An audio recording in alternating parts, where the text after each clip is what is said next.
So we get a countdown here on the show and that little, I don't even know if you guys see that. I don't know if you guys see the countdown, but I get a little countdown on my side here. And around about 5 seconds is when I start hitting the go live button. Because when you hit go live, the go live gives you a countdown. So understand that when the show begins each day, I'm seeing 2 countdowns. I'm seeing a countdown for that video, which again, I don't even know if you see or not, but there's the countdown for the video.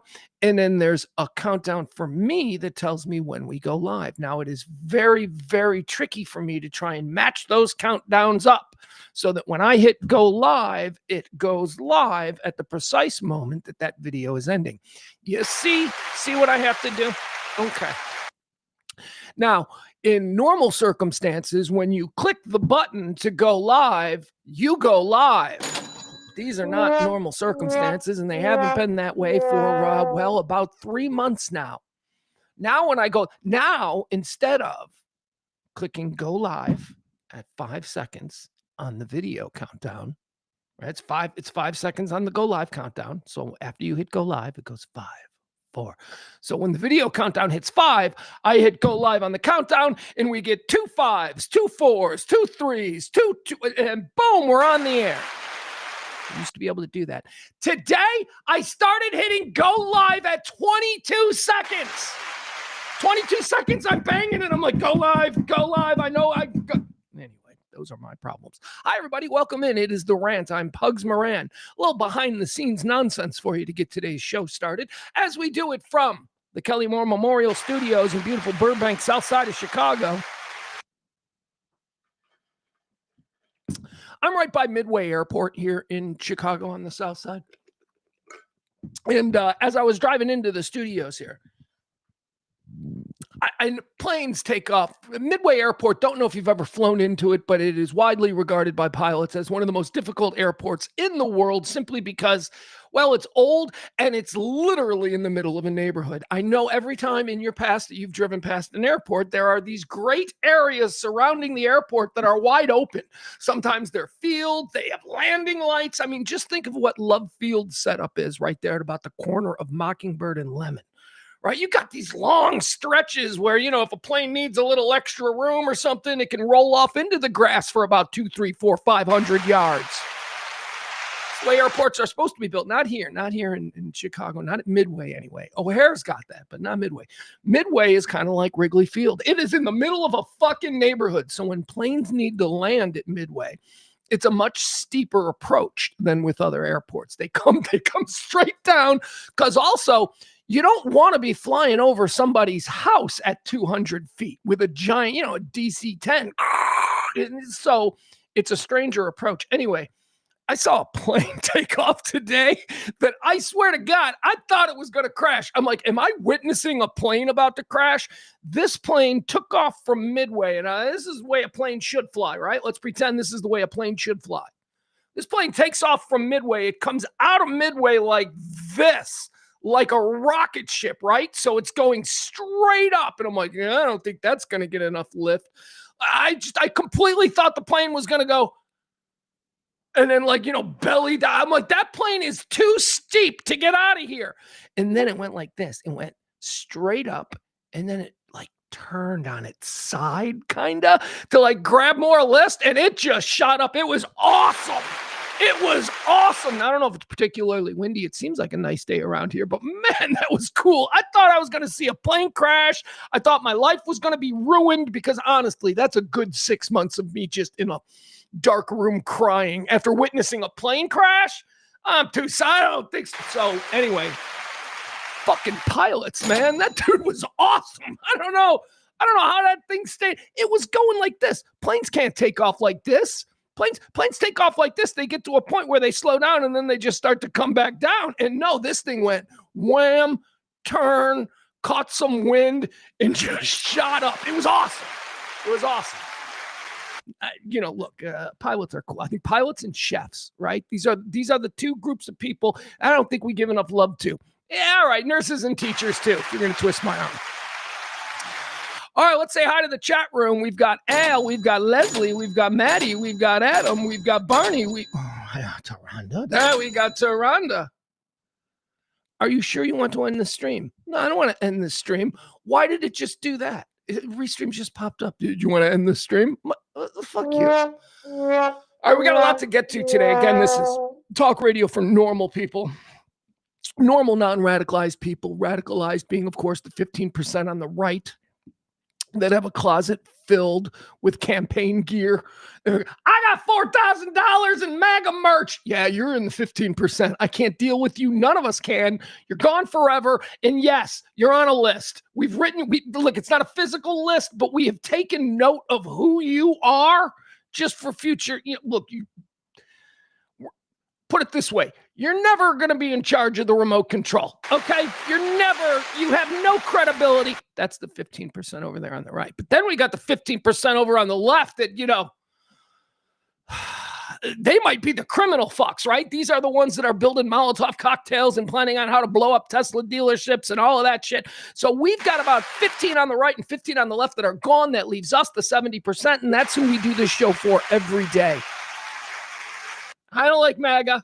I don't like MAGA, but I also don't like the idea that, we're going to burn down Burger Kings because oppression. And, look, there's a lot of us that are in the middle here, and that's what we do every single day on The Rant. Current events, hot topics, whatever it is that's happening. It's very rip and read, stream of consciousness style. So I appreciate you being here with us. Tell your friends, like the show, forward it, all of that kind of stuff, because there is nothing else like this anywhere else. Not allowed. You're not allowed to have sometimes opinions that the Democrats agree with and sometimes opinions that the Republicans agree with. You're not allowed that in this country. You're not allowed to have some sort of middle footing. We try to do it every day. So help support this show with forwards and likes and all of that stuff. I still go to Twitter every day, and I know that everybody that is in the chat room is a friend of mine on Twitter, and only like 3 of you are forwarding the show. We take things for granted. We all enjoy doing this every day, but one day I'm not going to be able to do it anymore because it just didn't grow. All right, that's enough of that. Here's what we're going to talk about today, gang. Ready? We got good stuff. Supreme Court's in the news because this is like one of the 2 weeks a year that the Supreme Court seems to work. I'm not one of these people that thinks this is a failed Supreme Court, but we got problems with the Supreme Court. Anyway, they're hearing a very important argument today about states' rights and how they pertain to this whole trans issue. There's a number of states out there. Well, now wait a second. Now, how would I phrase this? The vast majority of states in this country do not allow trans athletes to compete against women. There are a few that do, and there are lawsuits, and there are all kinds of issues going on. This is a 14th Amendment. Yeah, 14th Amendment, and certainly a Title IX decision that the Supreme Court is weighing and listening to arguments for and against today. So we'll talk about that. We'll break all that down. We'll talk about that issue. Yeah, that's right, folks.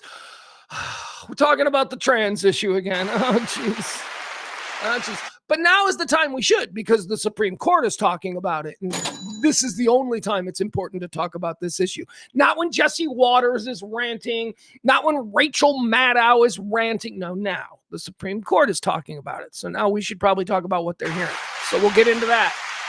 Iran, I don't know.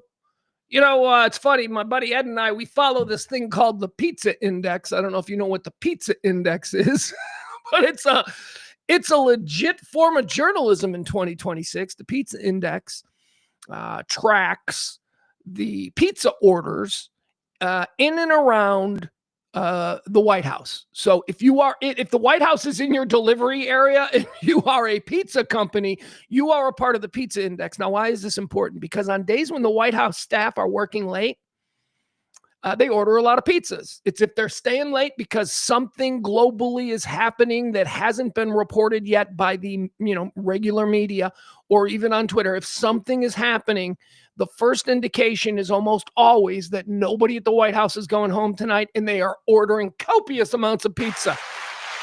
So the Pizza Index went nuts yesterday, and then the United States, the State Department, they issued things for American citizens in Iran, get out. This on the heels of Australia doing the same. Most of the countries in Europe have been doing it for the last 24, 48 hours. and they're ordering pizzas at the White House and working late. So Iran, what is about to happen? We'll try and go through that. Also, Clinton, we're going to talk about Bill Clinton. Clinton, is it Bill and Hillary, or is it just Bill? Let's just focus on Bill because I'm so bored with Hillary. Comer, he's got this Epstein thing. Comer's one of these right-wing fucking broken Republicans. But, we are all for anything that gets us anywhere in the Epstein stuff. So, Comer's got this Epstein investigation. It's completely political, but he's demanding that Bill Clinton appear in front of Congress to answer questions regarding his relationship with Epstein. And Clinton's saying no. Clinton's like, no. And we'll talk about that. Is that a good idea or is that a bad idea? I've got takes for days on this Clinton situation and whether or not he should go in front of Congress. We'll talk about that. Trump is now promoting his exile, and he wants you to come with him. Not you, Barney or Byron. Not you. He doesn't want you guys coming with him. No, he wants his billionaire friends. He wants anybody that I think is probably going to be rung up on some grand jury charges when this whole MAGA thing is over. He's inviting them and all of them, and you too, but I think you probably need about $100 million in the bank. He's inviting you all to come with him in exile, and we will talk about that. Yeah. Oh, I've been saying this for years, man. This guy, one of two things. He will either die in a United States federal prison. I'm talking about the current President Trump. He will either die in a prison, or he's going to use that jet they gave him in Qatar to just flee into exile. He's going to be a modern Napoleonic figure. It's going to be amazing. So anyway, I'm not kidding. The Trump organization did something today We'll talk about it. So we'll get into that. Yeah, the quiet part out loud. He's like, hey, when this is all over, this is where I'm going. You guys want to join me? It's only going to cost you about $10 million. MAGA. Yeah, that's who he's for. He's for his friends that can afford to buy mansions in Saudi Arabia with him. Anyway, well, we'll talk about that. What the Trump organization, totally independent of the White House and the executive, we'll talk about what the Trump organization is doing. And you wonder why they're so friendly with Saudi Arabia. It's going to be where he goes into exile. The Trump super rich, the American super rich who claim to love America, they don't. They really love Dubai. That's what they really love. All right, what else are we going to get into? Timothy Busfield. Hey, lefties, one of your favorite pussy boys is like totally on the run right now. Timothy Busfield. Oh, my God. He always bugged me. He was in, first of all, 30-something. He's from 30-something. He played Danny Kincannon in The West Wing, which was a character that always super irritated me because he was so smug. And yet he had this like edge, like the character, like Timothy Busfield does not have an edge, but for some reason in The West Wing, they gave him an edge. Like, yeah, he was a war correspondent. I'm like, this fucking guy is a pussy. This fucking guy. Anyway, Timothy Busfield's in trouble. He's wanted. He's on the run. He's missing. What do you think he did? Has something to do with kid diddling. So we'll talk about Timothy Busfield. Also, we've got a new poll. YouGov and what Ipsos is it? YouGov. There's two of them that came out that have been merged with results, and boom, boom, boom. We'll talk about those. How does the United States of America, us, the rank and file citizen from all states, red and blue, both sides of the aisle, what do we think about the Renee Good shooting? We've got the first authentic, large-scale polls that have been released on what we think, the American people, about what we saw in Minneapolis last week. A couple of things. They're planning an American Autobahn. I'll tell you where that's going to be. There's a story about Gen Z disconnecting from screens. Aaron Rodgers is maybe played his last game. I don't know. Aaron Rodgers, a retrospect. We'll do all that and more. And we'll take your constant questions and queries in the chat room. Hi, Jen. Jen says hi, y'all. April says hi. Billy boy, Billy, my Billy boy. You're going to be a hockey star someday. Does that resonate with anybody? The Billy Boy song that I just sang? Probably not. Great Second City SCTV sketch. They made a movie about a kid in Canada who was dreaming of being a hockey star, and his name was Billy. And they sang a song about it. Billy, my Billy boy. You're going to be a hockey star someday. Anyway. Hi, Bill. Bill's in the chat room. Maddie's here. Adam's here. Everybody's here. I'm feeling good. You know, I've just, the cold is still with me. I've had a cold. But other than that, I feel good. Can you tell the energy is up? Need a drink.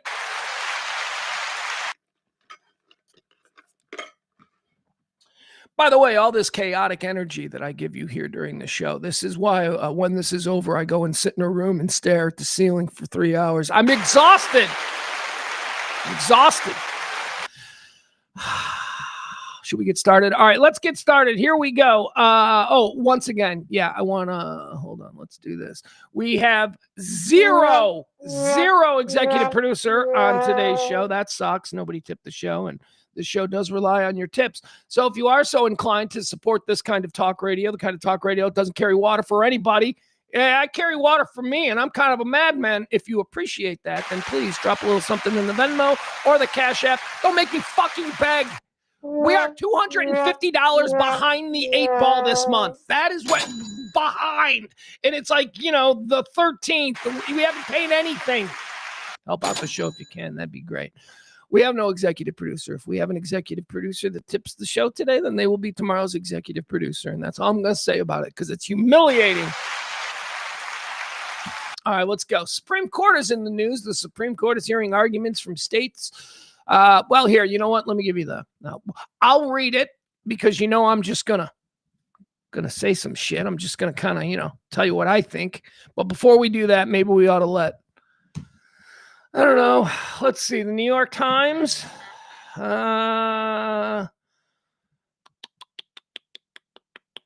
right, let's read this. All right, I'll read you this. This comes to us from, what is this, Vox? I don't even know what Vox, actually, I do know what Vox is.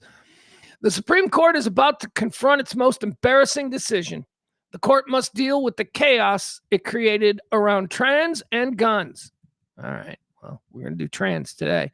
Let's see what the trans story is.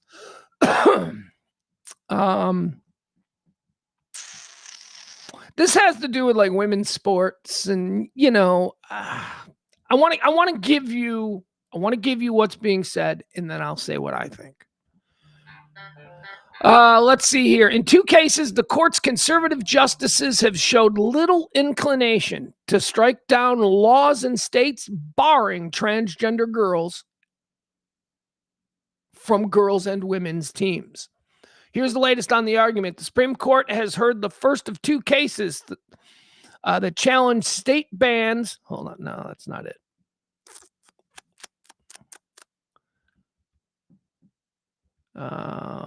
See, what this is it's not an actual story that gives us an overview. It is like a minute-by-minute updating blog on what they're talking about. So, lawyers from Alliance Defending Freedom. Okay, this is Alliance Defending Freedom. They're a Christian conservative legal organization. They're assisting Idaho and West Virginia in challenges to a state law that they made that ban transgender girls from competing in women's sports. So you understand? Let's take it from here. Let's just take the case of Idaho and West Virginia. They are 2 states that in their state legislators decided that for the good of their state, that they were going to enact this law for the citizens of their state, right? States' rights. Come on, conservatives. This is a big one for you. So this state, Idaho and West Virginia, they made laws that said that if you're a transgender girl, I don't even know how this works. If you were born a boy and you have transitioned into a girl and now you want to be on the girls' gymnastics team or softball team or whatever, you can't. These states made these laws.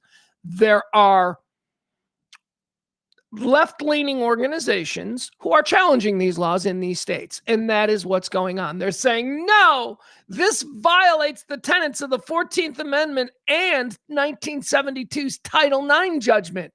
Now, what are these 2 things? Okay, so the 14th Amendment, we'll just give you a quick update. I wrote it down here. The 14th Amendment, simplified, grants citizenship to all people born or naturalized in the United States, including formerly enslaved people. Don't know if many of them are still alive. And it also guarantees that all citizens get equal protection of the laws and due process from state governments, making the Bill of Rights apply to the states and ensuring fundamental rights for everyone. That's the part of the 14th Amendment that applies to what the Supreme Court is listening to today. Okay? Guarantees that all citizens get equal protection under the laws, right? In these laws of due process as defined in the Bill of Rights. So it is forcing states, they're saying states can do whatever, states want to do what states want to do. But if you run afoul of the federal Bill of Rights granted to all citizens born in the United States, not just the citizen born in the state of Virginia or Idaho. So that's kind of what's going on here. Title IX. Title IX came in 1972, and Title IX was designed to force schools to have women's teams. That's what Title IX is essentially about. I think that it's being maybe perverted is not the best word to use in this situation, but I do think that Title IX is being manipulated to fit this modern issue of people who were born with penises now wanting to compete against women. That's the issue. Again, Title IX was created in 1972 so that, the University of Southern California would have a football team and a boys baseball team, but also a girls softball team and, something that was the equivalent to the boys football team. It made it equal, and I think that's a good thing. For any father with daughters should be, a fan of Title IX. Opportunity for little girls. Good stuff. It's being used now, though, to kind of say that, well, what about this third gender? And that's what the Supreme Court is listening to. The Supreme Court is going to weigh in on whether or not Title IX applies to transgender people or whether or not it just applies to men and women. This, again, is the how many genders are there argument that I'm just so sick and tired of. It's the how many genders are there argument is for me as infuriating as the life begins at conception argument, right? They're both just so fucking stupid. Here's the deal. Life begins at birth, okay? That's how we count birthdays. Life begins. What about a heartbeat? All right, in the minute the heartbeat shows up, let's take that baby out and see if it survives on its own. Let's see if that thing's ready to live. It ain't ready to live. I'll be honest with you, I don't know when life begins, but it doesn't begin at the first heartbeat, and it probably doesn't begin 48 hours after some dude banged a waitress. All right? That's just my take on it. I'm not an expert. As far as this issue with, a guy, he's born with a penis. Well, he's a guy. He's born a guy. Born a guy, got a penis. But then over the course of his life, whatever he's going through, I don't know, different circumstances apply to different individuals. Whatever he's going through, he decides that he no longer wants to be seen as a guy. He wants to be seen as a girl, but he's also an athlete. So he wants to take those skills and he doesn't want to give those up simply because he's confused or challenged as to what gender he is. Want to use the right words because I certainly don't want to be disrespectful. So my feeling on that guy is, sorry, that's why we call them handicaps or challenges, because there are some issues that come with this specific thing that you're going through. If you're born with a penis and you're a little baseball player, you're really good, at baseball, but then around 11, 12, 13, you start going through some things. Again, I don't know what you're going through, and I'm not going to cast judgment. But for the grace of God, right? We all go through stuff. So around 11 or 12, you start going through something, and little Johnny, who's that incredible third baseman, that power-hitting third baseman, all of a sudden, little Johnny, he wants to be a girl now. And his parents are very supportive of it, and everything's fine, and he's going through the treatments, and he's liking it because he made this decision at 12, which is a whole nother fucking problem. But so now he's 18, and he wants to be on the girls' softball team. When he was a junior in high school or a senior in high school, he hit 500 and knocked 40 home runs. But now he's, he wants to be on. I think that's bullshit. I think that is as bullshit as when the far right says that life begins at the heartbeat. You don't know that. It's bullshit. They're both nonsense. So anyway, that's what the Supreme Court is listening to. Chat room. Look, so this is a states' rights issue. That's what this is. We can get distracted by the, chicks with dicks and all of that shit. This is a states' rights issue. do states like Idaho and West Virginia have the right within their own state legislatures to make laws that, not run afoul, but maybe blur the lines between Title 19 and this particular interpretation of the 14th Amendment? Do states have the right in this case to do this? I think they do. I think they do. As a moderate who believes in state rights, and this is one, somebody who thinks that there are a lot of inequities or inconsistencies and really hypocritical sort of policies when it comes to things that, 1 minute, let's use the right. We'll use the right. 1 minute, the right is like all for this because it's one of their issues and it's very important to them. Like right now, it's states' rights, right? The right is very much, we've always been the party of states' rights. And if West Virginia wants to ban chicks with dicks from playing girls softball, they should be allowed to because we're the Republican Party and we believe in states' rights, right? That issue. And we've got another issue, though. We're sending ICE federal troops into cities. And in that particular instance, the right, the very same people, the right are like, no, the state should not have the right to do. The federal troops need to go in. So, there are some pretty glaring inconsistencies with this. Not with me, not with you, not with us, not with the people who reside in 70. We're fine with this. We can do both. We can believe that, it's not a baby 48 hours after the guy bangs the waitress. We can agree that it's not a baby yet, all right? It's just kind of a batter that's brewing. We can agree on that, and I think we can also, reasonable people, agree on the whole, and let's talk about what this is. Isn't it? It's the Leah Thomas situation. That's what this is. Let's use that. That's the girl swimmer. That's the boy swimmer who was like, kind of a middling boy swimmer on the men's swim team. But then he decided to be a girl, and so he joined the girl swim team, and he became like the greatest girl swimmer on the swim team. That's what this is about. And let's boil it all down to that little microcosmic kind of example of this greater, more existential thing the Supreme Court is dealing with. The Leah Thomas thing was wrong. It was wrong. It's just wrong. Dude, I would call a girl a dude in this situation too, so I don't mean to be, misgendering or whatever the fuck people would get upset about. Not that I care. But, she was like an 18-year-old boy, and then she became a 19-year-old girl. And there's just a physical difference. And there is a distinction to be made between acknowledging that there is a physical difference between somebody who has been a boy their whole life and now wants to be a girl and compete against other girls. There's a physical difference between that.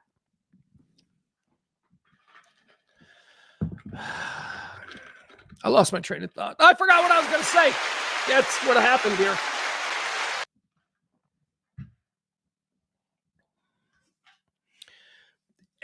They're different, okay? They're just different. If I understand the argument, and it isn't a MAGA argument, it isn't a right-wing argument to say, yeah, man, my daughter trains really hard, and she got smoked in the track and field finals by that trans person. I understand how that's a problem.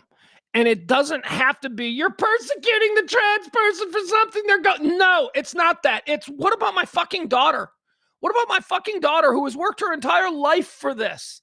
And she is competing against like athletes. And now all of a sudden you just drop from the sky somebody that used to be a boy who has the boy muscles and the boy. Well, I'll say the thing people get upset with. There are a couple of things that people say that trigger people. One is white replacement theory. When somebody says that, I go, yeah, I'm out. I'm out with your white replacement theory, you fucking weirdo. But the other one is, I forgot what I was going to say. What's the other one? It's white replacement theory. And the other thing that people say that bothers me, which is, bone density. That's what it is. Bone density. I don't know if bone density is true or not, but I do believe that, guys are built differently than girls. This is not about persecuting trans people. I'll march for trans people. If they start, look, if we really get into a situation where, we're talking about putting trans people in jail just for being trans, I'll take to the fucking streets and I'll burn down a Burger King. I'll get involved in that. I will fight. Come on, man. This ain't fair. This ain't fair. Yeah, I know that you're going through something, trans person. I'm talking to you. I know you're going through something, and it's different than what I went through. And it is something that maybe, percentage-wise would be considered abnormal. Not saying you're abnormal. I'm saying you're having an abnormal experience in your life that I can't really wrap my mind around. But I'm going to try and be compassionate towards you. But here's the thing. You're not going to be able to fucking race my fucking niece, okay? I'm sorry. I'm sorry. She's trying to get a scholarship, man. All of these things matter. What's going on? That's a very real thing. And for the left to not at all understand that real, that's not good, biological little girls are being fucking cast aside. This really is a woman's rights issue. I know that there's a lot of like creepy people and, MAGA chicks on the right who have tried to make this a woman's rights issue, and they're pushing it for some of the most grotesque of reasons, but it really is a woman's rights issue.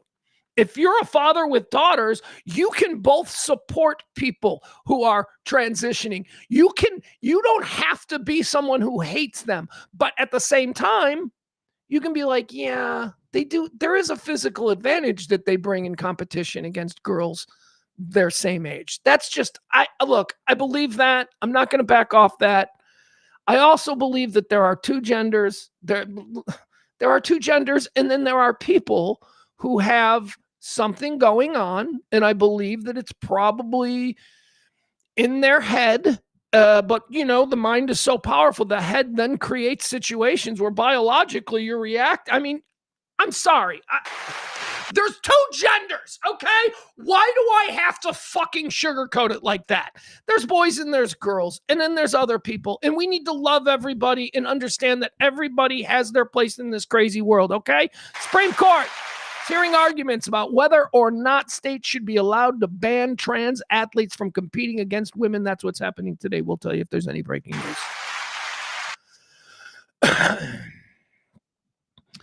Yeah, well, this is kind of a benefit to it.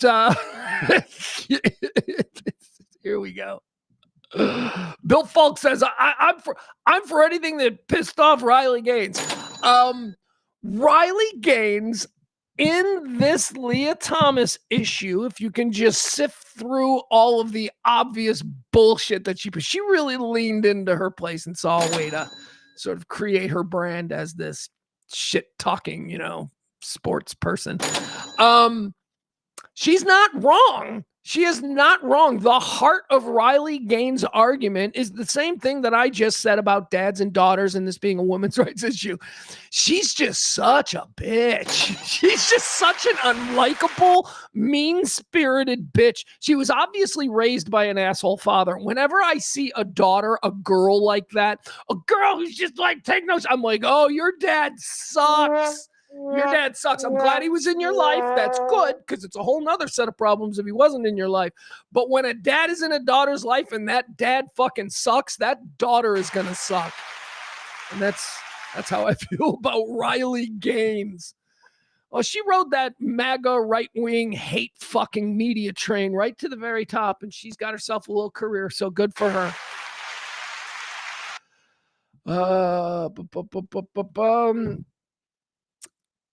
Al Gamboa says there should be an extra Special Olympics. Well, here's the problem. This is a great point, Al. Here's the problem. Yeah, because doesn't that seem like that would solve everything? Here's what we're going to do. We're going to have boys sports at every high school. We're going to have girls sports at every high school. And then we're going to have trans sports at every high school. We're going to be inclusive, and we're going to spend just as much of your tax dollars on those trans sports as we are on the boys sports and the girls sports, because Title IX and whatnot. And don't we live in a beautiful environment? Here's the problem with that. You can't, Al says there should be a Special Olympics. Well, he says an extra special. What he means is there should be a third Olympics. Here's the problem with that. We have been manipulated to believe over the past 5 years or so that the trans situation in this country is at epidemic proportions. Okay? It's not. You will go weeks, maybe even months, depending on where you live, without seeing a trans person. So this idea that it affects so many of us, it's not.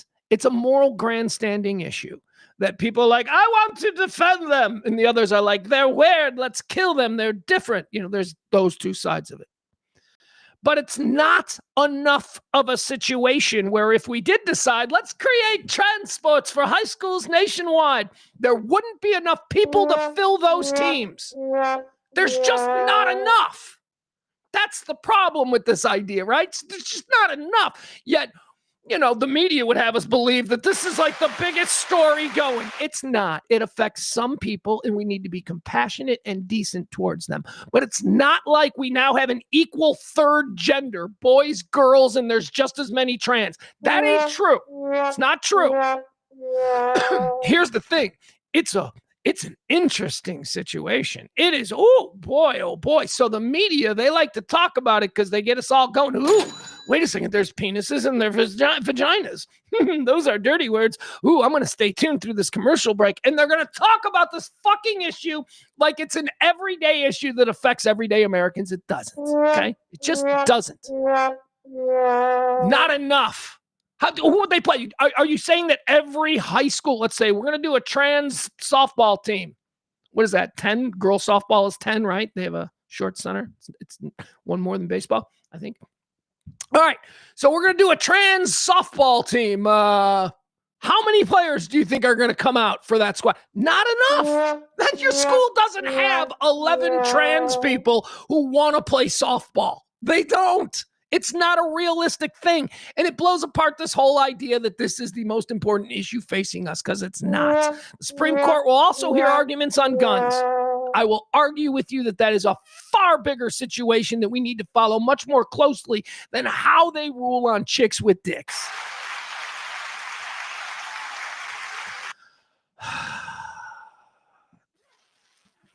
Maddie with some fun facts. Maddie says literally less than 1% of the entire trans population participate in sports or desire to do so. This is a dupe. This is a story being designed and pushed forward by the right and left medias to keep us ginned up, resist it. Just go, I don't know any trans people. I don't give a fuck about this issue. Okay? There you go.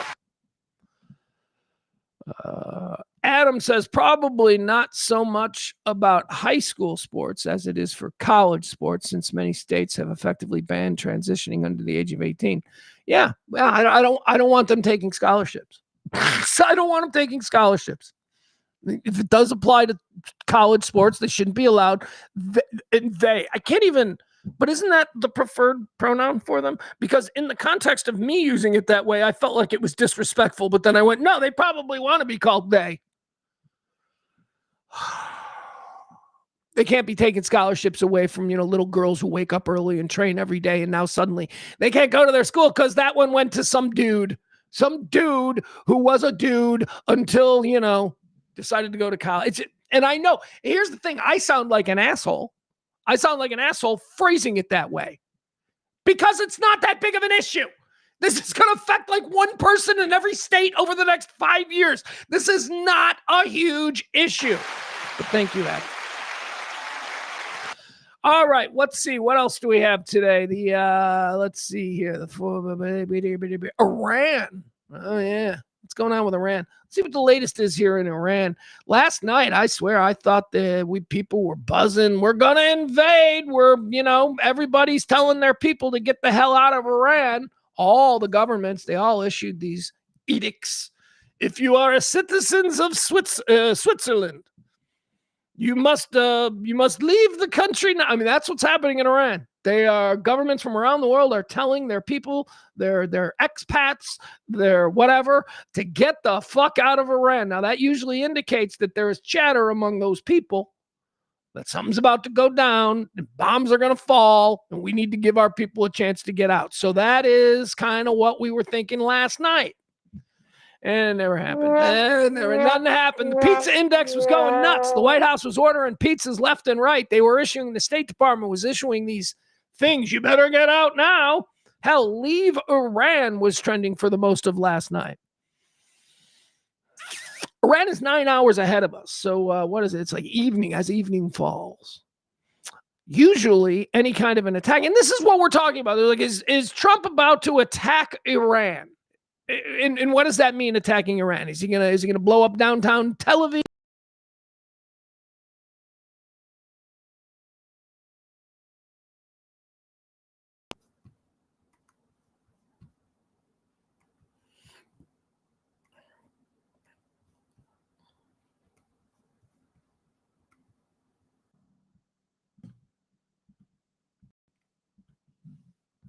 I think I caught it that time.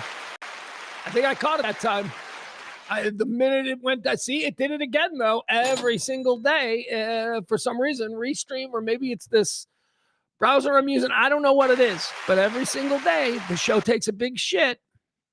Today, we got almost 50 minutes. We got more than 50. We got 50 minutes into the show. Look at that. All right. I don't know where I was. I was talking about Iran. I was talking about the pizza index. Look, here's all we know. The people of Iran are taking to the streets. This looks to be, it's hard because it seems like every 5 years or something, the people of Iran take to the streets, and we think that this is the moment that it's all going to actually turn in the fall of the Islamic autocracy and all that good stuff. And it never happens. I don't know why it never happens. But we are in weird through the looking glass times. So who knows? This one looks a little different. This one's got the Ayatollah Khomeini. Don't know how to pronounce his name properly, but it's kind of like Khomeini, the old one. The new Ayatollah, he's going on TV, which is something that he rarely does, and only in the most important things. Because remember, they present him like he's a god. Rumors are that he is, gassing up the jet, and he's going to go into exile in Moscow. That has been the rumor now for about a week. The people of Iran are taking to the streets every night. They're burning down important state buildings and Islamic icons like the National Mosque. So this one seems serious. Let me see what the latest is here, because I was just about to say, the Iranian government has been very quiet as far as cracking down on these massive protests. In better days, is that the way to say it? In better days, an authoritarian regime like the Iranian government would just put tanks in the streets and start fucking people up. But Trump has said, I'm going to, and he's such a wild card. It's, he's like, if you kill people, I'm going to start bombing. He says that.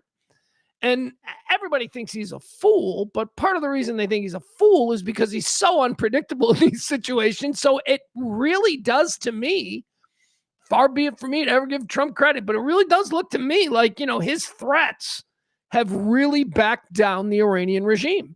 They aren't water cannoning people, let alone using real bullets on people in the streets, and shit is getting fucked up. So it is interesting. Now, if Trump does decide to bomb Iran, which, would you be surprised to learn that I'm all for? I am. Look at me. Let's go. Let's turn that place back into what it was. I got a lot of friends who are Persian who would love to have their country back. Yeah. I know it wasn't great under the Shah, but at least, women could drive, and we were calling the shots. And by we, I mean America. And what? Oh, that's terrible. What do you mean we were calling the shots? Yeah, we were calling the shots, folks. Again, do I have to remind you? Years and years ago, we decided that we were going to call the shots all around the world. Now, I know we all pearl clutch at that very notion. We are not the world's police force. Yeah, we are. I know that we say we're not, and we're like, we should not be the world's police, but we are. We are. And our kids are stupid because our public schools absolutely fucking suck. Our healthcare system is bankrupt and the joke of the globe. Why? Because instead of taking our tax dollars and creating smart, healthy people, we decided to build bombs. We decided that we were going to be the world's police force. And you know what? Sure, there were some detriments here to the rank and file American citizen, but it would be, returned to us tenfold with our world dominance as a superpower. Tried to have it both ways for many years. We are superpower. So cool to be America. We're a superpower. But then at the same time, we were like, but we're not the world's police. We don't belong in it. Well, then what the fuck what is a superpower then? What is a superpower then? I'm not for the decision that we made under Nixon, and that's really when this thing started. I mean, it began with Eisenhower, but Nixon really kicked it into high gear. I was not... Sorry, I'm losing my train of thought because I'm distracted by Restream.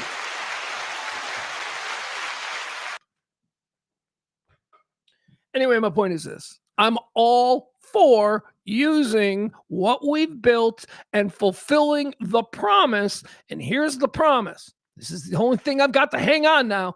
The promise is that we Americans are better than most people, that we're more moral, that our Bill of Rights says that so. And we put that out to the rest of the world and we say, be like us.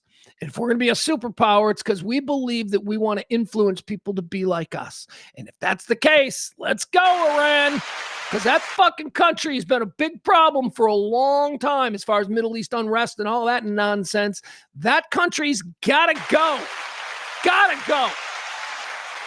So I'm all for it. But what about boots on the ground? I don't know about boots on the ground, man. I say we just level that fucking place. Just level it. We're telling people to get out. So let's just pull our boats into the Persian Gulf there and start lobbing shit like we did on top of Iraq. That place needed to go too. Took care of that one. Despots. Let's go. We've got dumb kids and people who die in pools of their own piss, broke and bankrupt. That's what we got the stateside. So let's use all of the shit that was promised to influence the world to be better people. Let's go. It's got to be one or the other. We didn't do the one thing. We got stupid kids and dead people. We didn't do that. Let's go. Can't have it both ways. Or are you one of those people who are comfortable, the Tucker Carlson types, who are comfortable having stupid fucking kids, terrible fucking healthcare, and just outraged that we've got all of these planes in a desert? Fuck you, Tucker. You can't have it all three ways, all right? You either accept what we did, the decision we made to have stupid kids and sick people in order to have this incredible military. You either accept that and then go, let's use the military, or you get the fuck out of here. It's trying to have it all three ways.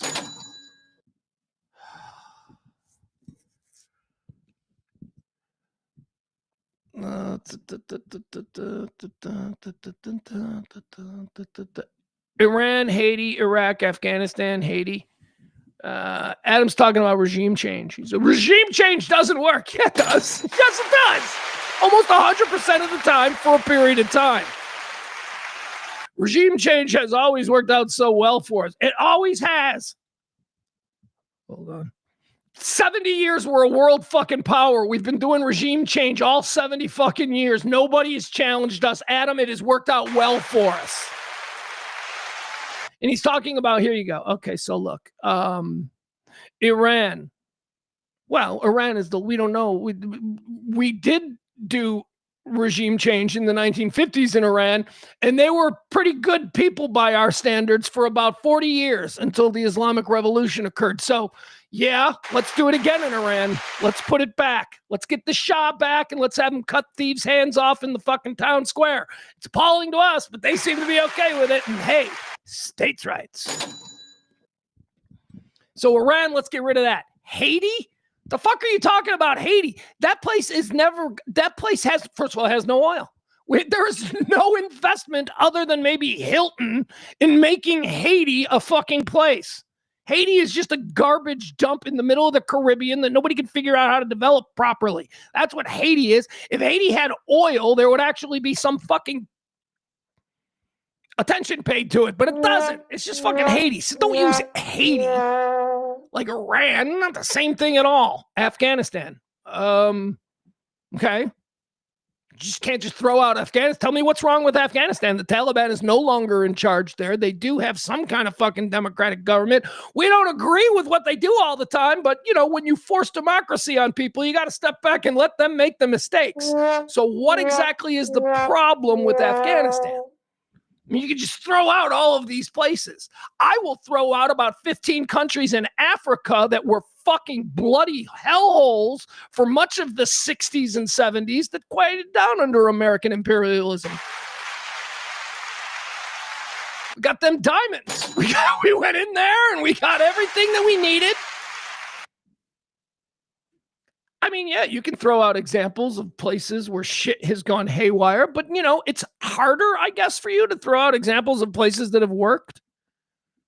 It's worked. It's worked in a lot of places. Anyway, and it'll work again in Iran. We'll have McDonald's and Starbucks and roller rinks and all of that good stuff in Iran in no time. Maddie says, boats already there, bro. The McFall and carriers are already there. Plus, last week, they moved a squadron of F-22s into Jordan, Lebanon, and Pakistan. We're already staged. Let's go. Let's go. We practiced last weekend. We blew up some shit in Syria. I'm all for it. Let's go. And look, a completely different conversation is a protracted war with land troops that I'm not ready to engage in. But I am ready to flatten some mosques from space if that's what we have to do. I am ready for that. I vote Democrat and I'm a liberal. I guess I'm not like all the rest of them, huh? No, because none of them are. None of us are. All right, let's see here. Adam's got a good point. He says, but I also mean the cost of human life. And then the money we spent. For what? Nothing changes. And again, I would push back and I would say, shit always changes. Shit is constantly changing.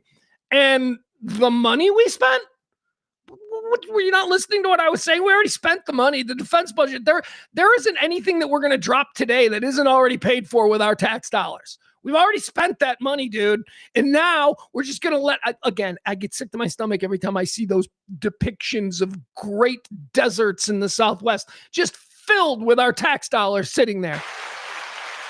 Well, that plane cost $15 million to build in 1978. As soon as it came off the assembly line, we moved it right here to the desert, and it's never been turned on. Tax dollars. That ought to piss you off, especially when you recognize that we are a nation of uneducated morons who don't get taken care of when we fall ill. Should really piss you off.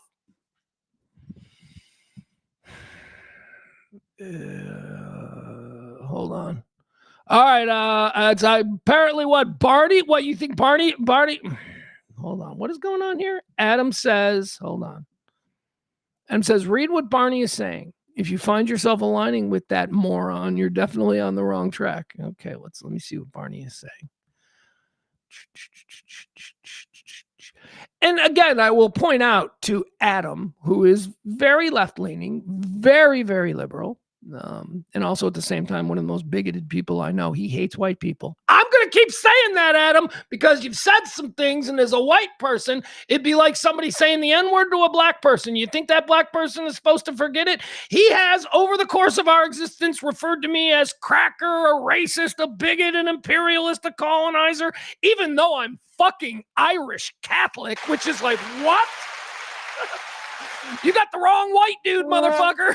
My people were not, we were conquered slaves. Anyway, don't want to get that. So Adam wants me to read what Barney's saying. Let me see what Barney's saying.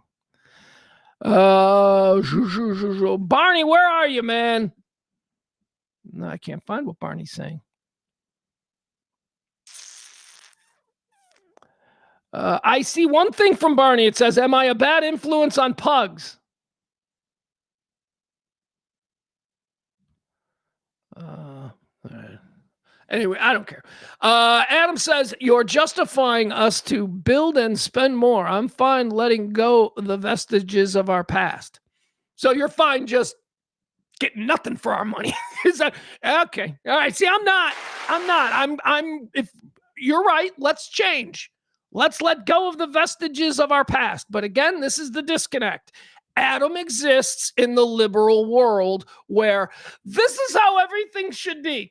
So I'm going to see the world and legislate things according to the way that I wish things would be. Whereas, people over on the right are like, I'm fucking living in the real world. I'm going to legislate for what is happening right fucking now. I'm not saying one is better. I think one is more aspirational and the other is probably more effective. I think that's the disconnect right now between liberal America and conservative America. So you're justifying us to build and spend more. No, I'm justifying us spend what we've already spent. We've already got this stuff. Let's go. Let's use it.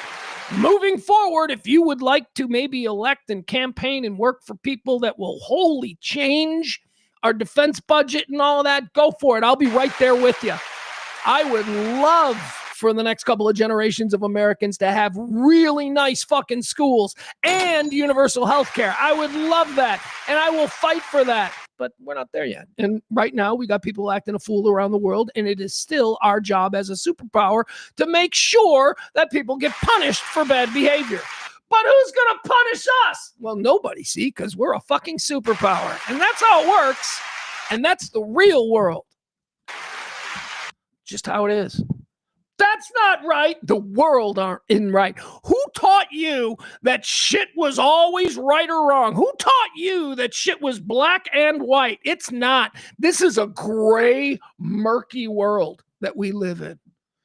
And we are seeing the results of aspirational thinking and not honestly living in the now. Bunch of us are like, I don't want to get into that. All right, let's move on. I don't want to go into that. I don't want to expel that part of the rant. All right, here we go. What else do we? So Iran, right? We're going to drop bombs. Let's see. Let's go. All right, here's another one. This is a big story that's going on right now. Hold on. Breaking news, 3 federal prosecutors have resigned amid Trump administration pressure to focus shooting probe on actions of Renee Good. Whoa, okay. All right.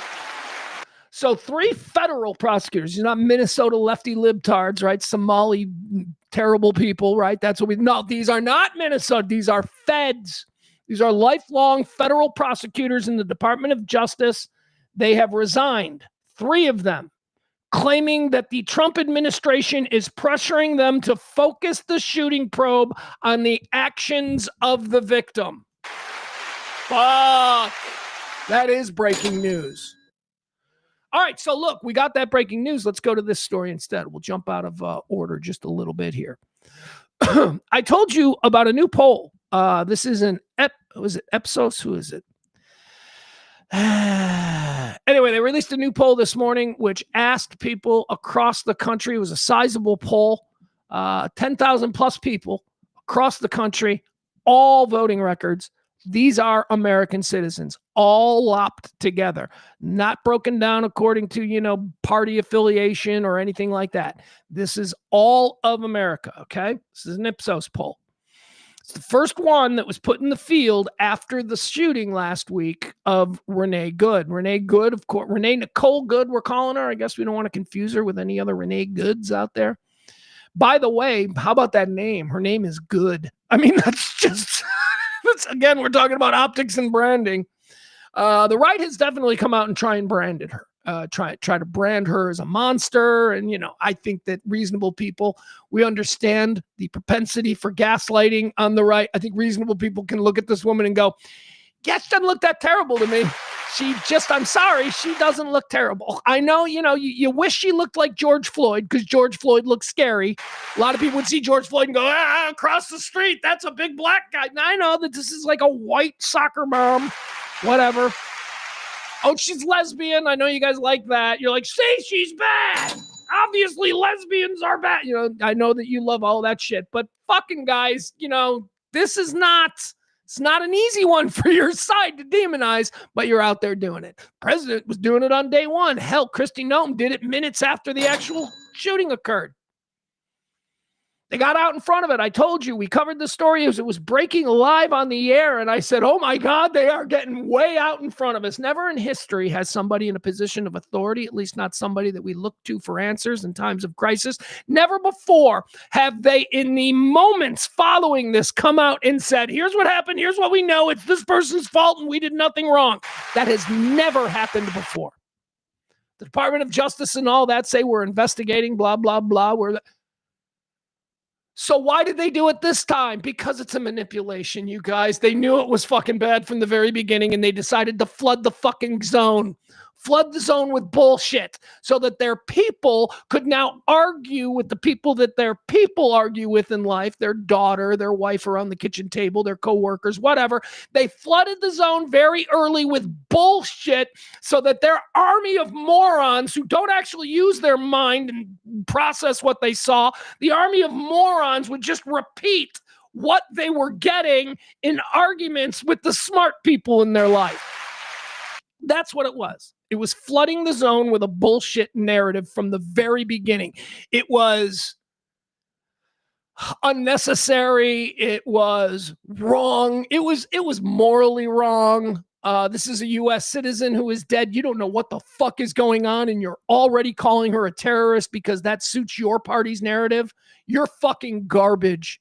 I mean, look, we don't need this example to know that all of these MAGA people are garbage. We know this. They're garbage people. They're not good people. They're in it for themselves, and they figured out how to manipulate you.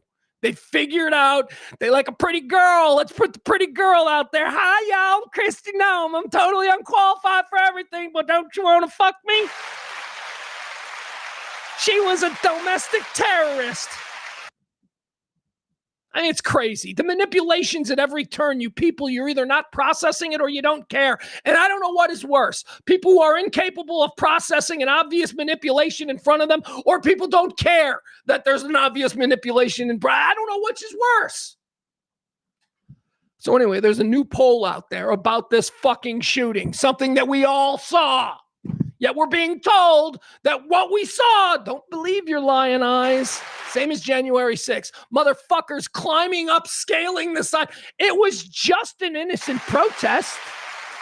A fucking woman got shot in the face. A crazy woman got shot in the face, breaking through a door, trying to charge congressional staffers. She got shot in the face. Deservedly so, Ashley Babbitt. Ashley Babbitt and Renee Good are not the same thing. In America, we saw and we understand both instances, and the normal Americans have spoken. Here we go. This is a new poll. Criminal charges for Trump's ICE agent who killed Renee Good favored by average Americans by 23 points. Normal, non-radicalized Americans, that's who they're talking about here. Not the 15 on the right who think she's an urban terrorist, and they're comfortable with that because they don't like lesbians to begin with. There's that 15%. That's not who we're talking about here. And then there's the 15%, on the left who are like, we need to start taking pot shots at ICE agents and all government. If you're wearing a uniform, you're now those fucking people are gone too. This is us. This is normal people who watch this. People who don't watch Fox News at night. People who don't watch MSNBC or listen to fucking podcasts from, former Obama administration people, right? This is normal people. Here's the poll. 23%. By 23 points, the average American thinks that fucking cop ought to be charged. This is not at all in line with the echo chamber on social media that is fueled, certainly on Twitter, by a very far-right agenda.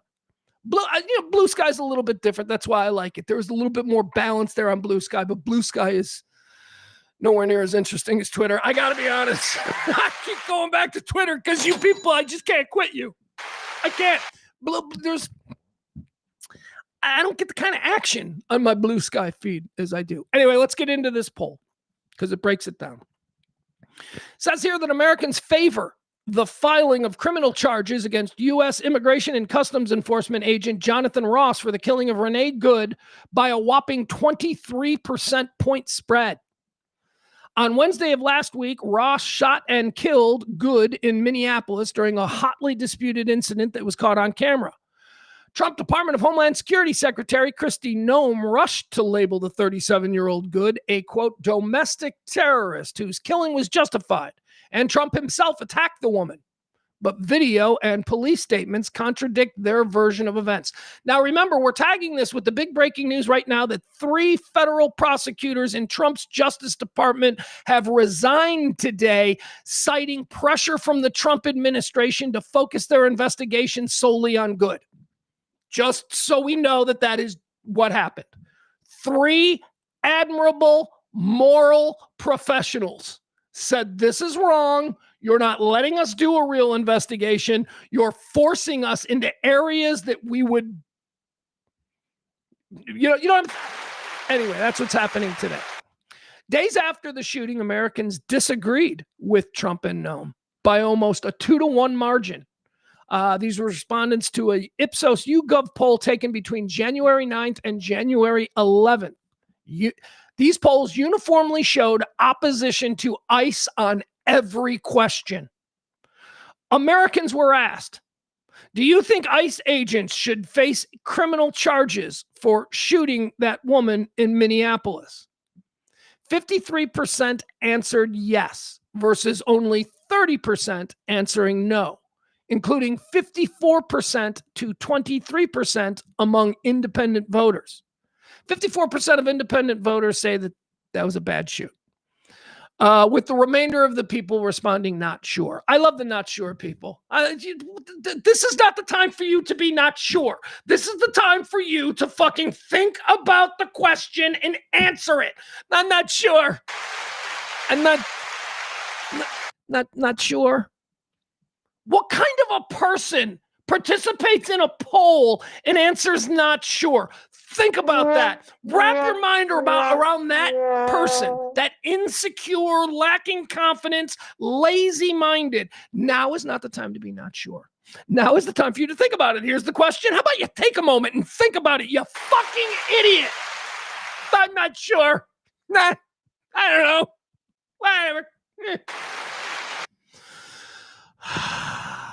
There was a similar spread when participants were asked, do you think the ICE agent was justified or not justified in the amount of force that he used in shooting that woman in Minneapolis?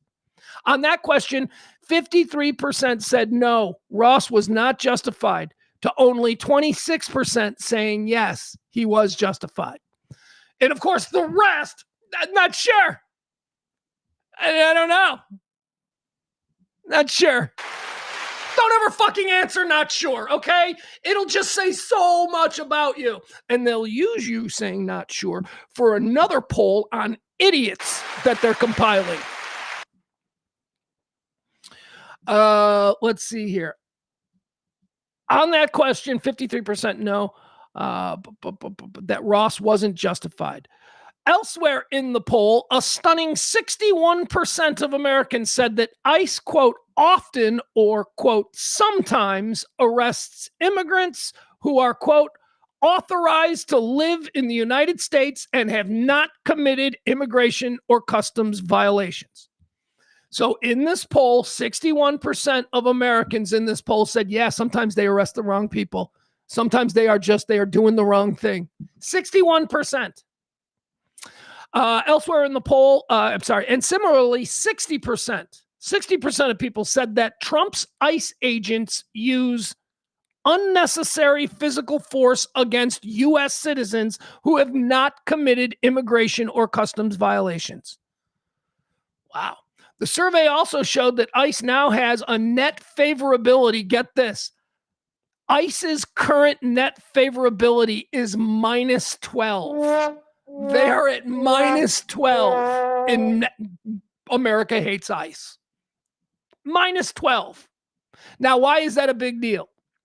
Because back in February, when Trump was talking about we're going to rebuild ICE, back in February, ICE had a plus 16. So in just, 10 months, they have gone from a plus 16 in popularity. That was their brand in America. ICE was plus 16. Yeah, go ICE. To now, seeing what ICE does, they are at negative 12. Negative 12. Negative 12% of Americans support what ICE is doing is what you should take away from this. Net favorability. Okay, that's not how you use those stats, but whatever. Minneapolis Mayor Jacob Frey, who's very feminine, Minneapolis Mayor Jacob Frey immediately called BS on the government's narrative, and Governor Tim Walz similarly lashed out at Trump and known in the aftermath of the shooting. I don't care about any of that. Okay, interesting. America has spoken. We know what we saw. So just pipe down with your stupid shit. You stupid. She's a domestic terrorist. God, really? Because I think a domestic terrorist is, somebody who goes into a mall, pulls out a gun, screams, Ali Akbar, and, does that domestically. They're here, right? Domestic terrorism is terrorism that happens domestically, right? This woman was a protester. This is the line. This is the line that they want to blur. Don't fucking speak truth to power. That's what they don't want.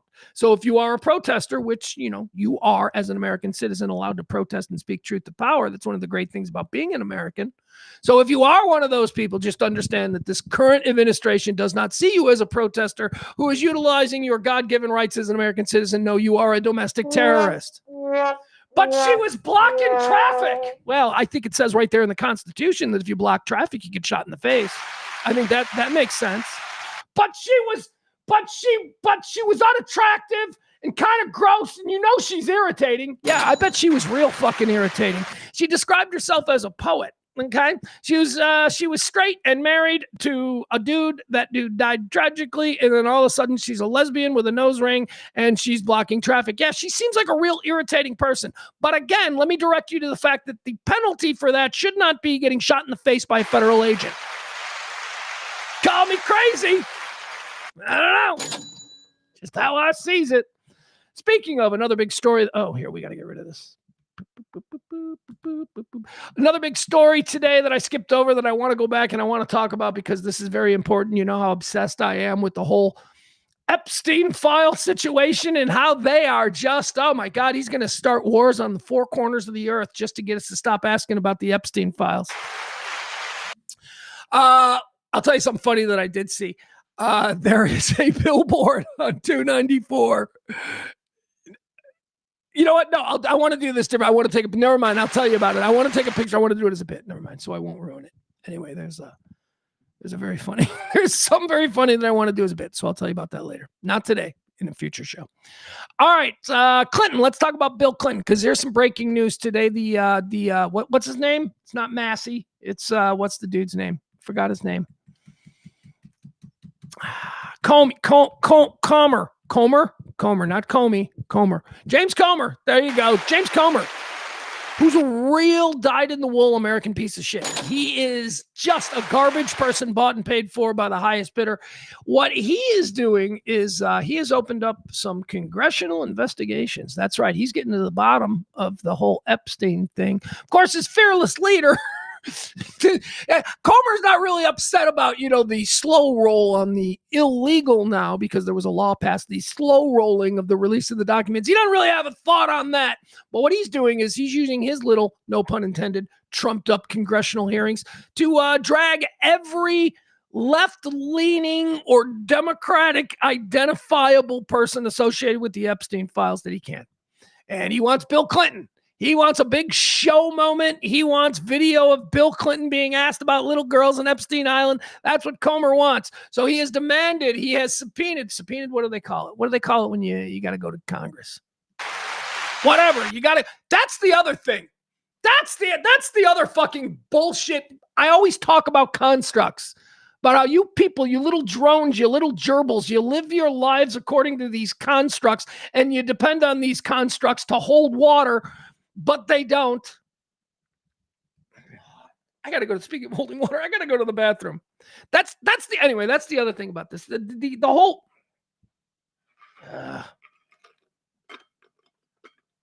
Guys, I want to do this. I want to do this right. I want to do a whole segment on the Clipstein. The Clintstein. I want to do a whole thing about the Bill Clinton and whether or not he should go in front of Comer's little fucking circus show or not. But give me a break. I really do need to go to the bathroom. You know how I got. I'll be right back.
All right, here we go. Sorry about that.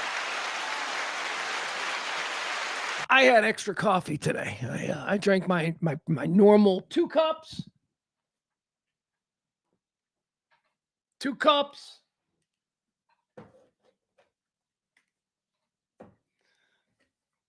But then I had 2 more cups. I doubled up on coffee today. I knew it was going to be a problem, but that's probably explaining my manic energy. All right. So what I was saying is, so Comer, he has called Clinton, both Hillary and Bill, to come answer questions about his relationship, their relationship with Epstein.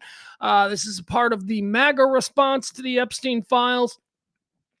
So really, it's just designed to embarrass Democrats, which, this is what we do, whatever. Hey, what do they say? Elections have consequences. But Clinton, both Hillary and Bill today said, yeah, fuck that, we're not showing up. Which, again, going back to what I was saying about constructs, we all live in this world of constructs. We all live where we, like good little gerbils, we obey all the rules. Here's another example of something that is apparently just a fragile construct that I thought was the law. My entire life growing up, it was a fact, it was known, and it was accepted that if the United States Congress subpoenaed you to testify, well, now you had no choice. You had no choice. To the extent that in the 1960s, Godfather after Godfather was trotted in front of Bobby Kennedy in those hearings. Why? Why did these gangsters who would fucking just go, fuck you, if they thought it was possible, why did they show up? Because everybody knew that you couldn't say no to Congress. People say no to Congress all the time now. They say no all the time. They just say no. They just say no and they don't show up. You'll go to jail. If you don't show up, they will hold you in contempt and you will go to jail. No, they won't. No, they apparently won't. They won't. It's going on a lot. People get called to testify in front of Congress. This a lot since 2016. People get called to testify in front of Congress and they go, and nothing happens because constructs. So I'm trying to get you people to understand. Our entire lives, we are programmed. We are programmed to adhere to the constructs, and it's all bullshit when you open your mind and start thinking like a free individual. All right, so Clinton says no. Clinton says no. I'm not gonna show up for your little dog and pony show. So what do I think about this? Let's put him in cuffs. This is the administration that will enforce that age-old idea that you can't say no to Congress if they want to talk to you. And if you do say no, you end up in cuffs. Let's perp walk Clinton. Now, look, I don't have this crazy right-wing hatred for Bill Clinton. I think he's kind of funny. I think he's not funny like Trump is funny. Trump's hysterical. Trump's hysterical in a horrifying way. Trump is like watching a stand-up comic that you know is going to be found dead in a hotel room next week. That's the kind of funny that Trump is. Like, it's kind of dark and it's kind of frightening, and you know that this can't go on forever. That's the kind of funny that Trump is. Bill Clinton's just funny because he's a doofus. Because he fucking literally trips over his dick into every fucking problem that's ever been really in his life. It's all about Bill Clinton being a Bill Clinton type guy. Now, I voted for Bill Clinton twice. I got no hatred for him. I voted for Hillary. I got no hatred for the Clintons. Again, I'm not all drummed up the way the crazy people on the right are. And even a lot of normal people, it's just been so pervasive and constant, from the right, that right conservative machine, media machine, Fox News, all of it, all of the independent podcasts that are the biggest podcasts in the world right now, all of them, they just have constantly pushed this idea that the Clintons are the Frankensteins. And even normal people, just by default, they're not like, well, yeah, I know Clinton's bad. I don't think we know that. I don't think we know that. I think he's a goober. I think he's stupid. I think he makes a lot of dumb mistakes because he's a typical fucking hillbilly. He's a hillbilly. That's what he is. Can't keep his dick in his pants. He's not unlike a lot of powerful men. This is something that bad news for you women out here if this is the first time you're hearing it. But I can tell you, as somebody who is friends with a lot of powerful men, they all cheat on their wives, all of them. And in many of these cases, the wives are okay with it. The wives totally understand because you know what? The wives are also fucking the pool board or whatever. A little understanding that they have.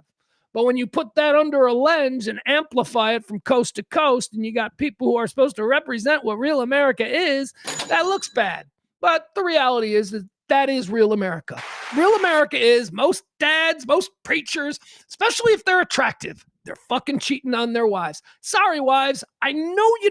If you're married to a handsome man who's got a little bit of power and got influence, power. What do I mean by power? He could own the fucking tire shop.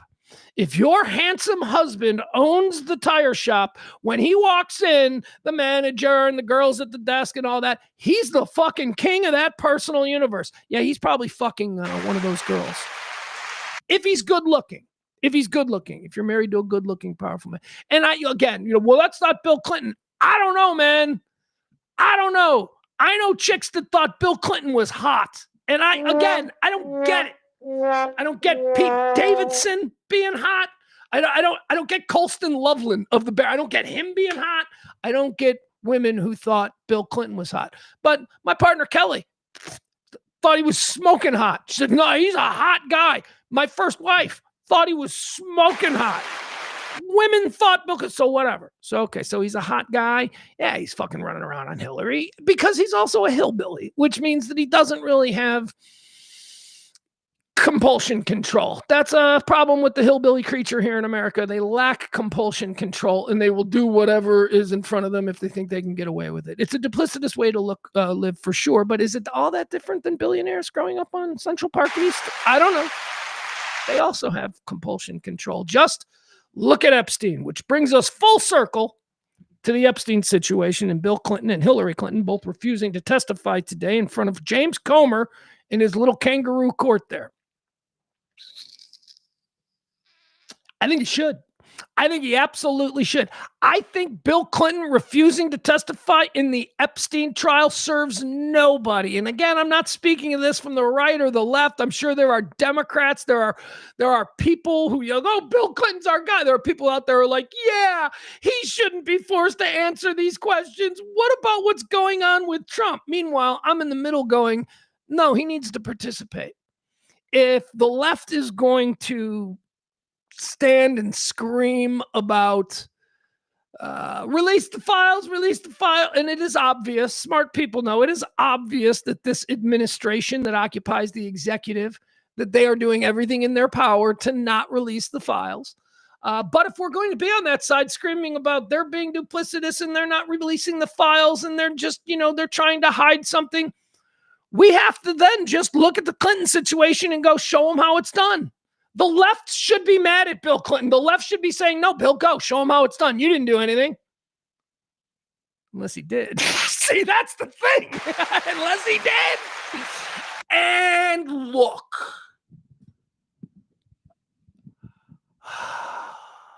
Here is the question that we all have to confront. And I don't know if we've done it publicly. We certainly haven't done it publicly on this show. The question is, do you believe that? Let's not be specific with Bill Clinton. Let's be any of these people. These gray-faced, unknown men of power, influence, some of them celebrities, but we don't know who they are. We just know that there was a lot of them there with Epstein. A lot of them. Names have been mentioned. Stephen Hawking was there. Steven Spielberg was there. All the Stevens were there. Whatever. We're not talking about anyone specifically.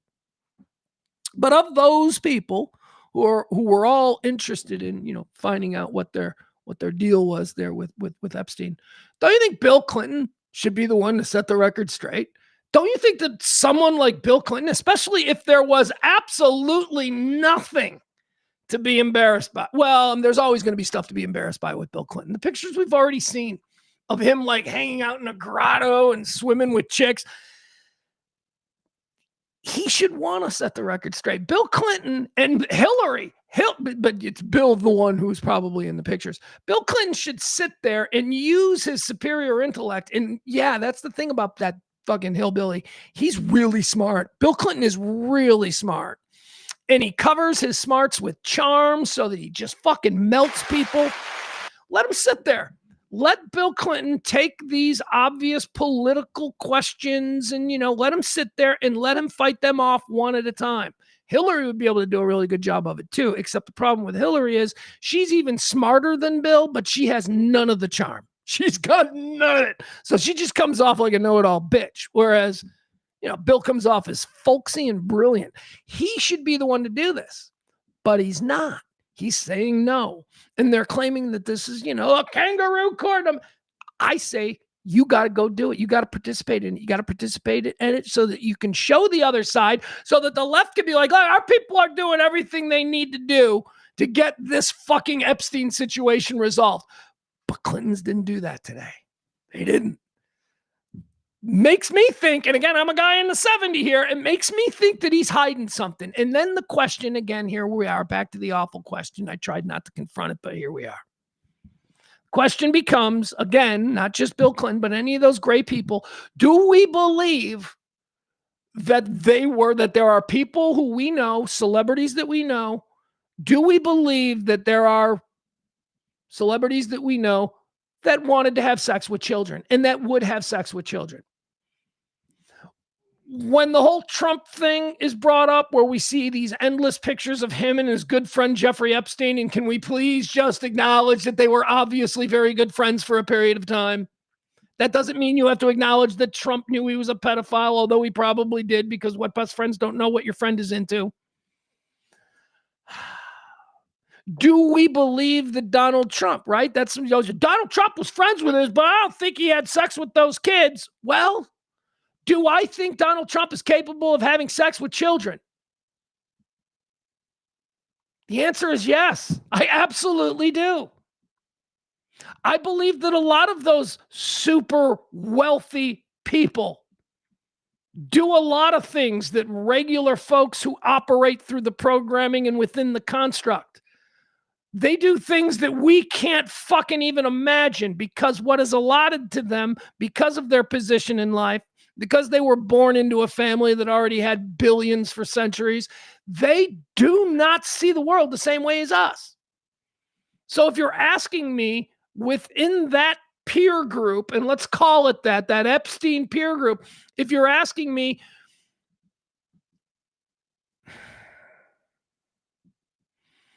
now let's bring it to Bill Clinton. Do I think that Bill Clinton had sex with an underage girl? I absolutely do. I absolutely do. I do not think that when you are in that world, I think Trump did. I think that's why they hung out with Jeffrey Epstein. Well, I think there was a veneer of him being this financial guy and all that kind of stuff. But Trump and all these guys were way wealthier than him. And yet they act like they elevate him he had this position of power within that peer group that isn't reflected in, monetary. He was wealthy, but there's a lot wealthier people that are named as associates here with Epstein. All right, so here's what I've established. Here's where I am right now.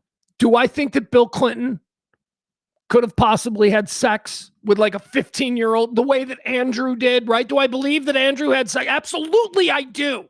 That is another great example of somebody who comes from that world. We do not have ordained royalty or monarchies here in this country, but we do have a version of nobility. And it's the Upper East Side, New York, Manhattan super billionaire class. Upper West Side, sorry. Upper East Side is Jews, right? Upper West Side is where the Protestant billionaire class reside. And I don't think that they operate in the same world as us. I don't think they see things. I think they know that when the subject of pedophilia comes up, I think they know. Oh, terrible. It's the worst thing in the world. And then they fly off to an island and have sex with poor kids. Because they can. Because when you exist in a world where the rules that apply to the rest of us do not apply to you, you start to step over lines. And stepping over lines and whatever is on the other side of that line becomes normalized to you. It's not that big. He has sex with children. Oh, that Randolph.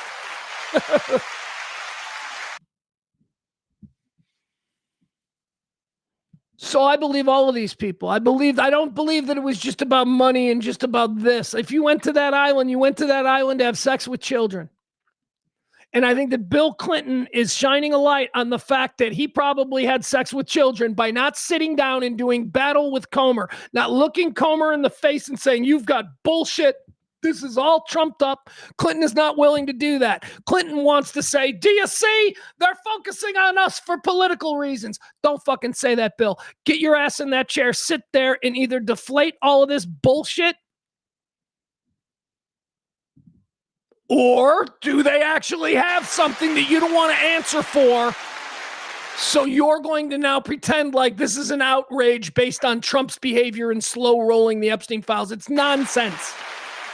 Bill Clinton saying he ain't going to do it is just telling me that he probably did something, that he probably did. Those pictures of Bill Clinton from a couple of weeks ago, the left tried to spin him. What? He's just, I don't know, man. They looked like they looked sketchy. The lighting was bad. And I don't know.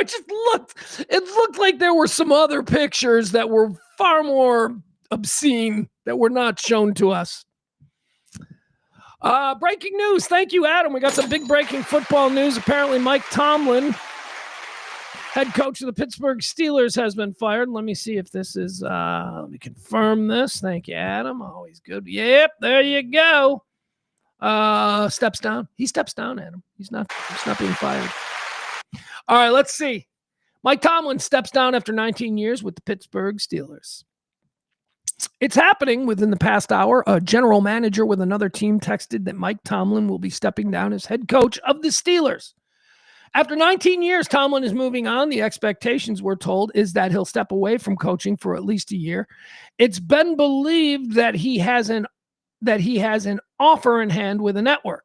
The current prevailing sentiment is he'll land at Fox. Every network will surely want him. It's also possible, in theory, that a team with an opening will try to make him an offer he won't refuse, while also coming to an agreement with the Steelers on compensation. Regardless, after nearly 2 decades in Pittsburgh, Mike Tomlin will be moving on from the Steelers. We'll have more to come on where the Steelers go from here. It's only okay. So, yeah, that's big football news. That is big football news. It was. I mean, I don't look. I don't. Unless I don't know Mike Tomlin the way I think I know Mike Tomlin, and he's been around for 20 years. I've been watching football. I don't know. He'd be great on TV. I don't know Mike Tomlin. I mean, but they said the same thing about Ditka, and Ditka was great on TV. Ditka was just like, yeah, shut up. It was.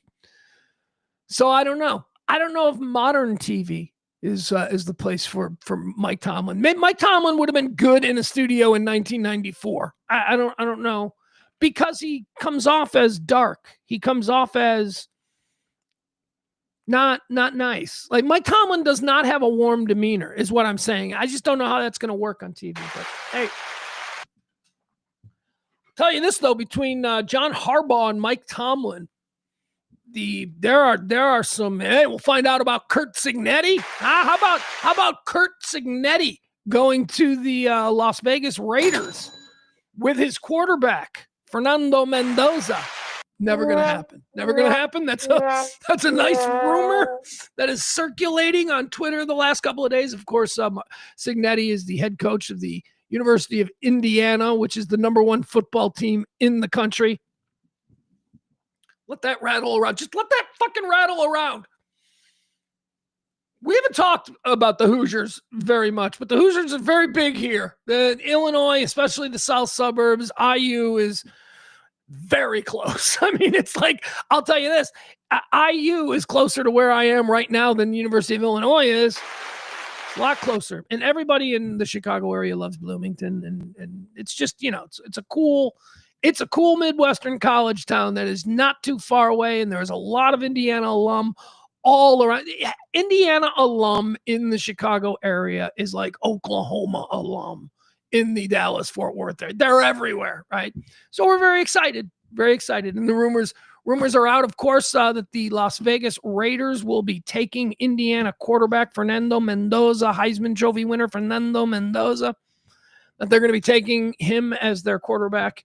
And, of course, their coach, Curt Cignetti. They need a coach there in Las Vegas, too. And if Curt wins a national championship there at Indiana, wouldn't he be looking to jump to the NFL? And what better way than to do it with his quarterback? I don't see that happening. And I'll tell you why I don't see it happening. There is a reason that Bobby Knight did not ever jump to the NBA. Because if you can be a king at the University of Indiana in Bloomington, they will be able to pay you 5 times more than you will ever make in the NFL NFL, or in Bobby's case, NBA.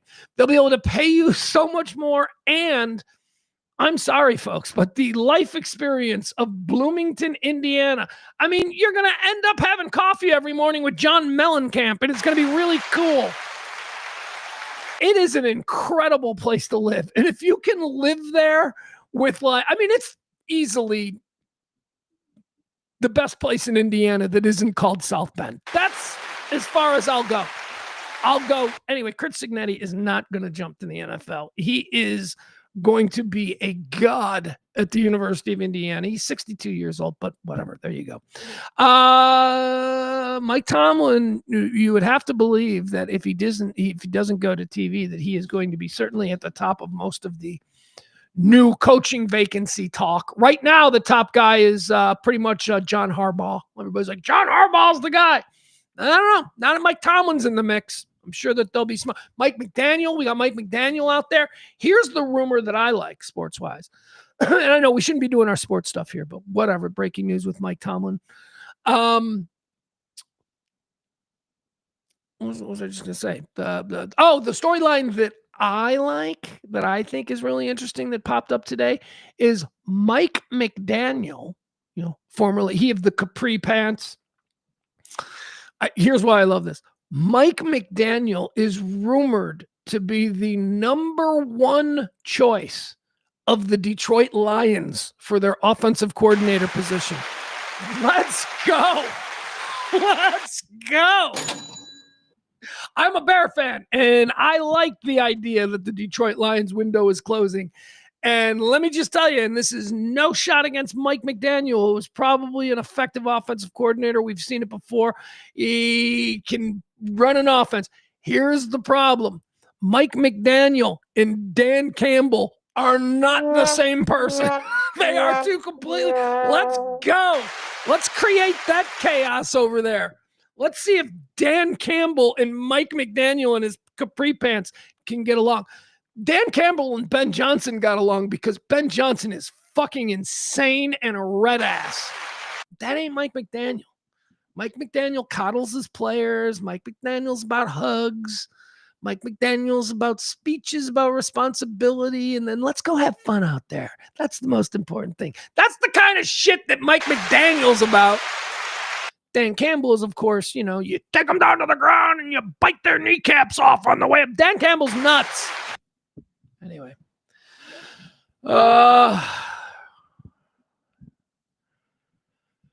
More on Mike Tomlin. Adam says, you know how that organization works. They would never want to fire him, but he basically was fired. Yeah, the team that is behind, the reason for the Rooney Rule. Hell, the Rooney Rule is named after their team president, former team president. It's probably a bad look for them. They're like, we're the team that black coach. You don't want to fire him, I guess. I don't know. Pittsburgh's a pretty cool organization. This is probably a situation where these people have known each other for 20 years. The Pittsburgh organization has essentially stayed the same. The family runs it. It's another one of these family teams. Mike Tomlin, they probably just went, I want to move on. I want to be different. I don't know how, I guess, aggressive and ugly the Mike Tomlin moving on meeting was today.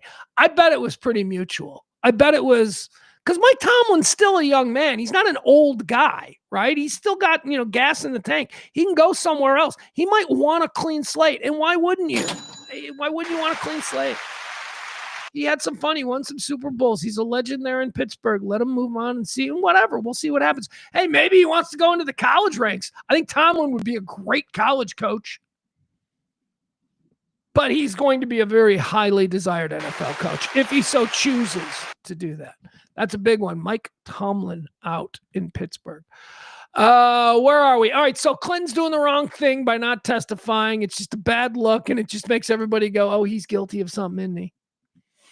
What else do we have? We did the Renee Good shooting. Okay, we covered that. Okay, here's a wild story. Here's a crazy wild story that's going on. Hold on, let me pull this up here. Let me also make sure nothing has changed since I put this story together last night, because I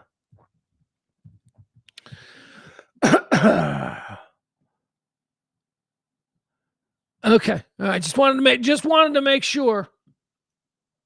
Okay. All right.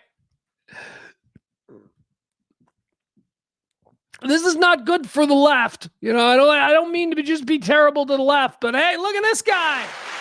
Look at this guy. We know him. He's one of them guy actors. He's in stuff. He's been in stuff forever.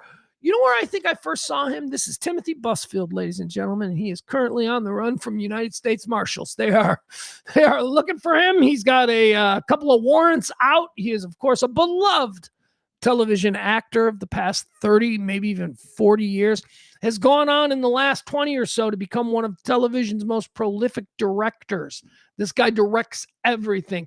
I first came to know Timothy Busfield, and let me see if I can somehow codify this statement with some proof. Let me see.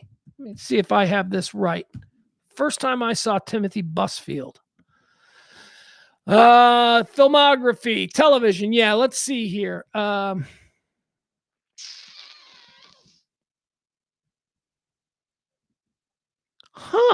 have it wrong. Or do I? Well, hold on. Is there a different category for... No. All right, never mind. I guess I was wrong.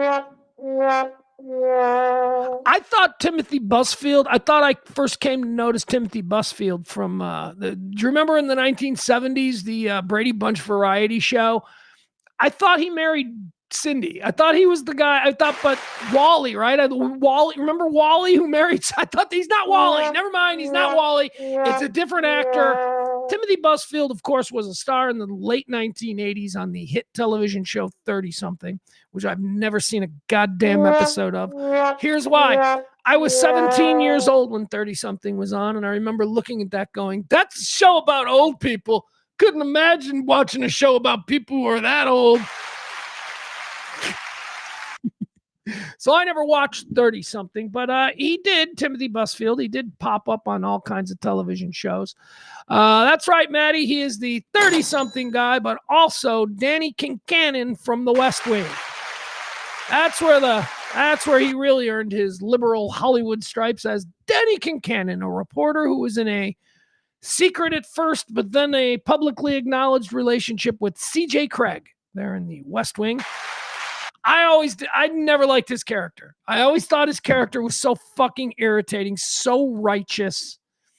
He was probably because I worked in media and I knew a lot of people who were actually reporters, and I knew a lot of people who were actually would pretend to be as conscientious and driven by the moral fuel of his upbringing like Danny Kincannon was. But it was all bullshit. They're all bullshit. I just knew most reporters, especially ones that rise to that level of White House insider, which is what Danny Kincannon was portrayed as on the West Wing, most of those guys are corrupt. Most of those guys get the access that they get because they do not have journalistic integrity.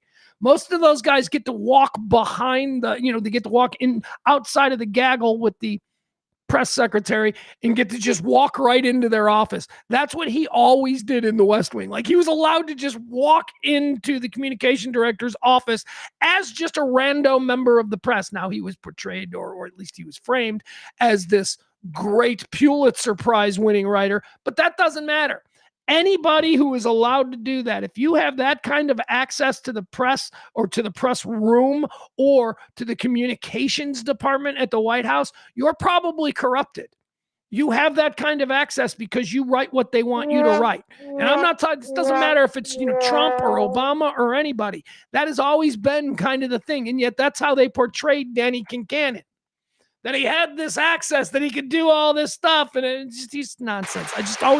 That always bothered me as a journalism student. It always bothered me that character was portrayed that way. So here's what he did. Yeah, what did he do? Why is everybody looking for old Timothy Busfield? He's been on the run now for 3 days after federal agent. Here, we'll read it. Actor Timothy Busfield remains missing 3 days after a warrant was issued for child sex abuse. Nope, don't do that. We don't need to do that. No applause for child sexual abuse. Oh, look at this. Oh, this is good. I like this. Here's a picture of him. Let's show this picture. Why? Because it randomly fits my narrative. All right, there he is. Look at him right there. There's Timothy Busfield. He's a Detroit Lions fan. Ha ha! Ha ha, Detroit! You're going to get Mike McDaniel as an offensive coordinator and hold on, let's get rid of this one. And you got Timothy Busfield as a fan. I guess we don't want to open up that can of worms, right? I think every NFL fan base probably has a bunch of pervs in it. Hold on, guys. Give me a second here. I'm trying to find my way. All right, here we go. Let's continue on with the Timothy Busfield is in the wind. Actor and director Timothy Busfield has been missing for 3 days since a warrant was issued for his arrest for alleged child sex abuse of 2 boys on the set of one of his shows. U.S. Marshals have now been called in to help in the search for him. Busfield, 68 years old, rose to fame with roles on beloved shows like 30-something in the West Wing. His directorial credits include dozens of television programs. He's been married to actress Melissa Gilbert.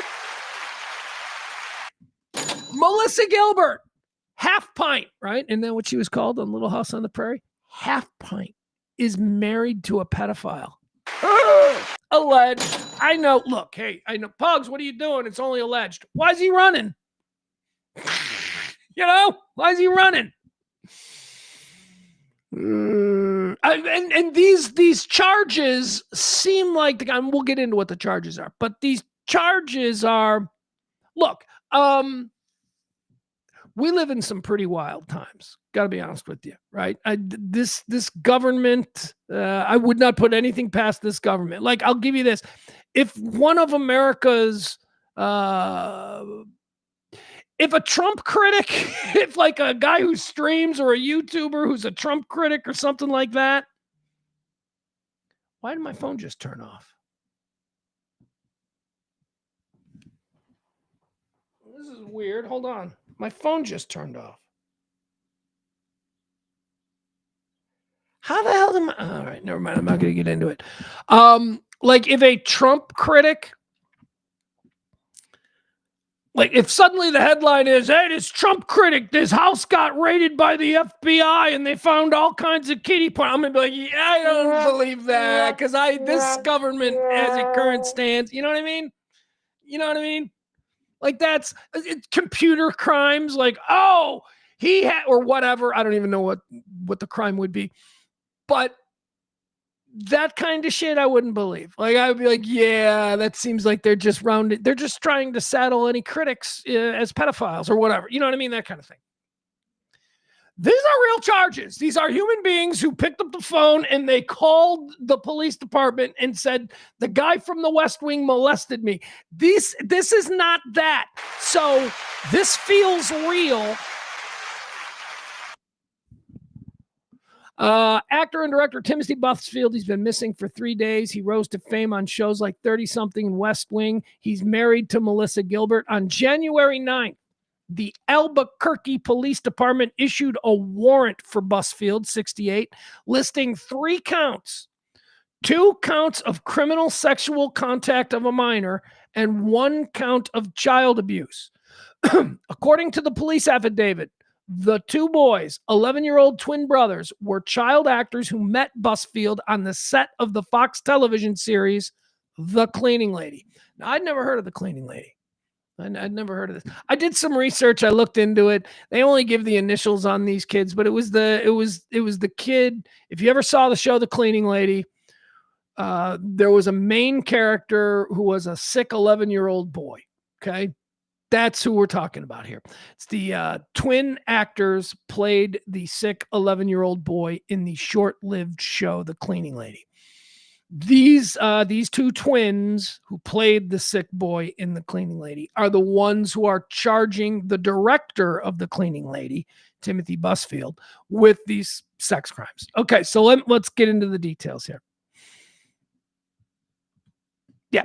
According to police affidavit, the 2 boys, 11-year-old twin brothers, were child actors who met Busfield on the set of the Fox television series The Cleaning Lady, which he joined as director in 2022. To protect their identities, the boys are identified by the initials SL and VL in the affidavit. So again, the boys are like, oh, who are these boys? SL and VL are the boys. Played an 11-year-old boy on the show The Cleaning Lady. All you got to do is go to Wikipedia and pull up The Cleaning Lady show and just look for the character who played an 11-year-old who has initials SL and VL, and they're right there. So you can find them. They're there. The investigation into Busfield originated with a report by a doctor at the University of New Mexico in November of 2024 of alleged child sexual abuse. The police at the time declined to take the case, but in October of 2025, the boy's mother filed a new report with the police and Child Protective Services with additional information that led to the January 9th arrest warrant. All right, so so these boys, a doctor was the first person apparently, during an examination or something. I don't know how this gets to be a thing, but the doctor was like, okay, this is serious enough. And you've got to hope, again, trust in institutions, although that's more and more difficult today. But you got to hope that a doctor is someone that you can trust when they say that I sincerely believe that these children were abused. Okay, so let's go with that. Again, as fragile as our institutions are, we'll believe the doctor. And apparently that wasn't good enough for authorities. And authorities said, yeah, no. And then a year later, the mother of the two boys, she then took the report that the doctor said and added some new things and went once again to the police. And at this time, the police said, yeah, okay. And that's why there was an arrest warrant issued on January 9th for Timothy Busfield. The investigation into Busfield originated with the doctor at the University of New Mexico. But in October of 2025, the boy's mom filed a new report. The boy's mother told police that her children were, quote, groomed and sexually abused by Timothy, and that Busfield had told them to call him, quote, Uncle Tim.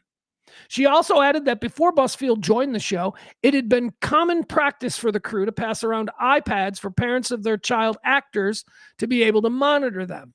but that this practice ended abruptly after Busfield came on board. I don't know what that's about. So yeah, I guess that's the thing. Like there were two, like if your kid's in a TV show and you're a parent on set, your kid gets an iPad and you get the iPad and your kid is, on the iPad. You're like zooming with your kid the whole time. I don't know how that works, but at least you can see where your kid is, I guess, if the kid's holding the iPad. Okay. Anyway, SL, he's one of the victims, told his therapist that Timothy Busfield had touched both his genitals and his bottom during the boy's interview with police. SL, that's the victim. SL and VL are the victims. SL also said that Busfield began abusing him when he was 7 years old. Both boys describe multiple incidents where they say Busfield sexually abused them for several years. That's written poorly. Just, again, journalism school. That's written very poorly. Both boys described multiple incidents where they say Busfield sexually abused them for several years. Like consistently, like this, the session, the sexual abuse session went on for several years. No, that's poorly worded. Poorly worded. It didn't go on. It went over. It carried on over the course of several years would be maybe the way to say that. But SL told his therapist that Busfield touched his genitals and his bottom. When Busfield was interviewed by police, so he was already interviewed by police after this, started to become a thing back in October of 2025. The police in Albuquerque contacted him. He was interviewed. When Busfield was interviewed by police, according to the warrant affidavit, he acknowledged in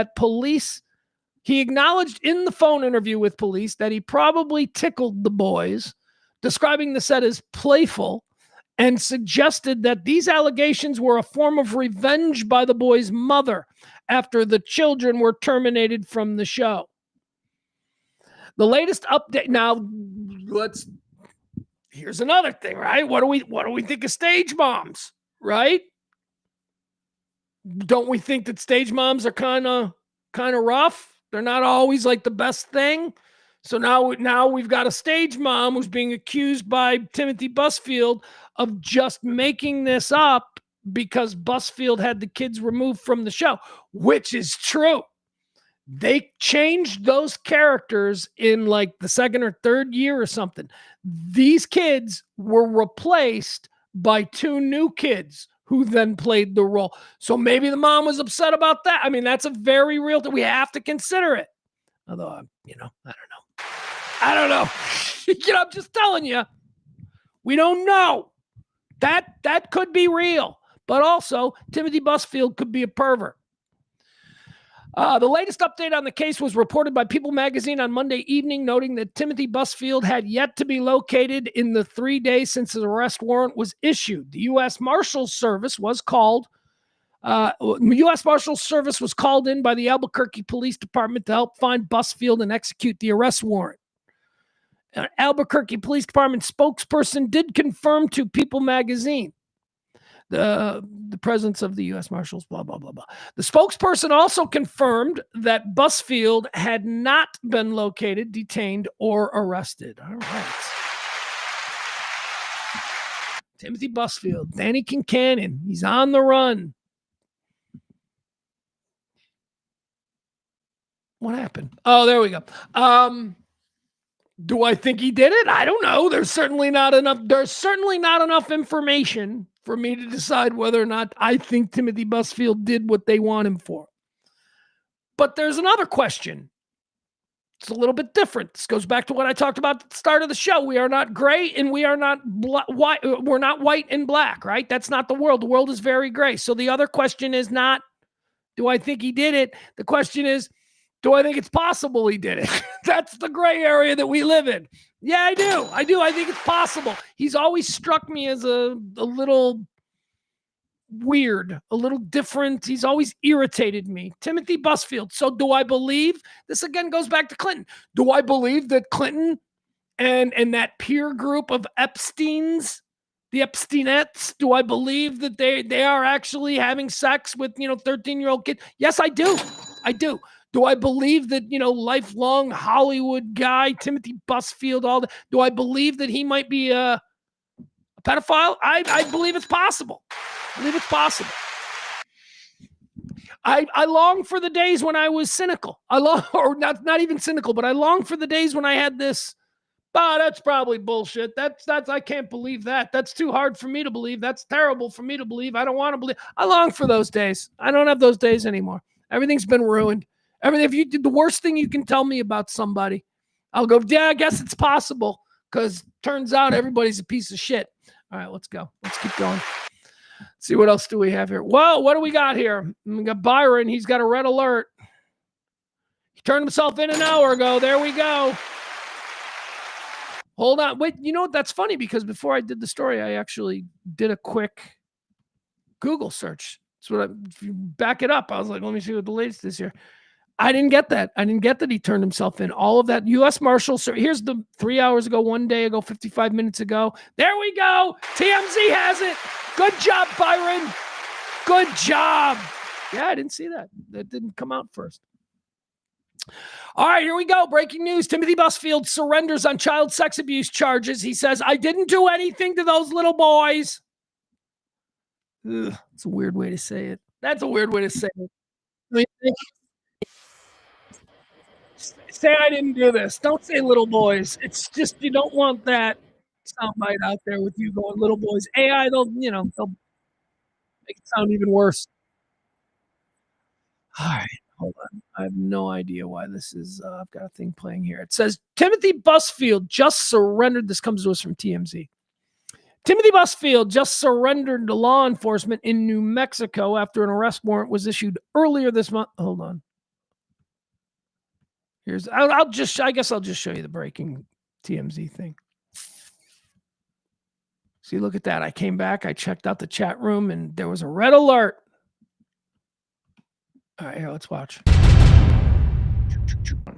Hi, everybody. It's Tim. I'm sure most of you know that are watching this that I was ordered to come to Albuquerque. I'm here now. I got the call Friday night. I had to get a lawyer. Saturday, I got in a car. I drove 2,000 miles to Albuquerque. I'm going to confront these lies. They're horrible. They're all lies. And I did not do anything to those little boys. And I'm going to fight it. I'm going to fight it with a great team. And I'm going to be exonerated. I know I am, because this is all so wrong and all lies. So hang in there. And hopefully I'm out real soon and back to work. And I love everybody for supporting me. Thank you. All right, there we go. That's Busfield. Turned himself in. Thank you to Byron for catching that. Here, Hugh with a let's break this. Let's break this takedown. Hugh says, seems if he were a perv, it would have come out years ago. All right, let's just hammer on that. Why? So are you saying that anybody now in the future who is revealed to be a perv, you're going to disbelieve it because it should have come out years ago? I mean, shit comes out all the time. People keep secrets for years and years.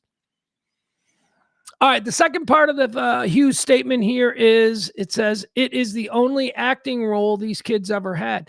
Yeah, well, imagine being sexually molested by Timothy Busfield and then, hey, let's do that again. I mean, you see, there are different ways of looking at the statement that you just laid down, Hugh. Seems if he were a perv, it would have come out years ago. Okay, I cannot sign off on that. That's just not true.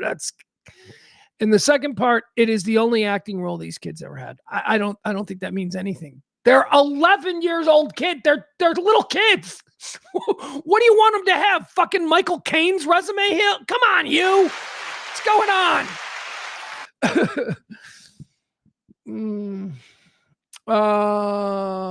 Maddie's got some information. Maddie says, and someone accused him of the same shit in 1996. This isn't his first accusation. Well, there you go, Hugh. There you go. It did come out. We just didn't care. We protect people. I am starting to see a pattern where we, or at least the powerful and the people who control the levers, have been protecting child sex abusers forever. I don't know how far this goes back, But I think that it's the kind of thing that they get us in the middle all ginned up about because we are the parents of the children who end up getting molested by these people. So we, the working class, the middle, the 70% normals, we're the ones who actually see how awful the concept of child sexual abuse is. All the rest of them, they just use that to manipulate us. They say that, oh, it's terrible when this happens to a kid, but they don't mean it. Because again, in that weird ass peer group, that 1% super billionaire, European royalty, monarchy, Saudi Arabian harems and princes, they fuck kids all the time. The special people in this world have normalized the idea of fucking kids. And it's only us in the middle who can't wrap our heads around it because, again, it's our peasant kids who are getting fucked. Sorry to put it so bluntly, but I am really starting to think that it is way more normal for super influential and super powerful people to have sex with underage people than I ever thought it was. And partly because of this administration going to the lengths that they have gone to protect Jeffrey Epstein. I do not for a minute believe that Jeffrey Epstein is the only guy out there doing this. You're telling me there's not some Eastern European fucking oligarch who's got the same kind of setup for all of his rich, but you're telling me that there isn't some dude down there in fucking Dubai who's got the same, we just don't know their names. I bet you there's some guy out there in San Francisco, some billionaire, some respected and revered billionaire whose name just hasn't come up as being one of these fuckers. But I promise you this, I do not any longer believe that Jeffrey Epstein is the beginning and the end of this. I think Jeffrey Epstein is the one that got caught. I think Jeffrey Epstein might have been the sloppy one. And we, the 70 in the middle, we have to stay fired up about this because, again, the people at the top don't think it's a big deal. What? She was 15. Please. All right. Hugh says, okay, never knew there was an old one. Yeah, neither did I. But Maddie posted it, and look at us. We believe Maddie, and we're going with it as fact. I don't know if it's true. Maddie said it's true. I trust Maddie. But Hugh, I don't know if you know Maddie. So, you trust her at your own. Well, you trust me. If I'm trusting Maddie. See, this is how disinformation gets spread. Because I trusted Maddie. Because I trusted Maddie that was true. All right, she says concerning Busfield. Yep. Busfield played them off to shut the fuck up, so now we see a pattern. I think it's super disingenuous to immediately denounce victims as deceptive. Yeah, I mean, look, here's the problem with that. If it is true, let's just operate in the world of truth and let's pretend that what he is saying is his truth, is what he knows to be the truth as to what happened. If that is truth, you got to say it to defend yourself. You're in a no-win situation. You got to say it. However, if we think he's guilty, this is just another indication of what kind of a piece of shit he is, that he would, be guilty and throw the victims under the bus. I don't know. Is it better if you had gone, hey, everybody, it's me, Tim. I'm sure you've heard about the charges that those two young men have charged me with, and I just want to say that I'm going to answer these charges. I'm going to confront them head on. Truth will come out, and I just think that we should all keep a good thought for those young men and for what they're going through, and we'll get to the bottom of this. Thank you. There you go. That's what he needs to say. That's it. It's like, and what he did there was he put it out there that the kids are going through something. Whether it's, the parents are putting the screws to them to make this shit up or, whatever. They're obviously lying. So imagine what you must go through in your life to concoct a lie like this. So, that's how I would do it. You got to be subtle and nuanced. Goddamn, seriously. Why am I not running a crisis management firm? They should be paying me like $10,000 an hour. This guy instead, he goes up and he's like, hey, it's Tim. Remember me from West Wing? No, he took the wrong tone from the beginning. Hey, it's Tim. First of all, nobody knows who you are. Nobody knows you're Tim. We know you're Tim now because of these sex charges. But 48, 72 hours ago, you were just, oh yeah, that guy that was in West Wing and 30-something. What's his name? So please, the familiarity, it's Tim. It rings a little hollow. But that's just me. Gotta pee again. All right, I gotta pee again, but that's okay because I got other things we gotta do. So I'm gonna take a quick pee, and you know what else I'm gonna do? I'm gonna refresh my soda because we've got more stuff to talk about. Don't you worry. It's only 2:18. We got stuff. Good time to maybe tell a friend. Here's what I'm going to do. I'm going to go take a piss and I'm going to go fix my drink. And then you're going to tell a friend. You're going to send something. You're going to forward this show around. You're going to post something right now with the link to this show. That's what you're going to do for me. Thank you.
All right. Here we go. We're back.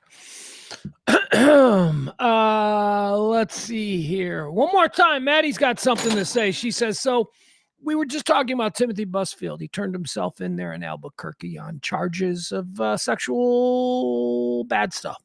Did sexual bad stuff, apparently, or accusatorily, with two little 11-year-old kids that were on a show that he was the director of. Okay. Maddie asks a question that is a good one, because in talking about the Timothy Busfield situation, Hugh Morris, our good friend, he chimed in and he said, this never heard this before. I think this is bullshit. He basically thought that, he wasn't believing it. And then Maddie offered up that, no, this is actually the second time that Timothy Busfield has been accused of such things. He was accused in 1996. So not his first rodeo in the, hey, you touched that kid department, which is troubling because I didn't know about this in 1996. I didn't know that he was accused of these kinds of things. He seems to be a guy that, not a big star, but a working actor and a really well-regarded television director. So he's got a career.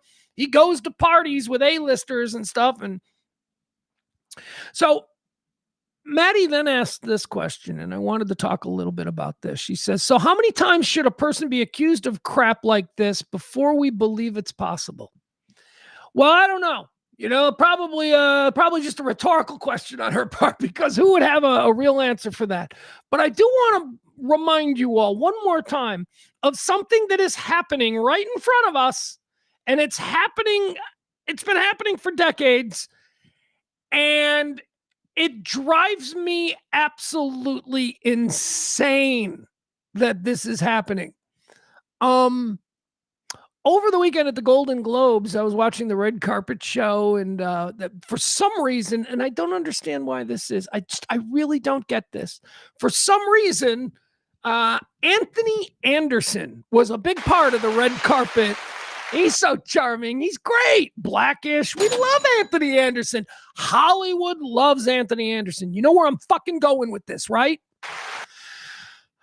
So I just went to the bathroom and I opened up my phone and I wanted to see, just to check in the headlines really quickly. And guess what? Brand new entertainment headline just posted. Look at this. Oh boy, good for him. Hey, Anthony Anderson has just been signed to host a new Star Search reboot on Netflix. There's also a whole bunch of stories about Anthony Anderson and the girl he showed up to the Golden Globes with. Some rosy chick, I don't know, some influencer. Anyway, he's getting all kinds of celebrated. He's one of the good ones kind of press in Hollywood, and he's gotten this for 20 years. Netflix is right.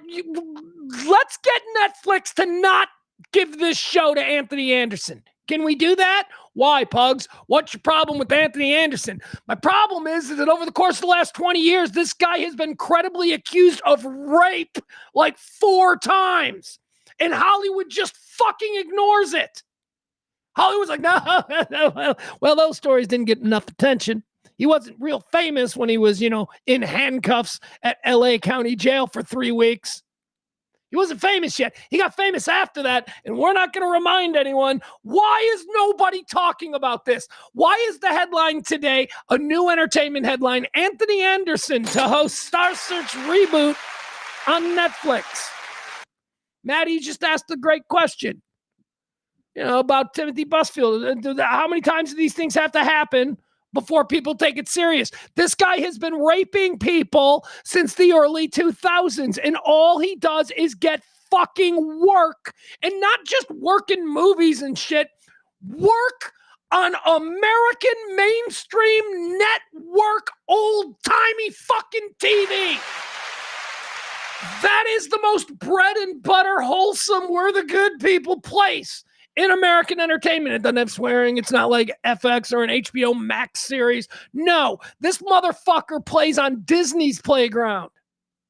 And he keeps getting fucking work. Let me remind you again, breaking news, Anthony Anderson has been given another show. Netflix is in the Anthony Anderson chick raping business. He's going to be hosting Star Search. Because, when I think of a replacement for Ed McMahon, I think of, the always rapey Anthony Anderson.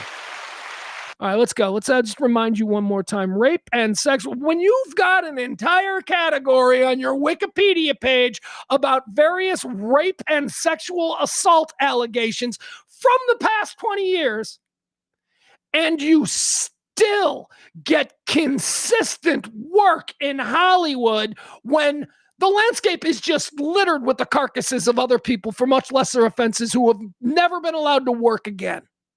So what the fuck is this about? Rape and sexual assault allegations. Anderson was accused of raping a 25-year-old extra in a trailer on the film Hustle and Flow in July of 2004. The alleged victim accused Anderson and assistant director Wayne Witherspoon of forcibly removing her clothing, photographing her against her will, and sexually assaulting her.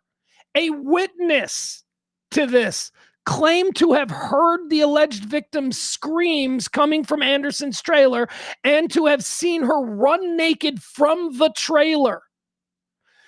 The victim was then treated on the very same day at St. Francis Hospital. Why are you here in St. Francis Hospital? Because Anthony Anderson, an actor, just tried to rape me in his trailer.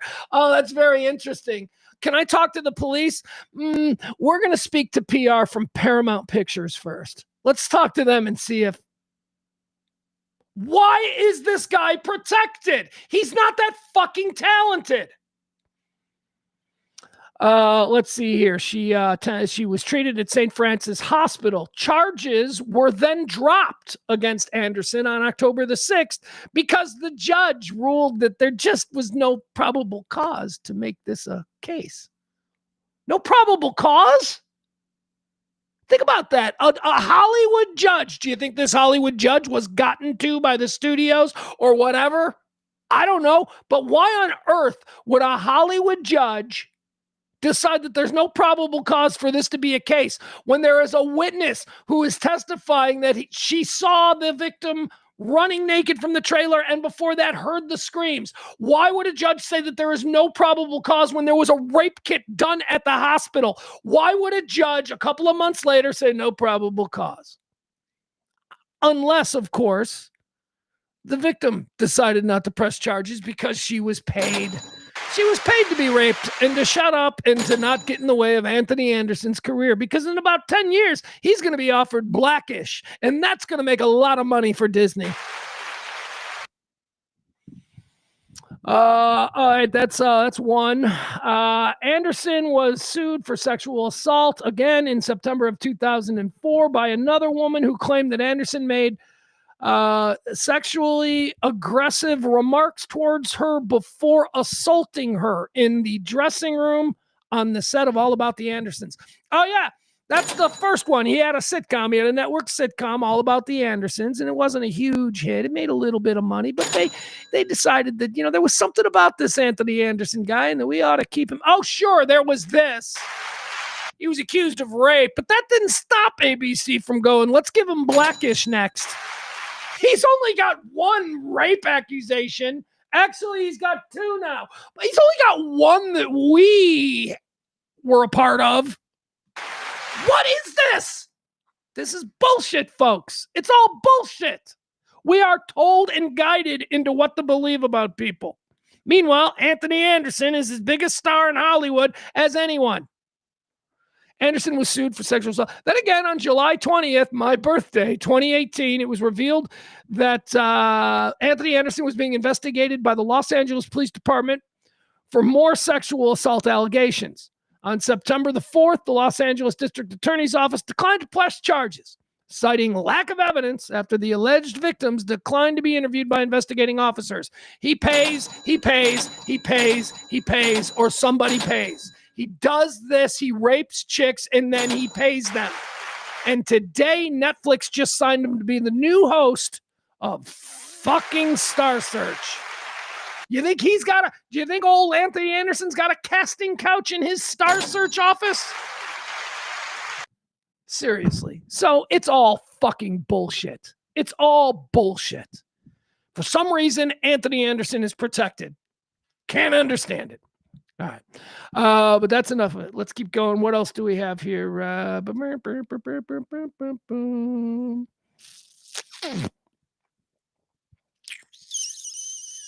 don't know. All right. So there's a story here. There's a pitch out there to create an American Autobahn. An American Autobahn. Floor it, the story says. Drivers are divided on wild American Autobahn plan to pull speed limits off of highways. All right, so I read this story last night and I thought, I can talk about this. This is kind of interesting. But I guess I don't really know the details now that I'm looking at it. So it says here, a wild plan has been proposed to turn certain stretches of the American highway system into speed limit-free roads. United States drivers are divided on the proposal, which would affect, how do you fucking know? You're talking about me and you're talking about the people in the chat room. How the fuck do you know that we're divided on this? I hate the way people write. It's just, but United States drivers are divided on the proposal, which would effectively turn eligible highways into American Autobahns.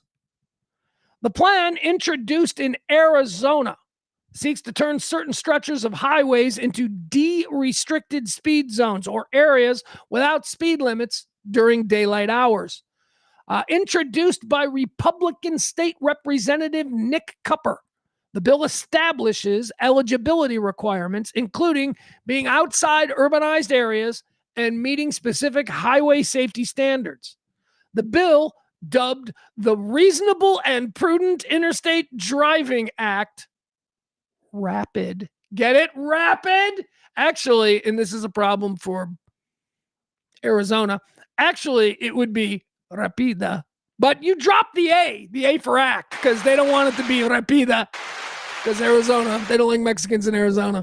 Even though it's like all there is, and maybe that's why they don't like them. I don't know. Rapida, no, rapid. They're calling it rapid. The Reasonable and Prudent Interstate Driving Act. See, they leave the act off because they don't want it to be Rapida. The bill, dubbed the Reasonable and Prudent Interstate Driving Act, would also set speed limits at 80 miles per hour in these de-restricted speed zones after nightfall. So at night it would be 80, but during the day it's going to be all bets are off. My number one goal is that it's actually safer. That's my goal, safety. My number two goal is it's about freedom. Okay, you lose me whenever like freedom, it's like the second reason that you're pushing this. Just fucking freedom. All right, let's just talk about what this is and should we have speed limits on our highways. Because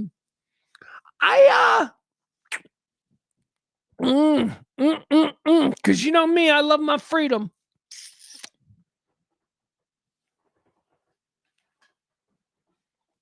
Couldn't find my drink. I mean, I wear my seatbelt. Wearing my seatbelt. I'm not one of these, I need the freedom to not wear my seatbelt. I'm not one of these fucking morons. Because you see, I've been through a windshield. I have been through a dashboard and through a windshield and all of that stuff. And so life experience. I wear a fucking seatbelt. Okay? It's not about freedom. If I was a motorcycle rider, I would wear a helmet too. See, because I'm not a moron. And it's not about freedom. It's about being smart. I ain't gonna wear no helmet on my motorcycle, freedom. I hate those people. I fucking hate those people. Put a fucking motorcycle. We're putting you in a fucking motorcycle helmet because your drunk ass is gonna fuck something up and then you ain't got insurance. We're gonna have to pay for you and your rehab and fucking put a helmet on. We don't want to pay for brain injuries, you fucking loser. I don't wear a helmet. So I wear my seatbelt instinctively. I get it. And by the way, I am old enough. Yeah, I am old enough. Actually, not that old. People my age probably remember this. When we got our driver's license, when we were 16, seatbelts were not mandatory. That came like a year later. It was like I had only been driving for like a year, and I'm like, already they're changing the rule. Like already you got to remember to do that. So every, group of driver that came after, I think like maybe 1987 or 1988, whenever the mandatory federal seatbelt law was passed, those people, they just instinctively get in the car and put the seatbelt on. But if you ever ride with old people, they know a lot of times old people still won't wear it. Like, I didn't wear a seatbelt in 1952. I ain't wearing it. Okay, cool. But again, right? Again, I was thrown through a windshield. I get the purpose. You don't got to tell me twice. I understand. So, click. Fuck your freedom. That's what I say. I'm wearing the fucking seatbelt. So how about speeding? It's another freedom issue. We should be able to drive as fast as I want. Whether or not I wear a seatbelt is not about how I affect other people. Innocence, right? It doesn't matter. The seatbelt thing truly is a personal deal. We're forcing you to wear a seatbelt because we don't want you to do a stupid thing and hurt yourself. It's not, we want you to wear a seatbelt because if you don't, you're going to hurt innocents. Innocents are not affected by whether you do or do not wear a seatbelt. Innocents are affected, potentially, certainly, by you driving 140 miles an hour on a stretch of highway, and you're drunk, but it's all right, I can drive. You're just fucking, and you just know that like these stretches will just be filled with rich douchebags who make a weekend of it and go out in the middle of nowhere and just race up and down these stretches of highway. Stretches of highways, you and I will still be on. Your daughter will be on. She's driving herself back up to college. She'll be in the little minivan, the 10-year-old minivan, and one of these fucking idiots in their fucking $300,000 McLaren is going to not see him coming over the bank, and they're not going to brake quick enough, and your daughter's going to die. The good news is, so is the idiot in the McLaren, because those cars are basically paper mache. So he's going to die too. I think there are certain areas in this country, very selectively and determined by smart people. I think there are certain areas in this country that it's probably okay. Death Valley. I would say that stretch between Las Vegas and Los Angeles, that's probably okay. I'll tell you this much. There is a stretch of 57 here in Illinois that runs right through farmland all the way from like the river valleys of the South up into Chicago. I think that could probably be an Autobahn. I'm not giving Texans Autobahn. You people can't handle it. You're the worst fucking driver. I know you don't know this, but you're the worst drivers I've ever seen in my life. So no, Texans can't handle it. Midwesterners can. We can here. California, I don't think they need it. I know it's like real tempting, the Pacific Coast Highway. No, that's not tempting at all. You wouldn't want to do an Autobahn on the Pacific Coast Highway because the whole point of that is that people are distracted by the natural beauty of the drive. So I guess you don't. Death Valley, that's what in California, that's it. Between Los Angeles and Vegas, that's where you could do it. Anything else? Like maybe through Iowa. Like maybe there's things in Iowa, North Dakota, Utah. Here's what you need. It needs to be flat. Okay? It just needs to be flat, which I know Texas checks that box. But you people can't handle it. You people don't even use turn signals. I'm sorry. I'm saying it's just a thing. It's been bothering me for years, so I'm going to lay into it. People in Texas don't use turn signals. You're terrible drivers. You're terrible. And this is what? Just not using turn signals makes me terrible? Yes, because it is one of the most selfish things that you can do as a driver. And selfish driving equals terrible driving. Texans are the most selfish, terrible fucking drivers I've ever seen. Do you guys even check your blind spots? You never use your fucking turn signals. You just take over a lane because what? Texas? And you all have these gigantic, F-350s that nobody can see around, and you're coming in and out. You people suck at driving. And don't even get me started about how you drive when there's just a little bit of ice on the road, because it's pretty bad. You know it's pretty bad. Now, I will also tell you about something that I experienced here in Chicago the other day, which I am pretty sure, and I'm just going to say this because, again, this was the specifics of the situation. Here's what I think was going on. Like 12-year-old black gangbanger stole a car and decided to do 100 miles an hour down the Dan Ryan the other day. Yeah, I was involved in that. He went by, I swear to God, he went by, and my kid looks at me and he goes, that kid was younger than me. And I go, yeah, I think he just stole that car. I think that's a stolen car flying down the Dan Ryan. Anyway, so people just look. I probably shouldn't. It's just a bone to pick with me about Texans and your lack of appreciation for the fucking turn signal. Understand the turn signal ain't about you. It's about me. It is you telling me what you intend to fucking do so that I, the person sharing the road with you, can make the appropriate changes. Here's the other thing that I hate to tell you, and I told my son this when he started driving, and he laughed. He thought it was funny, and he says, I've heard him say it since, driving, I know we hate this word, driving is motherfucking socialism, okay? You are a socialist every time you get on the road with other people. Why? Because we share everything. Because nobody has more of a right to any one thing than anybody else. You have to be a good citizen, at least in theory, when you are out there driving amongst others, all right? It's socialism. That's what driving is. Maybe that's why Texans are such terrible drivers. They hate socialism on every level. That 12-year-old gangbanger in the stolen car on the Dan Ryan yesterday was a better operator of that vehicle than I'd say 90% of the grown men I know in Texas who cannot drive for shit.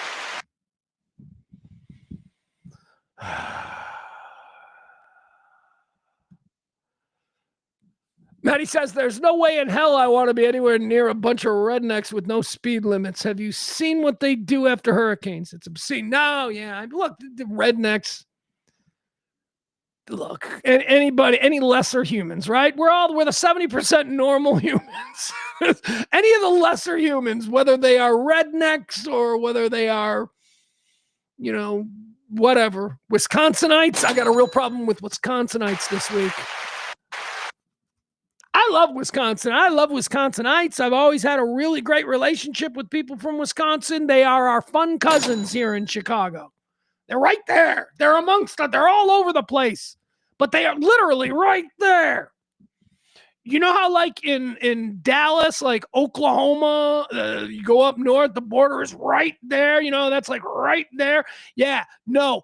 Imagine if it was 10 times closer, right? That's what Chicago and Wisconsin is. The line is right there. The people are right there.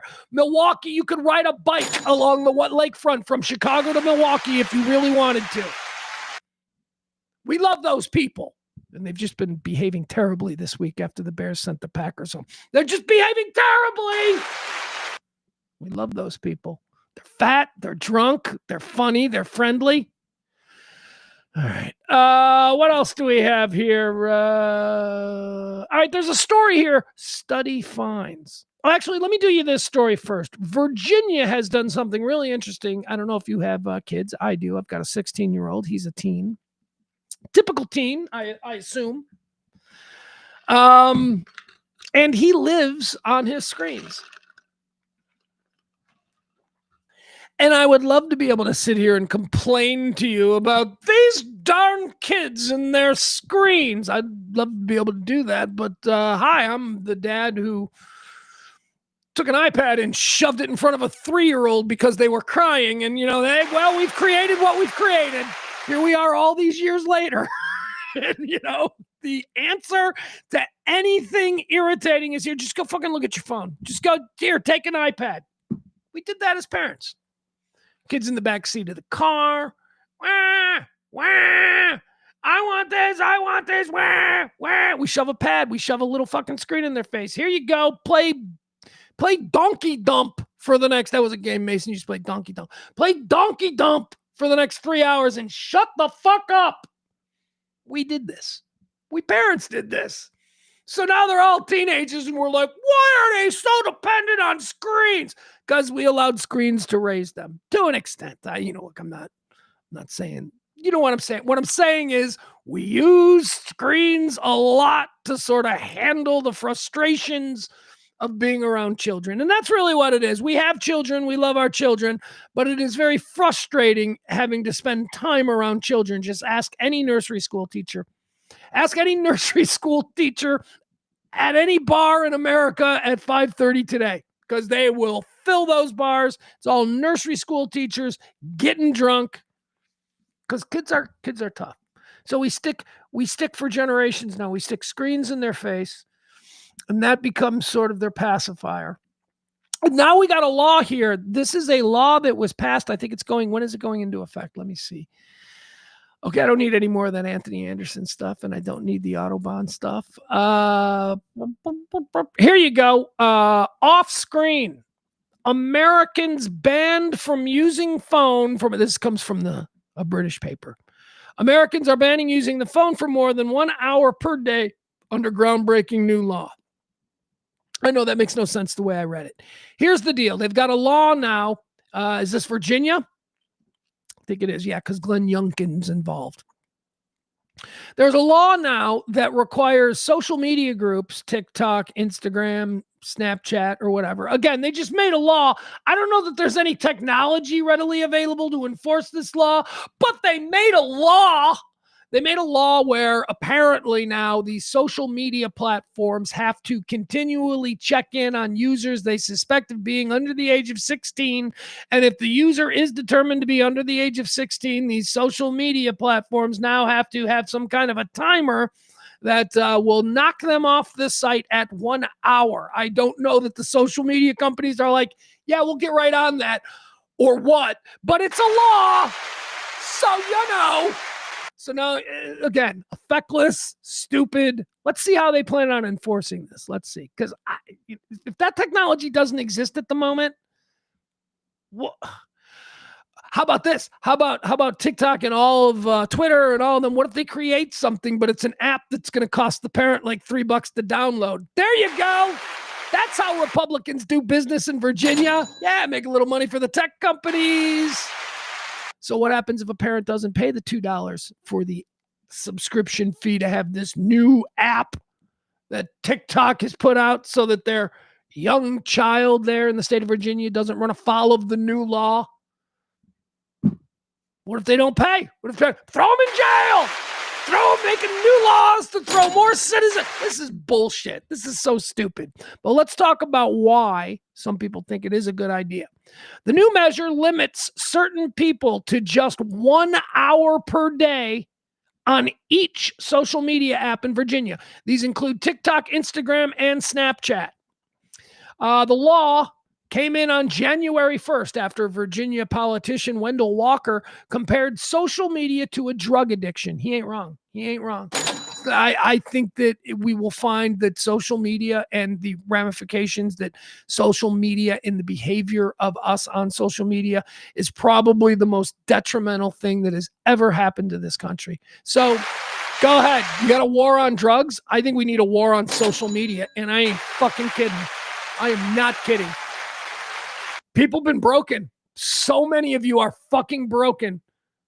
Anyway, the legislation was approved by Governor Glenn Youngkin with support from both parties in the House and in the Senate.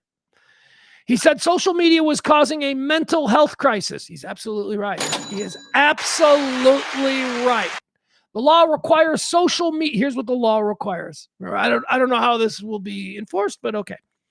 The law requires social media platforms to check if a user is under 16 or not, and if so, limit them to 1 hour per day per platform. What's the software for that? What is the update that needs to be done to phones? Who does Snapchat need to hire now to program the monitoring of this new Does that exist? You get my point. The law says that they got to do something that I don't know that they have the technology readily available to do. So what the fuck are we even doing here? The legislation was approved by Governor Glenn Youngkin with support from both parties in the House and the Senate. He said social media was causing a mental health crisis. The law requires social media platforms to check if a user is under 16. And if so, limit them to 1 hour per day per platform. So here's probably how they're going to fix this problem instead of being forced to now create some kind of thing, some kind of glitch or whatever in their thing that will start a timer on anyone that says, yeah, I'm 16. By the way, I hope it's like that. I hope it's like how they protect teenage boys from porn by putting up a box that says, "Are you 18? Yes or no?" Because, every horny 16-year-old is going to go, "Oh, I just can't lie in this moment.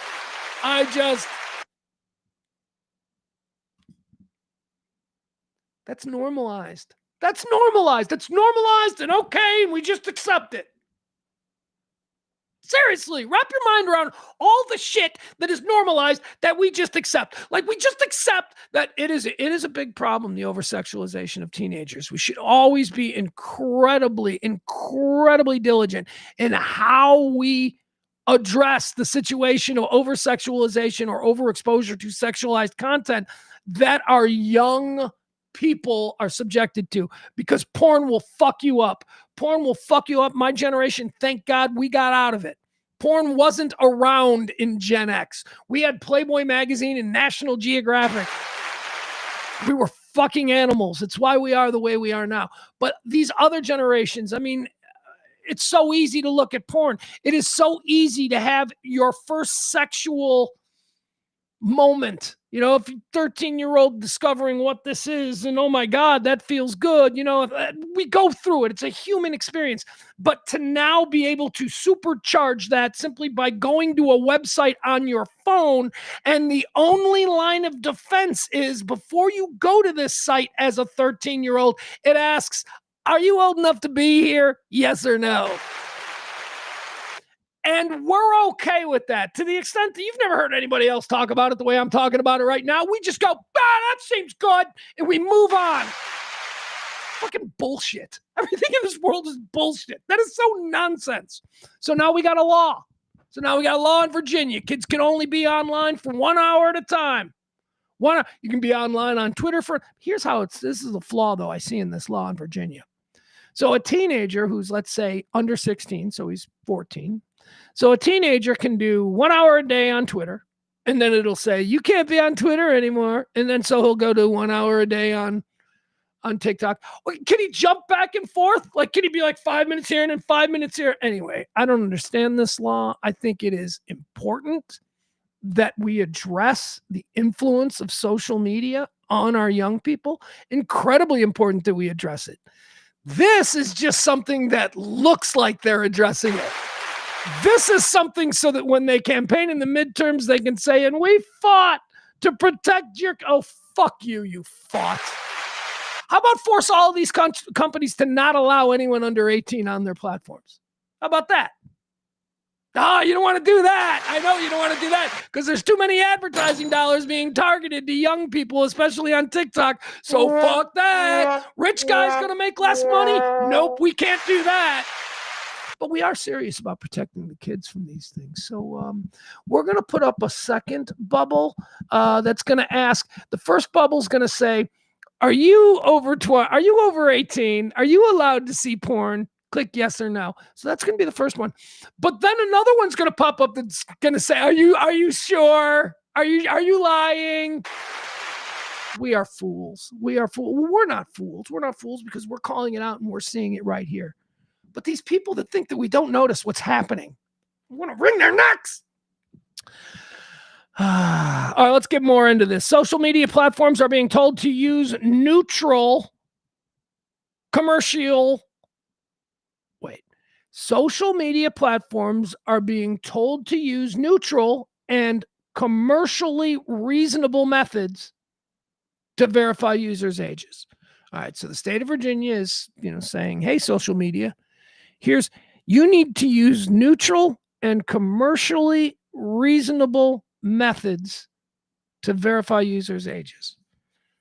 I don't know what neutral fucking means. What does that fucking mean? What is that? Social media platforms need to use neutral and commercial. I don't know what any of this fucking means. And if I was one of the social media companies, I'd be like, what does that mean? What does commercially reasonable method mean? Commercially? How about just reasonable methods? What is commercial? Why are we... No. Parents will not be able to access any other part of their child's private social media settings or allow them to view messages or private posts. The responsibility to make sure children are not spending too long on social media will lie with the companies rather than with the parents. There we go. There we go. You got to. You got to. I would love to exist in a world. I would love to exist in a world where all parents are good. The parents always know, but fuck that. There's a lot of bad parents out there. And social media, if you believe, as I do, and apparently they do there in Virginia, if you believe that social media is now beginning to have a compoundingly negative effect on generations of young people in this country, if you believe that, then something needs to be done. And I don't want to sound draconian and be like, they can't use social media. But how about we at this point look at social media and go, that's a grown-up thing. That's a grown-up thing. I really don't think 12-year-olds need to be on TikTok. I don't think so. Let them go be on YouTube. YouTube is fine. YouTube is good. But all these other things, it's so ugly. What is social media? Social media is a place where people social media is a place where people gather from all different walks of life and they say what they really mean, damn it. And they just talk. Yeah, I don't think that's an environment for children. I really don't. I don't think it is. So, all right. Anyway, Barney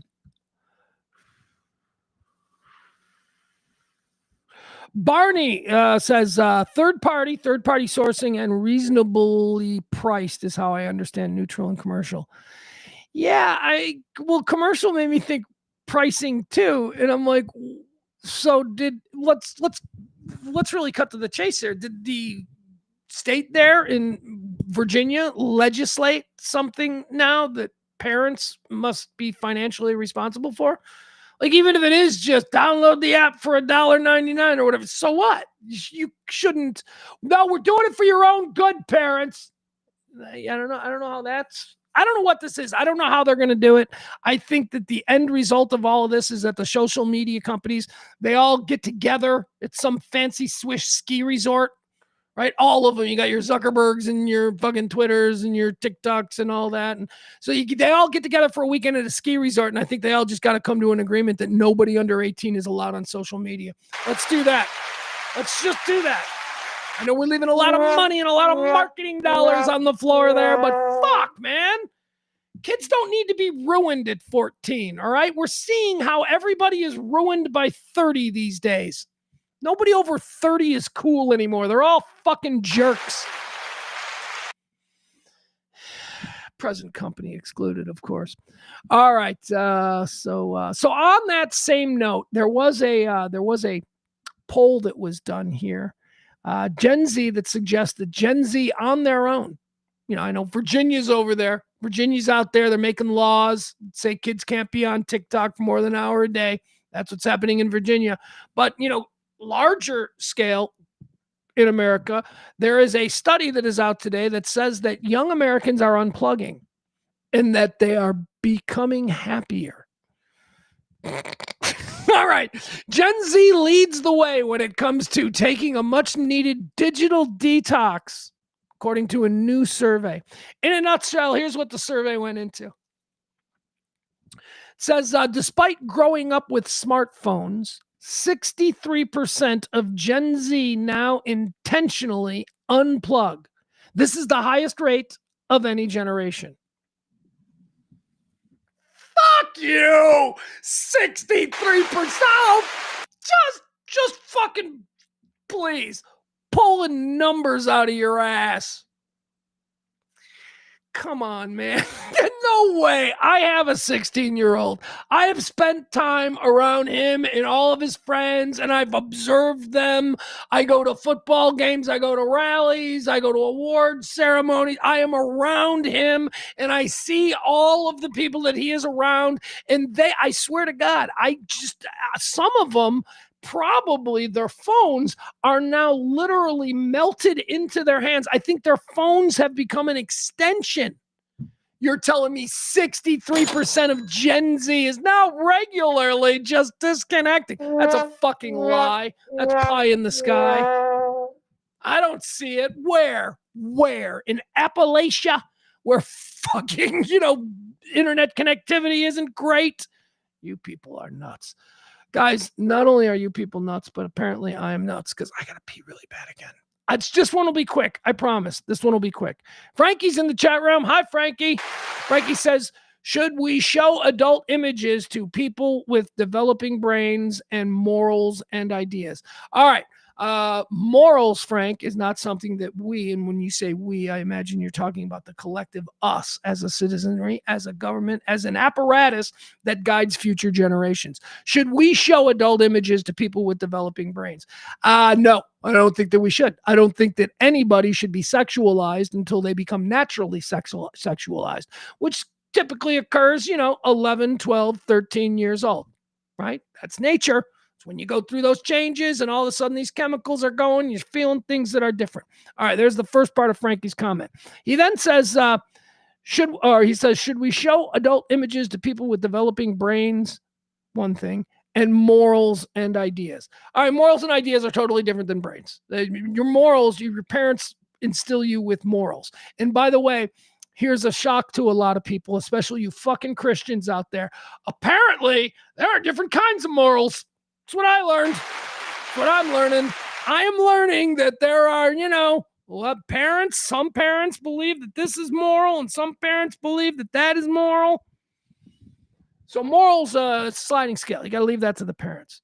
But as far as like a society, I think that we should all at least agree that nothing under the age of 13 should ever be sexualized in any way, shape, or form. And I don't mean that is not by extension me saying that people 13, 14, 15. I'm talking about rushing. I'm talking about exposing non-pubescent children to sexualized imagery. I don't think we should ever do it. But I guess now the conversation is, well, what is sexualized? Because I would tell you that a topless girl is not sexualized. Oh, we'll get into that. I'm going to take a break. Hold on. Let me go to the bathroom. We'll come back and I'll tell you why I do not think that a 9-year-old boy seeing a girl topless in a movie is sexual. All right, we'll come back with that.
Okay.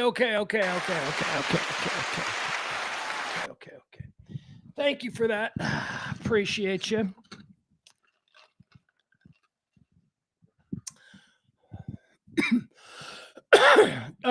Frankie in the chat room, we're going to follow up him saying that we should show, should we show adult image? All right, whatever. Here's what Frankie said following that up. My guy, Frankie. Frankie says, Gen Z can't use cursive. And then there's a question mark. So it's an interesting way of phrasing it. I don't know if he is saying Gen Z can't even use cursive, like accusatory, or if he's wondering, can Gen Z use cursive? Well, I'm here to tell you, My 16-year-old, who is National Honor Society and in the top, well, I'm not going to say what number he is in his class, but because it's a great debate. Trust me, that's an inside thing between me, him, his mom, and like, what is it? Is it that number or is it that number? Anyway, my kid, who's by all accounts very smart, 16 years old. One of the big bits I like to do with him is I like to put a piece of paper down and a pen, and I want to say, write something. I want to watch you write. Or here, write this down. I'll give him a pen. Because, again, although I think that he is a fair representation, I think he's a good, I think my son is a fine representation of his generation. Despite this, he writes like a fucking 5-year-old. Like, if you ask him to like write something on a piece of paper, it's block letters. It's almost like hieroglyphics. He doesn't know cursive. And again, I say this, qualifying it with, he's one of the smarter kids in his class, National Honor Society, straight A's, all of that kind of stuff. He can't write cursive. I was shocked by this. I think I've told this story before. I was shocked by this. And I'm like, you can't even write cursive? And he looked me dead in the eye and he goes, no, I also can't.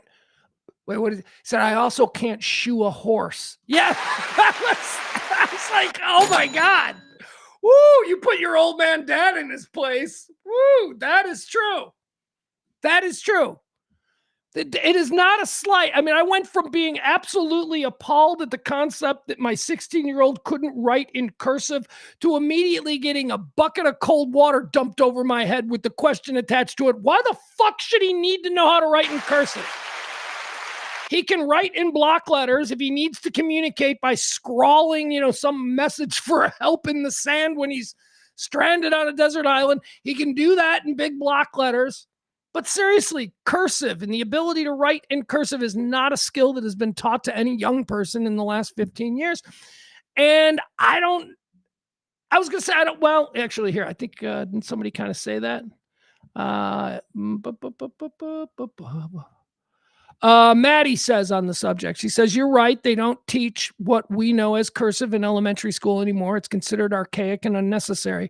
As a generation who predominantly types now, I do not necessarily disagree.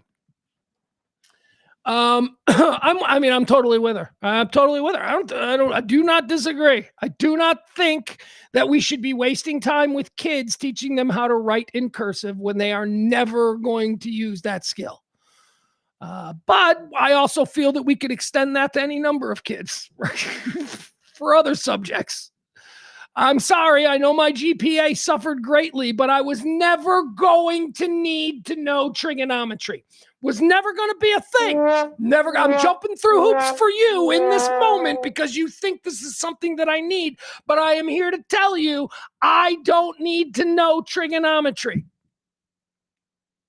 So, there are things we don't need to know. Now, if I wanted to be a rocket scientist and I showed some kind of interest in science or something like that, yes, then maybe I would be into trigonometry, and the school at that time should have focused on those kids instead of trying to force me to learn fucking math shit that is just a big waste of all of our time. That's interesting. Adam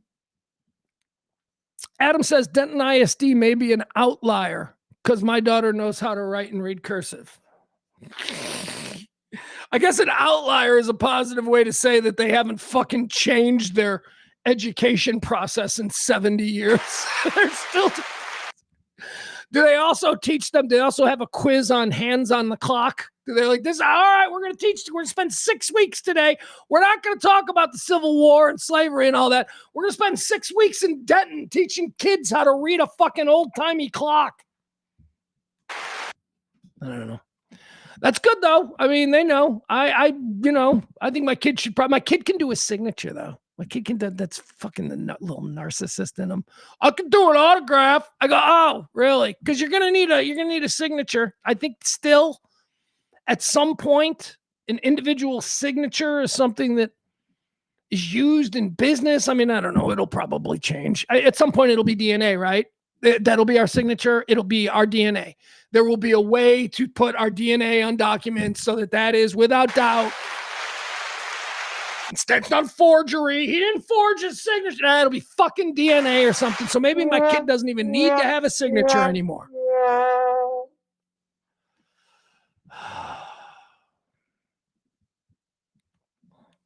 KB, who went through the same exact school system as me, says, I don't get teaching trigonometry, but not civics and financial planning. Isn't that fucking right?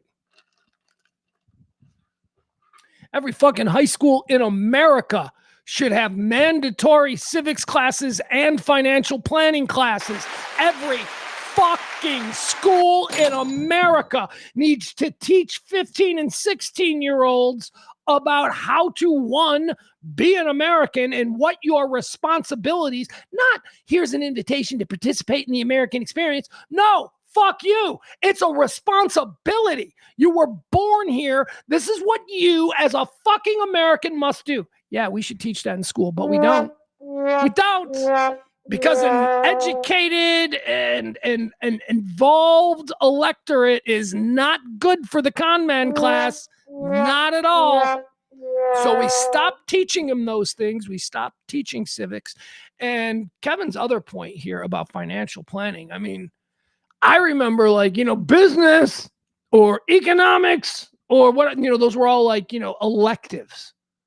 No, they should not be electives. They should be mandatory, just like math and history and social studies, those are all mandatory. Well, let's make civics and financial planning in our high schools also fucking mandatory.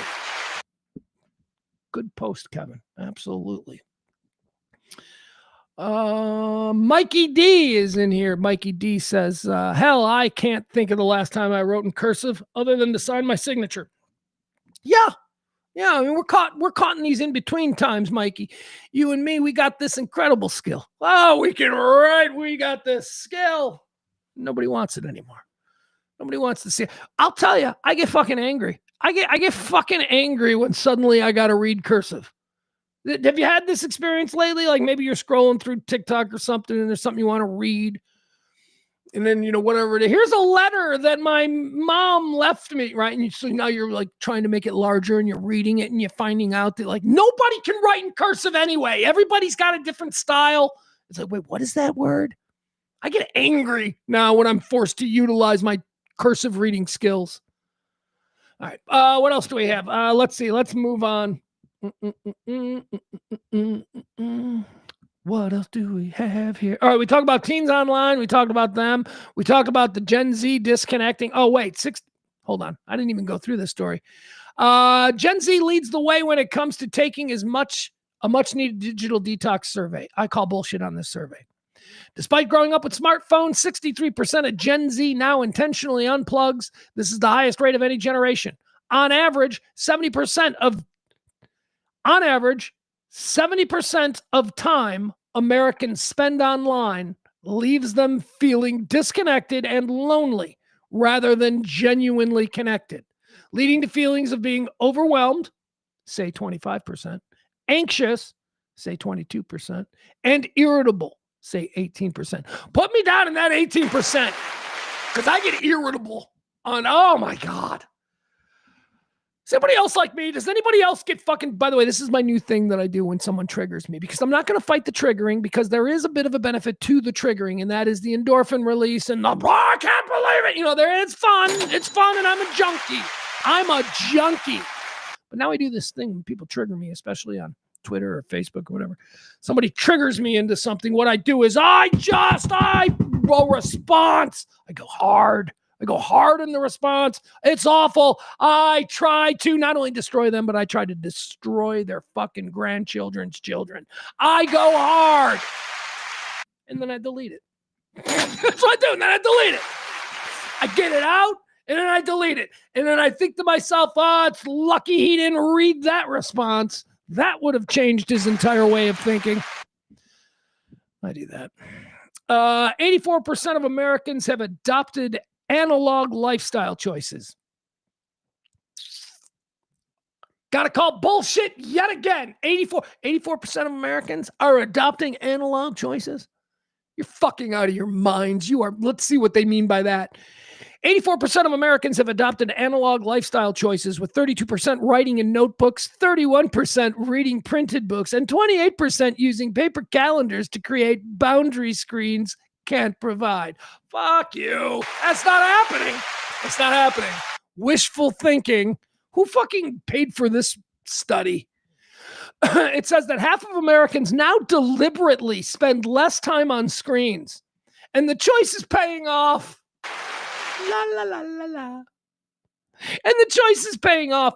People who create screen-free windows in their day say they feel more productive, the person who wrote this? This is all from the perspective of the person who wrote this, who's pretending like this is some big... Half of Americans now deliberately spend less time on screens, and the choice is paying off.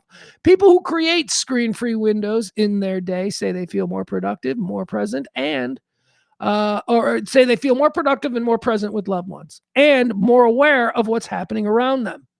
But here's the kicker: 70% of time spent online actually leaves people feeling disconnected and lonely rather than connected to others. All right, so if you are somebody who disconnected, as they are this pretend person that they're talking about here in the study, half of Americans now deliberately spend less time on screens, and the choice is paying off. People who create screen-free windows in their day say they feel more productive and more present with loved ones. Absolutely 100% believe that's probably the case, because that is what will happen.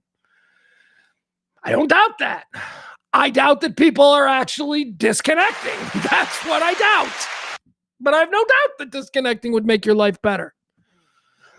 Again, this seems to be one of those aspirational studies that had an agenda in mind before it was done, and they wanted to make sure the results supported that agenda. 70% of the time spent online actually leaves people feeling disconnected and lonely rather than connected to others. It's a drug. It's like any drug. It's like any drug. When somebody is on the drug, when somebody's on Twitter, somebody's on cocaine, somebody's on heroin, when they're in the middle of it, they won't tell you, this is whatever. You can't. Somebody who's in the middle of like a Twitter frenzy, if you're like, stop it, stop, they won't stop. They're like a junkie. They're in the middle of the throes of whatever it is. It's only afterwards when they close it, when they're like, that was bad. That was bad. I was not making right decisions. It's a drug. It's no different than the shit you do when you're high on cocaine or when you're shooting heroin. So, yes, I think that everybody's like, yeah, I feel much better when I'm not on Twitter, but they go right back on Twitter because they're junkies, you see. That's what's happening here. It is a real thing that is similar to what happens when you do drugs. Your brain starts to spit out chemicals that make your body feel better. Half of Americans now deliberately spend more time on screens. Okay, it says here, let's break it down by generations. Let's see how the generations are doing this, because if you remember, the study itself is about how Gen Z is just so much better than the rest of us when it comes to this. And I have some theories on why that is, if in fact that is. Gen Z is driving this shift. Despite growing up with smartphones as extensions of their hands, 63% now intentionally unplug. 63% of Gen Z are intentionally unplugging. I hope they live in Virginia, because they just made that a law. That's the highest rate of any generation that has been surveyed. Millennials follow Gen Z with their penchant to unplug. Millennials follow at 57%. Then we, the Gen X, we're at 42%, and baby boomers are disconnecting the least at 29%. Fucking old people just living on that shit. They never had it. These are the people who went through, Vietnam and Korea and, the civil rights movement. And they had things to say back then, but there was no apparatus available to them. So now they're 80. They don't have jobs anymore. And all they're doing is banging around on fucking social media, saying all the awful shit that was totally normal back in 1968. So, yeah. So the study is confirming here that natives to the digital world, hold on, where is that line? I wanted to read that. Baby boomers. Digital natives, it turns out, digital natives are people who have always had this option in their life. So we're talking about Gen Z. The conclusion is that digital natives, Gen Z, it turns out, are the first group to recognize what all that connectivity is costing them. Well, yeah, because older people keep saying, you need to go outside and play. Meanwhile, the older people are on their phones while they're saying that. Old people, the older people, we didn't have this, man. This is new. This is a new drug for us. You guys were put on this drug at like 2 years old. It's always been, it's not special to you. To old folks, this new drug of social media is still new, and they're in the throes of their junkiness. You're like a baby that was born addicted to crack. You know, you're always going to be kind of, you're not impressed by crack. You're like, I had a crack Jones at 3 months old. It's easier to put down when it's something that's been always present in your life rather than, hey, I'm trying cocaine for the first time at 28 at this party. This is amazing. Because you didn't have it before, so you're going to do it. But if you started doing cocaine at 2 o'clock or 2 years old, can you imagine a baby? No, you wouldn't give a baby cocaine. I'm moving on. We have exhausted every avenue for me to freeform on this story, so we're going to move on. All right, what else do we have? Scott Adams is dead. There you go. We got another dead celebrity. Scott Adams, he created Dilbert. And I hate to say this so bluntly, but I'm not all that familiar with Dilbert because, well, I'm fucking cool. Okay, I'm sorry. I know nobody cool says they're cool, but in this instance, Dilbert's a fucking dork thing, right? Dilbert? Who is it? Not my gen? Is it for people older or is it people younger or what? What is Dilbert for? Like Garfield, like weirdos who are into Garfield. Like, you know, there's that class of people out there. Maybe not so much anymore, but there was like a weird class of people that were all about Garfield. Dilbert. Anyway, Scott Adams, he was a cartoonist. He created Dilbert. Apparently, he announced a couple of weeks back that he had prostate cancer, and now he's dead because people die. Here's what's interesting, though. Scott Adams, creator of Dilbert, he's the second celebrity to die in 2026. The first celebrity, of course, we honored yesterday. That would be Bob Weir, founding member of the Grateful Dead. Bob Weir. Bob Weir is the Wayne Osmond Award winner. I think we're calling it the Wayne Osmond Prize. He is the winner of the Wayne Osmond Prize for 2026, the first celebrity to kick off a death trilogy of the year. That is, of course, the Wayne Osmond Prize because Wayne Osmond passed away in the midnight hour of January 1st, 2025. That's incredible. That's quick. He established his dominance as the chief dead celebrity of the year. So we named the prize after him.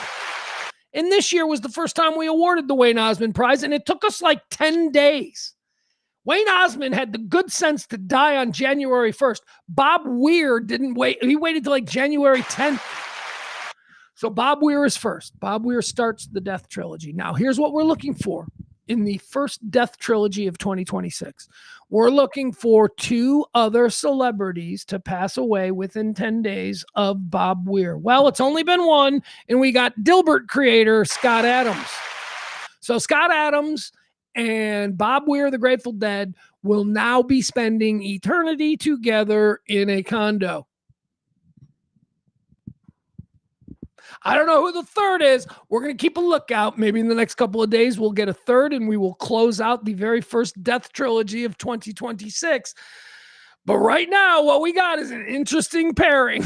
We have got Bob Weir and Scott Adams. Why is that an interesting pairing? Because Bob Weir is in the Grateful Dead. Bob Weir's big old hippie.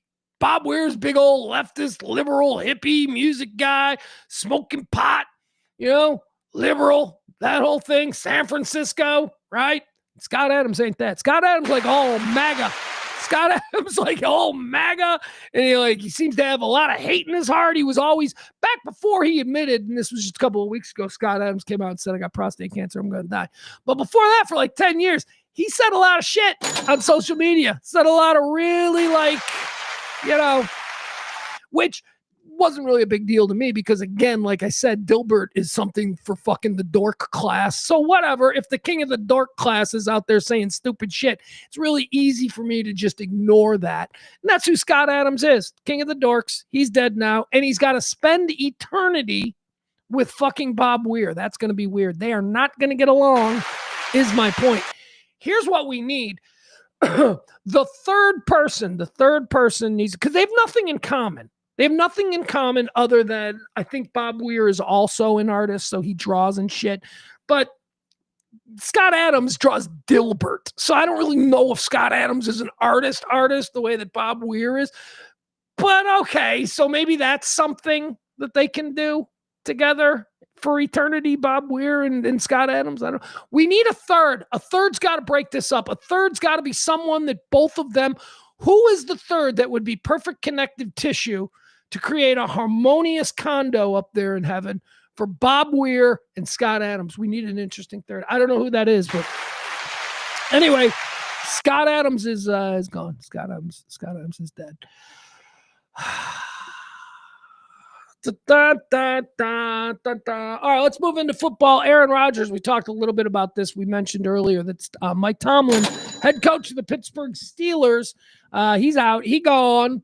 Don't know what the latest on Aaron Rodgers is. Anyone in the chat room want to fill me in? Did Aaron Rodgers make any kind of an announcement today? Do we know whether or not we have seen Aaron Rodgers play football for the very last time?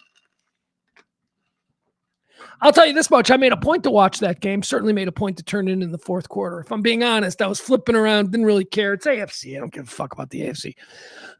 But I was interested in this game because of Aaron Rodgers and the outsized role that Aaron Rodgers has played in my life as a football fan. So I wanted to watch what would be, I presumed, the final quarter of Aaron Rodgers' career.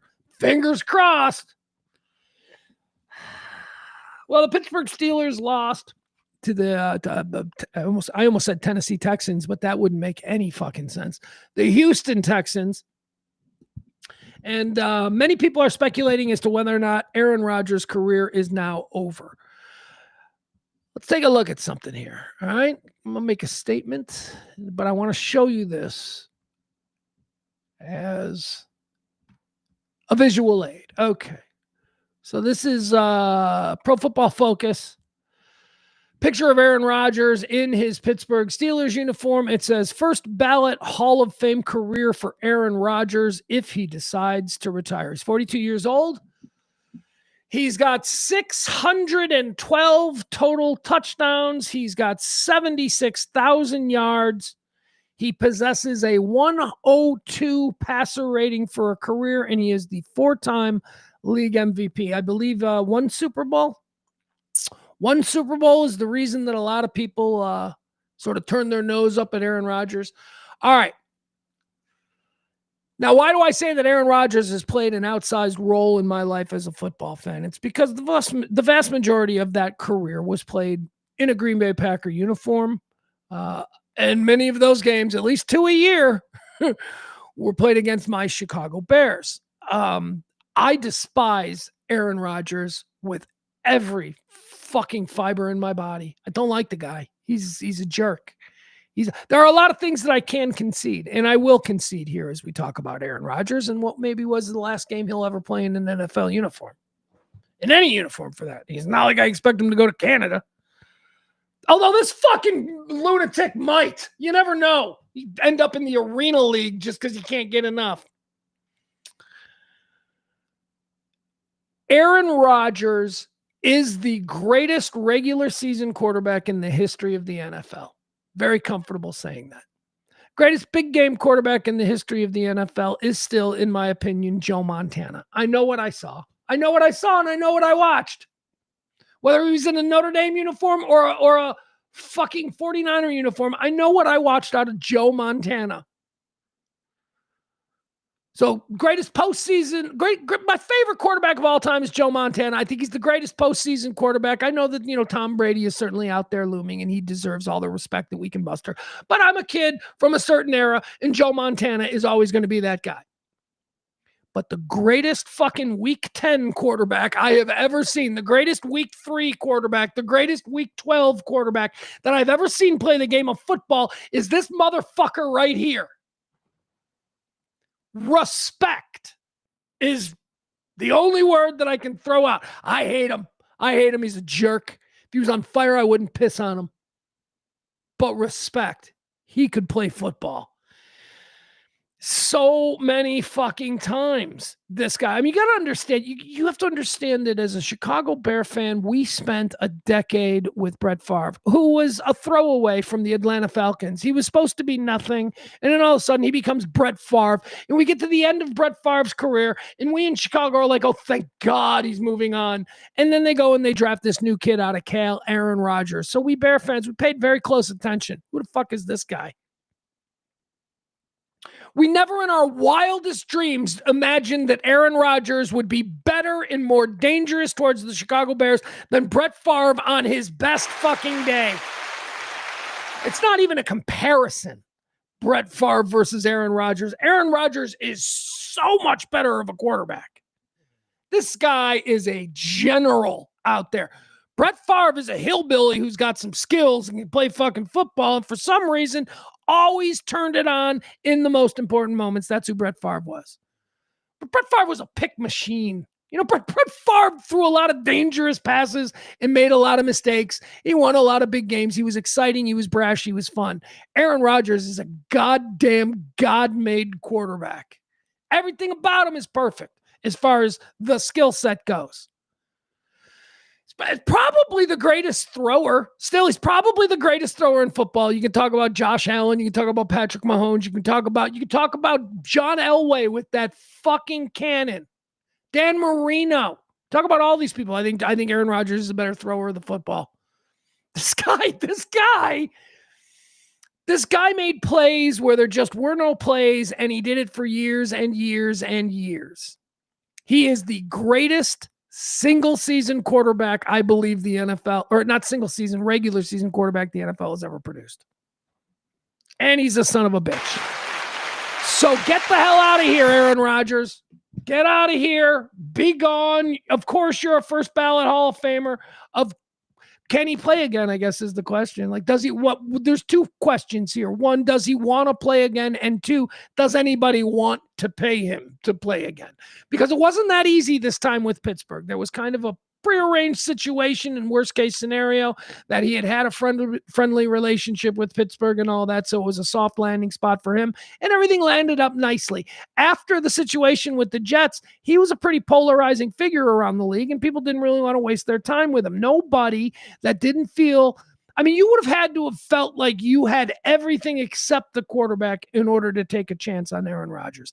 And I don't know that that's what Pittsburgh thought, but anyway, here's Aaron Rodgers giving it one more go. The Jets certainly believed that when they brought him in. The Jets thought that they were loaded for bear, ready to go. All they needed was a quarterback. Fortunately, he got hurt. Things changed from year to year, and it was never the same there in New York. Does he have one more in him? I don't know. Does anybody want him? I don't know. I know he's an insufferable jerk. Here he is, press conference. I don't know what this is. I don't even know why I pulled this particular piece from the press conference last night, but this was Aaron Rodgers after the game yesterday. Is this his final post-game press conference? I don't know, but let's see. Looks like I don't have it or I do have it. No, that's the wedding ring one. Sorry. There's a bunch of stuff from the press conference. Let me see. There was something that he said that really irritated me, and now I can't find it. Oh, also, he's married now. He's married. That was one of the things that came out in the press conference, that he's married. He's been wearing a wedding ring, and one of the reporters was like, okay, so I'm just going to ask you now, is that an aura ring or is that a wedding ring? And he looked at the camera and he's like, no, it's a wedding ring. I'm married now. Check it out. So that was wild. All right, what is this? All right, here he is. Here he is in the locker room. I think he's speaking on Mike Tomlin. Let's show this. See what he has to say here. This is yesterday. Mike Tomlin was fired this afternoon. We love Mike T. And Mike T has had an incredible career here as a head coach. To go that long and never have a losing season is unbelievable. There's always going to be something. You know, when I was a young player, they said, couldn't be considered a lead till I won a playoff game. And then after that, it was till you win a Super Bowl, and you haven't won MVP yet, and whatever they might be. For Mike T, he's had, 19 straight non-losing seasons. So they got to find something to try and get after him. Mike T's probably like me, though, doesn't give a whole lot of shit about any of those comments. But it is nice because we all love him and want to play for him and want to win for him. In that Two more, you guys, guys two both more. not giving a shit about those comments, is that what attracted you to come here? I mean, you said like he lets you be yourself. Are those all things that you've learned even more since you got to Pittsburgh and have worked with him? Well, a lot of that I think is important. I think the way that he creates the culture and allows guys to be themselves is an important part of team chemistry in the locker room, being a healthy. All right, so that's we're gonna bail out of that. I don't really care about Aaron Rodgers. I find him to be an elitist, insufferable prickhead. But it is interesting there because that does kind of tell us we know that Mike Tomlin was fired today. I don't believe that Aaron Rodgers would, re-sign for one more year in Pittsburgh without having either a serious say in who the coach is, and I don't think they're gonna let him have that. So I think with the resignation, a parting of ways with Mike Tomlin today, I think that pretty much ensures that Pittsburgh is probably not going to be a destination for Aaron Rodgers next year if he chooses to come back. So now let me tell you why I don't like Aaron Rodgers. I've told you all the great things about him as a football player, but people are more than just how they perform at their job. People are people. They're humans. They've got to have a well-rounded kind of understanding of who they are. And over the years, I have come to have a well-rounded understanding of who Aaron Rodgers is. And who Aaron Rodgers is one of the biggest jerk-offs you've ever met in your life. He's not a nice person. He is. Let's make sure we check the boxes so we know what we're talking about here. He is very smart. Very smart. Super smart.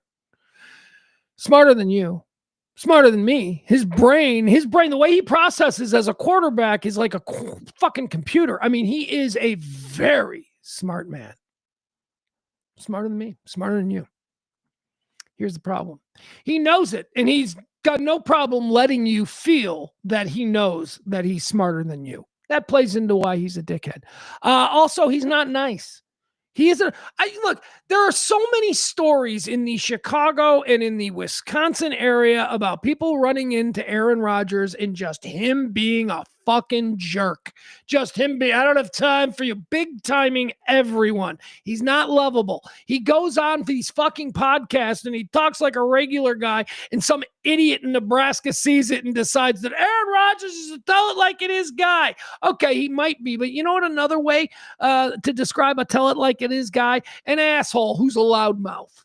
That's who Aaron Rodgers is. He's an asshole who's a loudmouth who believes he's smarter and better than you at not just being a smart guy, but at everything. Aaron Rodgers believes he's more athletic than you because he is. He believes he's smarter than you because he is. He believes that he's more handsome than you. He probably is. He believes all of these things about him. He believes he's a better person than you. This is where I think we've got him beat. He's a very arrogant person. He doesn't even speak to his family. His family, his mom, his brother, his dad, they don't even speak to him. That's weird. Oh, they don't speak to him because the story that came out of Green Bay when this whole thing bubbled up was about they didn't like Olivia Munn. He was dating Olivia Munn. They didn't like Olivia Munn. So he decided that he was going to cut off all ties with his family because if they didn't like Olivia Munn, then that was on them. Well, he broke up with Olivia Munn like 2 months later and he hasn't spoken to his fucking family since. So that's Shalane Woolsey girl.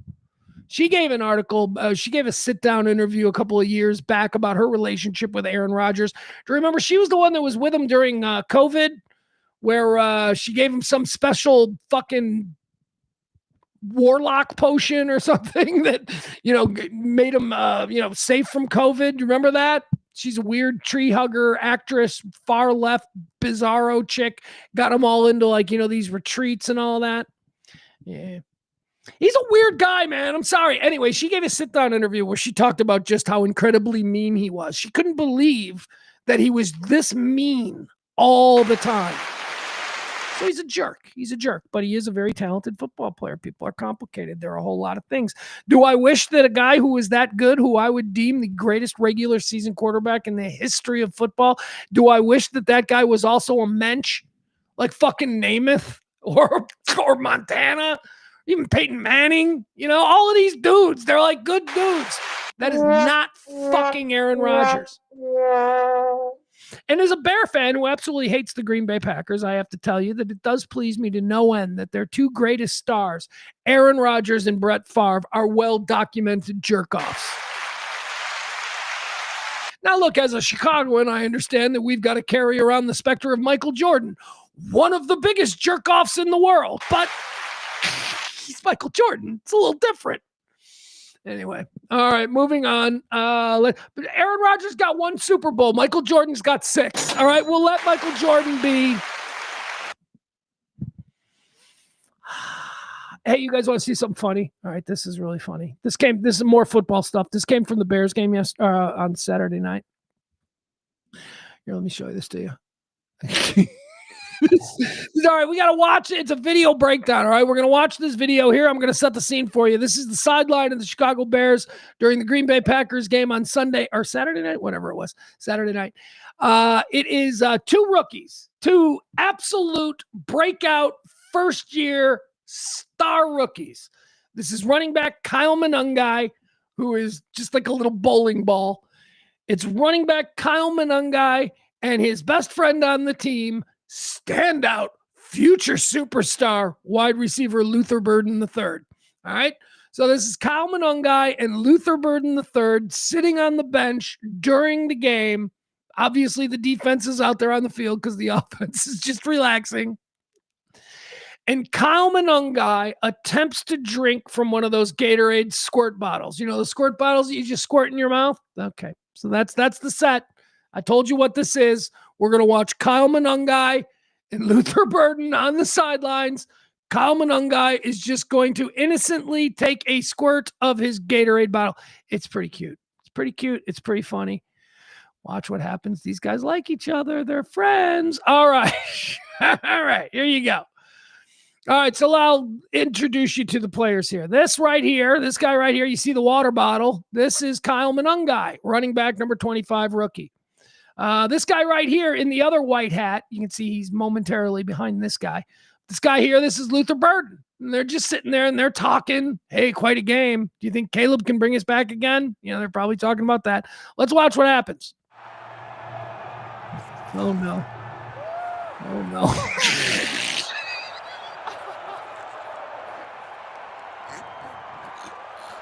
But wait, it's you gotta let. Now I'm gonna play it again for you if you missed it. But look at his face. Look at Kyle Monangai's face. He's humiliated. And look at Luther Burden. Luther Burden's like, holy fuck. You might be the stupidest person on the planet. Did you see what happened? We'll let it play the full. Hey, bro, I ain't never seen no. This right here, him looking away in absolute shame.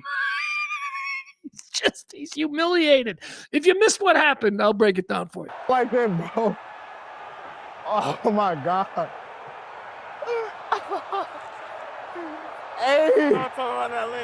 We're going to talk about that later. He doesn't want to talk about it right now. He is humiliated. He knows what he did. His friend caught him. His friend is busting his balls, and Monangai would like to just focus on the game. We'll talk about that later.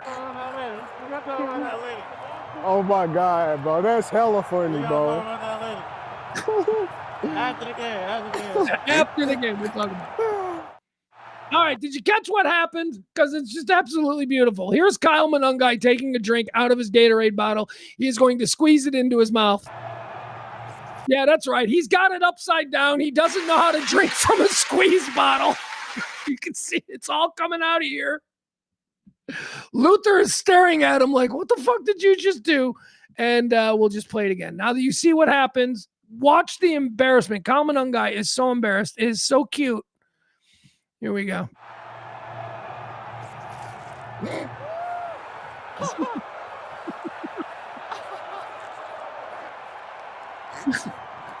at him. He's looking around. He wants to make sure that nobody saw that. He's humiliated. We'll try it again. Hey, bro, I ain't never seen. I love this. He's putting his head, he's looking away. He's got a little shit-eating smile on his face. He's like, holy shit, I can't believe I drank from the bottle incorrectly. You know, like that, bro. Oh, my God. Hey. Oh, my God, bro. That's hella funny, bro. After the game. After the game. After the game. All right. I thought that was really cute. Here, I did capture it in 3 pictures, though. I'll share that with you because I think that entire scene can be summed up in 3 absolutely beautiful pictures. Of course, here we go. We'll start here. There is the first picture you see of Kyle Monangai drinking incorrectly from the bottle. He's got what is he squeezing it for? What is his lips? Aren't his lips on something? Doesn't he know his lips are on the bottom of a plastic squeeze bottle? I mean, anyway. Okay, so here he is. So he's squeezing it the wrong way. There's the first picture. There you go. There's Luther Burden, LB3, just erupting in laughter. And then this is my favorite picture. Kyle Monangai just sitting in the shame of knowing that somebody saw him do one of the stupidest things that anybody's ever done. There he is. He's just sitting in the shame. I love that smile. He's looking away. He doesn't want to deal with what just happened. Those are my guys. I've noticed. Adam says, I've noticed how much more Chicagoan you sound since moving back. Is that your jacket? Yeah, man, I know. But that happens. It happens with the people you're surrounded by. Like if I I don't know that this is permanent. I mean, it's not the plan at the moment, but when I go back to Dallas, I will slowly, as I'm around more people, begin to mimic their style of speaking. But no, you're absolutely right, and that's a good ear. Everybody down here talks like that. My kid was talking like this. My kid was doing it as a joke, but my kid spent pretty much a week just trying to do whatever he could to make sure he sounded like that. It'd be like if I went down to Texas and just started talking like this because I wanted to fit in. Anyway, it was funny. Barney, what do you got for me? Barney, are you watching what's happening there in Tehran? Is something going on? Barney's got an update. Fun fact, 2 a.m. in Tehran is 4 p.m. Central Standard Time. What's going on? Do we have something new that I haven't been paying attention to here concerning Iran? Because look, it'd be great if we could just get into a war right now. Let's go live. We'll start a new stream, and we'll stay here all night. We'll watch the fucking bombing of Tehran. We'll give those people a heaping helping of freedom, and I'll be here to cover it live. Is there something going on? I don't know. Holy shit, it's already 3:50. Oh, fuck. I'm supposed to do something today. Hold on. Oh, my God. I got to be somewhere at 4. Or I was supposed to be somewhere at 4. Tentatively be somewhere at 4.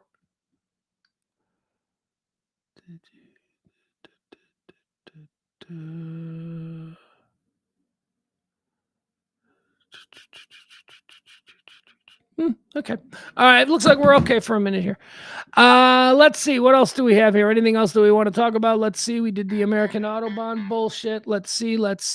Oh, here's another thing. We're talking football. Don't worry. We got other things we'll do. But we're talking football right now. So yesterday, and look, I know that this is like not interesting to anybody, unless you just, charmed by my aura, then I guess anything that I present to you might be something that you like, but I don't live in a delusional world where I think any of you are just charmed by my aura.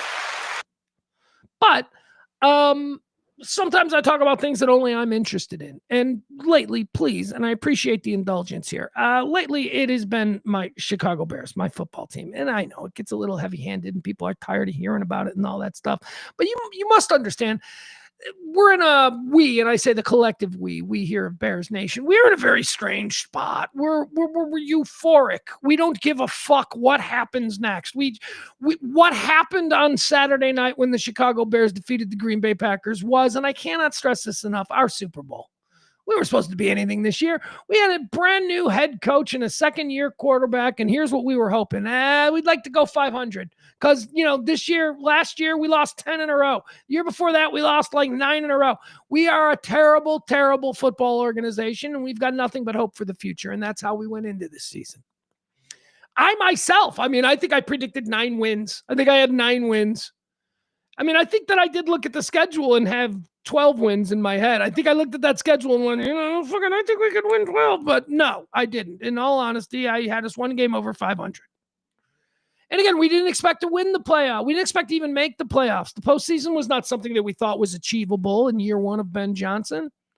No way. We were in the North. Are you fucking kidding me? So what you're telling me is back in September of 2025, you're telling me that the Chicago Bears, who are absolutely a trash heap, you're telling me that the Chicago Bears are going to not only dethrone the Detroit Lions, who look like a fucking juggernaut in the NFC. Not only are they expected to dethrone the Detroit Lions, but they're also going to ward off the Green Bay Packers, who are always good and always looming. And then, Minnesota. Minnesota goes to the playoffs every fucking year. So there was no expectation on the part of the even most optimistic Bear fan that we were going to make the playoffs this year. Then crazy things started to happen and we started to have fun. And we started to say, you know what? What if we sneak in as a wild card? We could sneak in as a wild card. Then, the season goes on and then we're like, holy fuck, we're going to win the division. How the hell did this happen? So we are in a very excitable and euphoric thing. We are, as national pundits will say, we are ahead of schedule. We are very ahead of schedule. However, we did cross a bit of a Rubicon when we drew the Green Bay Packers and beat the Green Bay Packers. And that Rubicon is this. We're here now. It's a 3-game tournament, essentially. Can we go on a 3-game winning streak? We went on 4-game winning streaks like twice this year. Can this team put together a 3-game winning streak? That 3-game winning streak from this point forward would have us winning the Super Bowl. Like I said, we Bear fans, we had zero expectations. We are, in a sense, playing with house money. We won our Super Bowl. We defeated Green Bay. All we wanted as a cherry on this fucking season was that Green Bay wouldn't be able to say that they pushed us out of the playoffs. That's all we wanted. We couldn't live with that. No matter all the other good things that occurred for our team this year, all of the surprises that were so wonderful, they would have all been for fucking nothing if Green Bay were to have beaten us on Saturday night. So that's why we're in this really crazy place, because my God, we won Saturday night. Green Bay didn't do that. So on top of all of the wonderful surprises that we were treated to as these long-suffering fans, in addition to all of that, holy fuck, we won our first playoff game against our arch rival, and we did it in a way that just humiliated them for the second time in 3 weeks. Felt good. As a fan, you're like, oh my God, this is an embarrassment of riches. So here we are, crossing the Rubicon. We got the sunny swinging Southern California Hollywood Rams coming to town on Sunday night. And by the way, as I predicted yesterday, the Chicago Bears taking on the Los Angeles Rams is the showcase game. It is the Sunday night primetime game, although it looks like it's scheduled at a weird time. We'll get into that when I look at that more. But as I say, we crossed the Rubicon. I say on one hand, I believe I speak for all of Bear Nation. We're okay with whatever happens next. If the Rams come in here and beat us, you know what? We're going to be like, yeah, but we made it further than the Packers. Fuck the Packers. We beat the Packers. That's all we care about. Because that's the bar that we set. We set the bar in our own division. We set the bar with, can we dominate the team that has pushed us around now for 2 decades of Brett Favre and Aaron Rodgers? And we did that. Everything else is fucking gravy. So if the Los Angeles Rams come in here on Sunday and give us a whooping, we're going to be like, whatever, we're good. Holy shit, let's look at the draft. All defense, trade for Max Crosby. We're winning the Super Bowl next year. That's going to be the attitude of the Chicago Bears, and that's wonderful, and that's a good place to be. Of course, the flip side of that is there are only 3 games left, and this fucking team can win 3 games in a row against anybody. I'm sorry. I know. Oh, you're just a fan. Yeah, I'm a fan who's watched every fucking snap this year.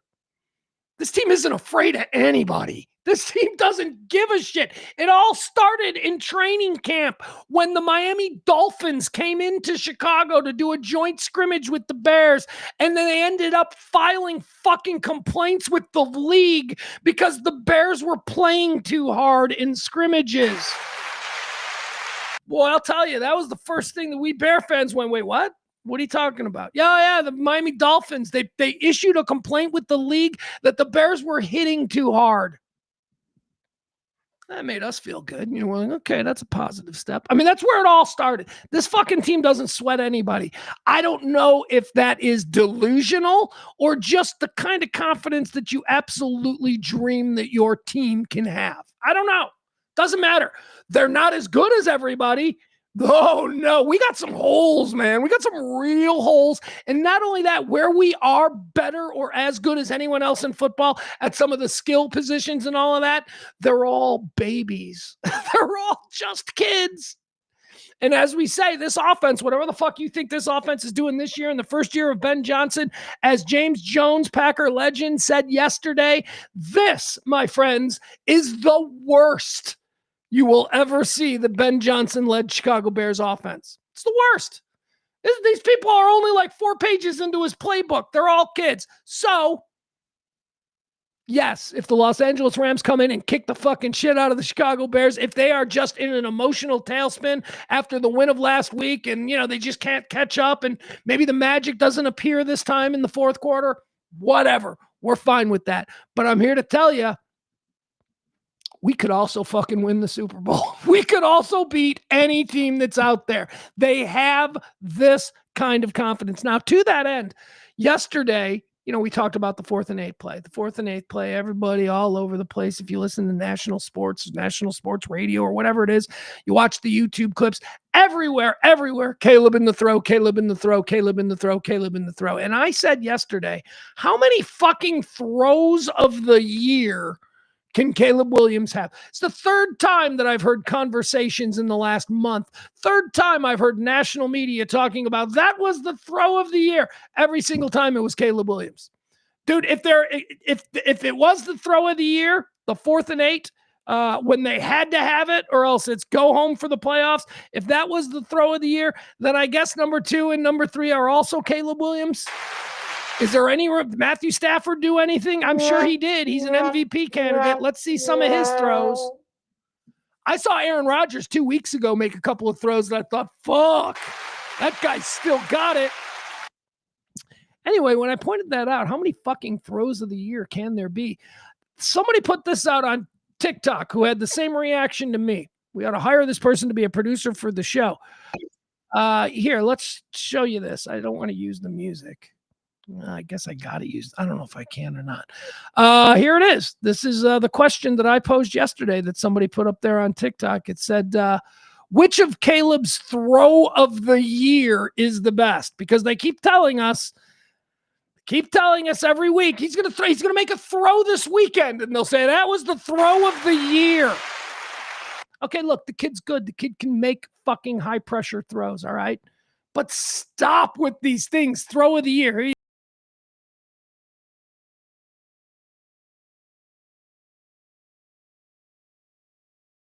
Throw of the year. If you're asking me, that's the throw of the year against the Cleveland Browns. I watched every throw Caleb has made this year, and that was the craziest, prettiest touchdown that I've ever seen a Chicago Bear throw. That is the rhetoric. That is what was said in the days that followed this. And then we all forgot it because a couple of days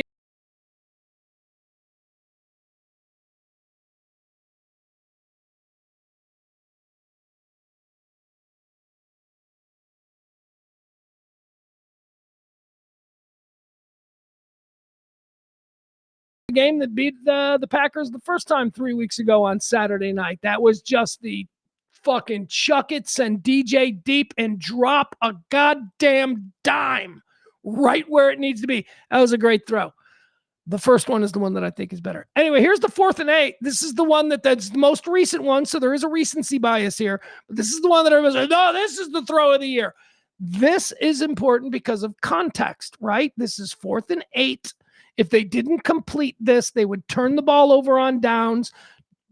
Green Bay would probably kick another field goal, and it would be over. So the context of this throw is most important because this is legitimate.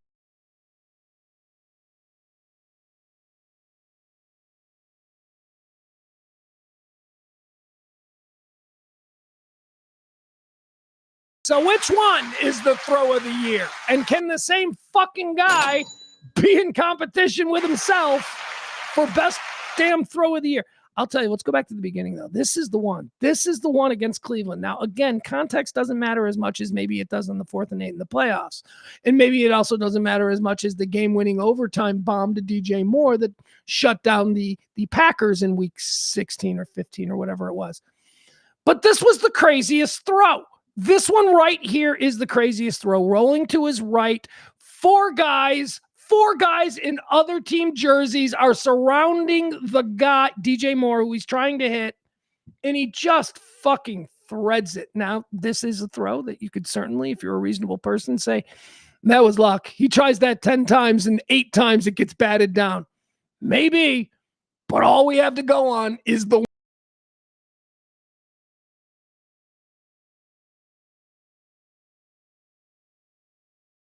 Right now, DJ Moore is appearing out of nowhere. He knew he threw the ball where DJ was supposed to be. Boom. There he is. Incredible. All right. So thank you for indulging me. We honestly do not care. We do not care what happens on Saturday. We would love to win. That'd be great. And if we win, you know what? It's 2 more. Let's go. We're in it now. Why not us? America loves an underdog. America loves a team that everybody's like, oh, they don't belong here. Well, guess what? We keep proving that we do belong because a game is played in 4 quarters. Here's a funny video I saw. This is a video. This is a sketch on an Irish. Here we go. Well, we'll show you this. The Irish sketch comedy show. They did this sketch, something called Paddy Power. And what it is new business that helps you deal with internet trolls.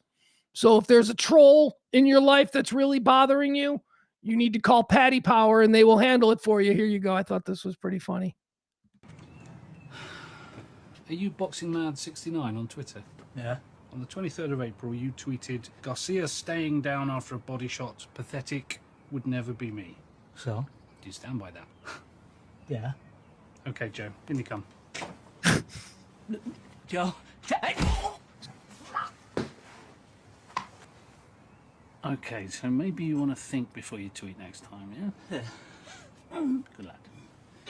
Well, people have gotten way too comfortable talking on Twitter, especially since Elon Musk took over. So if someone steps out of line, we just pay them a visit.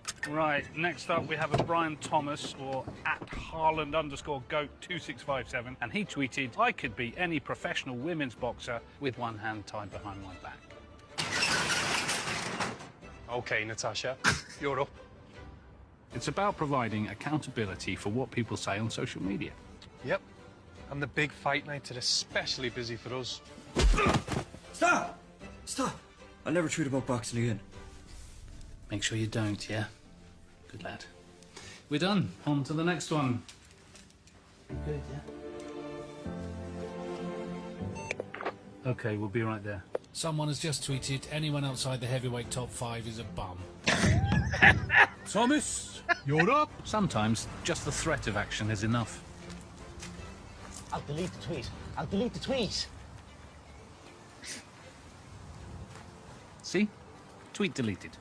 While on other occasions, we have to really think outside the box to make our point. Social Squad. Who? You tweeted WWE is fake. I'd rather have a bath with me nan than watch wrestling. What are you going to do about it? Pretend to knock me out with a steel chair? Not exactly. Man. Let's get that bath running, shall we? There you have it. Yeah, online trolls. They suck. They suck. Paddy Power. I thought that was funny. Okay, so we have a different time. Adam says that the game is now scheduled for 4:30 Central Time, which would be 5:30. That is an odd time. That's not as odd as the time that I thought it was. I thought it was 6:30 Eastern with a 5:30 Central start. Let's look at, well, I mean, look, it's easy. It's what I Google right here. Chicago Bears, Los Angeles Rams game. There you go. Okay. Fuck. Doesn't give me anything. What time is the Chicago Bears, Los Angeles Rams game on Sunday? Uh, yeah. Okay, it's 5:30 Central. Yeah, Adam, I'm right. It's 5:30 Central. It says right here, all times in Central Time, says right here on my screen, and she just said 5:30. So that is an odd time. 5:30 is a strange kickoff time for a Sunday night game, especially when I don't work for NBC or whatever, but they sell their commercial time based on primetime rates versus daytime rates. Primetime rates don't begin until 6 o'clock. Well, I think it's 7 o'clock Eastern, 6 o'clock Central. I think that's when primetime rates begin. Anyway, primetime is always considered in the Central Time Zone between 7 and 10. So it's odd. There's not another game. The only time, Adam, that we see games scheduled at this weird off in between kickoff time is when they're doing Monday Night Football with 2 games. That's the only time that I recall ever. So it is an odd time. It is a very odd time. 5:30 Central Time kickoff on Sunday night. 5:30 Central. Wait. Hold on. One more time. NFL, Sunday, January 18th, 5:30 p.m., Los Angeles Rams at Chicago Bears. All times are in Central Time. All right. So 5:30 Central, 6:30 Eastern. That is the time that I saw. That is a weird time. Adam says that's usually the championship game start time. I saw 5:30 and assumed Eastern. You're absolutely right. Adam, you are absolutely right. This is the time the kickoff of the Super Bowl usually occurs. That's a good point. I hadn't thought about that. So maybe there is some advertising advantage. Okay, so here's what I just realized what the advertising advantage is and why the Super Bowl airs earlier, why the Super Bowl kicks off because they squeeze in more commercials. That's it. There are just more commercial breaks. So the entire thing doesn't fit into the 7 to 10 o'clock window, which is the prime time. So they start at 6:30, a half hour early, because we're getting about a half hour's worth of more commercial breaks in this game, and they're planning for it ahead of time. So there you go. They're selling more commercials. That's why it's a weird start time. Has nothing to do with convenience or time zones, because as I say, there is no other game they're bumpering up against. Just money. So it always comes down to how can we turn the biggest profit on this game. So we got a weird ass Sunday night start time, but it should be fun because it's that is the Super Bowl start time. What's happening with Iran? Is there anything new happening in Iran? Let me look at Iran Twitter or Tehran Twitter.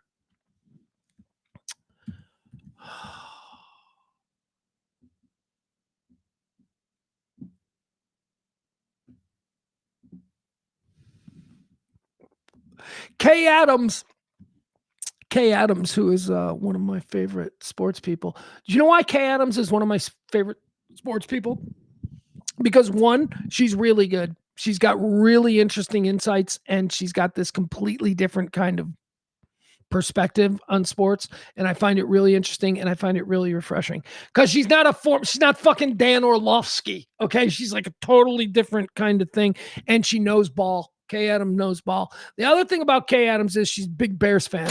Born and raised. She's a neighborhood Polish girl from the West Side. Whitney Young. I think she went to Whitney Young. Kay Adams. So we like her for those two reasons. But also, we like her because, man, is she nice to look at. If I'm going to have to listen to somebody breaking down career stats for Aaron Rodgers, I prefer that they look like Kay Adams. I don't know. Does that make me a bad guy, or does that make me a heterosexual male who is tired of being apologetic for the fact that I find women attractive? Kay Adams. Kay Adams just tweeted that Alex Smith, former quarterback Alex Smith just told me that the Rams might hang 50 on the Bears in Chicago this weekend. 50. Well, good luck with that, dome boy. Are we seriously starting the bullshit? Are we starting the bullshit? Don't run that carpet dome nonsense on the Chicago Bears in Soldier Field on Sunday. Don't. First of all, Soldier Field is going to eat your ankles. This ain't some fucking speed carpet. It's the worst field in the NFL. You're going to twist your ankle falling into a divot from a Dave Matthews concert 5 years ago. That's what's going to happen to you, Rams. So don't think you're going to come in and be able to play the kind of ball that you play in the fucking Seattle Dome or fucking in the desert in Arizona or in your beautiful SoFi Stadium, because it's going to be 5 degrees and it's going to be icy. Let's go. Hang 50. Oh, fuck you. And you know what? If they do, I'm fine with it because we beat the Packers. We beat the Packers. I don't give a shit what the Rams do. Rams have been good and trying to win Super Bowls and winning Super Bowls for a decade. We're the Chicago Bears. We beat the Packers on Saturday. We're good. We're good for now. All right. Thank you, Kay Adams.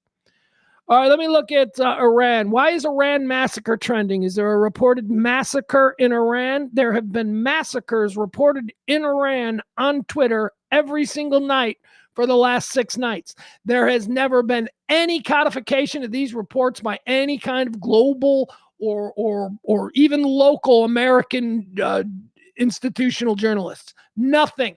It's all just some guy going, 50 people were just slaughtered. So I don't know. I will say this about Iran. It is incredibly frustrating trying to figure out why this story is being completely ignored by mainstream American news media. The Iran story, it's not being ignored by Sky News and BBC. And, if you go to CNN, the international channel, you'll see it over there. But for us here in America, we are not being given the details in the way, at least not in the important way that I think this is a very big thing that is happening globally. And if you've ever had any suspicion that the American media, whether they're MS Now or Fox News, CNN, ABC, NBC, CBS, if you ever had any of these crazy QAnon delusions that these people were all in collusion, well, this might be evidence of it. I do not understand why the Iranian story is not 24-hour breaking news being covered like the serious global changing event that it is. Now, these reports of massacres, right? These reports of massacres are coming fast and furious because President Trump has already gone on record as saying that if there is a massacre, if there is blood in the streets, if the Iranian regime turns its guns on its people, then the United States will be forced to retaliate. And there are a lot of people out there who want the United States to retaliate. There are a lot of people who are on the side of the Shah. That's right. There's like the grandson of the Shah. He's waiting in wings. He's like some Beverly Hills. He owned a chain of video stores back in the 90s in Beverly Hills. And now he's just waiting for fucking the Islamic regime to fall so that he can go back to being president of emperor or whatever the hell he was. But there's a lot of people out there who want the United States to get involved to sort of speed up the process of regime change. So when I see shit trending like massacre, I don't know, because that's been reported massacres pretty consistently over the last few nights, and it's never been picked up by anybody. And again, I know I just said that the American media seems to be ignoring this and they seem to be colluding in their ignoring of it, but that is not what's happening globally. So if any of these massacres were real, I would expect that I would see them pop up on the French news sites or on the British news sites or on any of the other news sites that are treating the situation in Iran with the importance that I think we should be, but we're not. All right, let's see what's happening. Canada has now urged all of their citizens to leave Iran immediately. Global Affairs Canada has updated its advisory, raising Iran to a, quote, avoid all travel category. So the category that Iran is now in, if you're a citizen of Canada, is avoid all travel. What is the latest? 2 hours. Let's see. We got huge protests tonight going on right now in Tehran. Let's check on that, see what that looks like tonight. This is what Jake Tapper is ignoring. This is what... Ignoring it, why? Because we need to talk about how Clinton is. Look at this. Guys, this is every single night for the last 2 weeks. Every single night. I love these people. I don't know if I'm going to say that about whatever they turn this into, but right now, these are people who are fighting back against oppression. These are freedom, liberty-loving individuals. Now, once they get that freedom and that liberty, we'll have to check in and see what exactly they've done with it. But right now, if you are an American, or if you believe in America, if you think that we are great, if you want the American way to spread around the world, you must be on the side of these people. Yeah, but that's a hard one for you, especially if you're not on the side of the Ukrainian people. If you are not on the side of the Ukrainian people, you can't be on the side of these people. The Ukrainian people were actually invaded by another army. Look at this. Jeez Louise, baby. Men and women together. The women aren't covered. Pretty incredible. All right. Let's check out what the latest is. Boop, boop, boop, boop, boop. All right, let's go to latest. Let's see, because that's where all the fun stuff comes. Anything new? Let's see.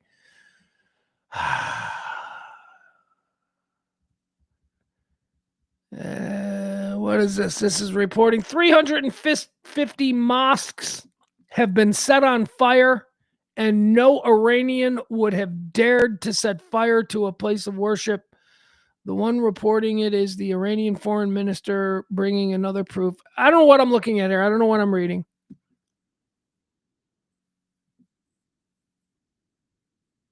All right, here you go. All right, well, listen to this. This is the Iranian foreign minister. He's very upset that the protesters are burning down all the mosques. So let's hear what he has to say.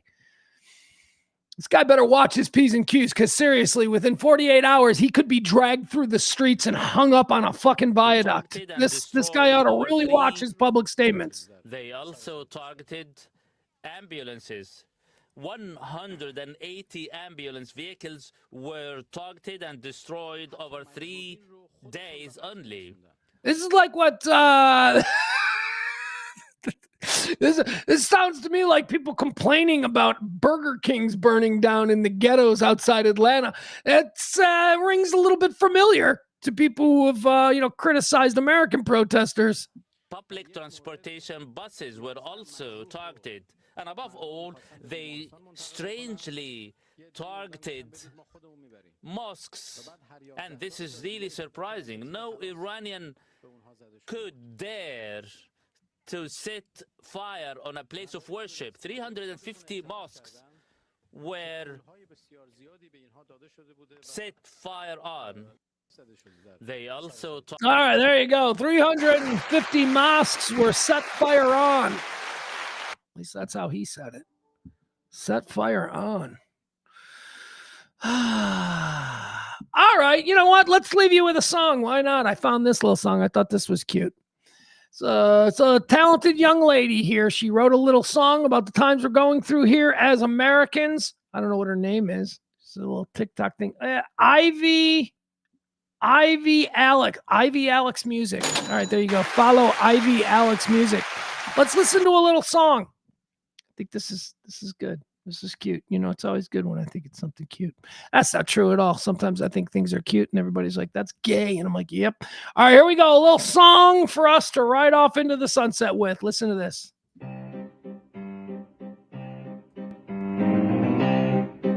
He's good. TikToks and snowballs will never fight justice. Eye for an eye, because neither will protest. You want to live the American dream. Your life's at risk if you do the right thing. Red side or blue side, it's all an illusion. People in power thrive off our confusion. They sure do. Don't even think about freedom of speech. You'll get flagged for saying the truth of all things. Oh boy. When the gangsters became monsters in their masks and vests, the vision is dying all over the world that America is the best. Ouch. You mad yet? A little bit. Racist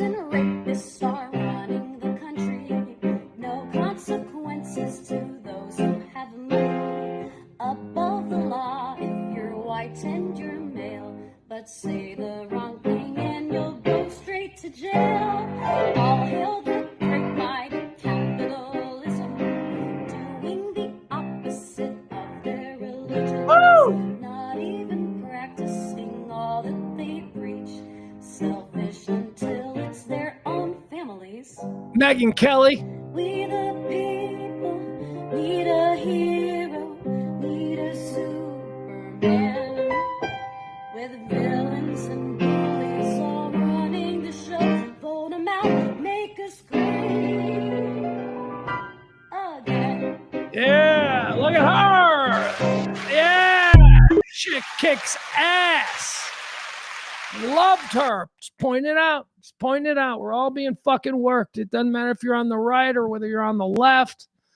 Come on, man. What aren't you seeing? Why are you drinking the Kool-Aid? That is the message today and every day here.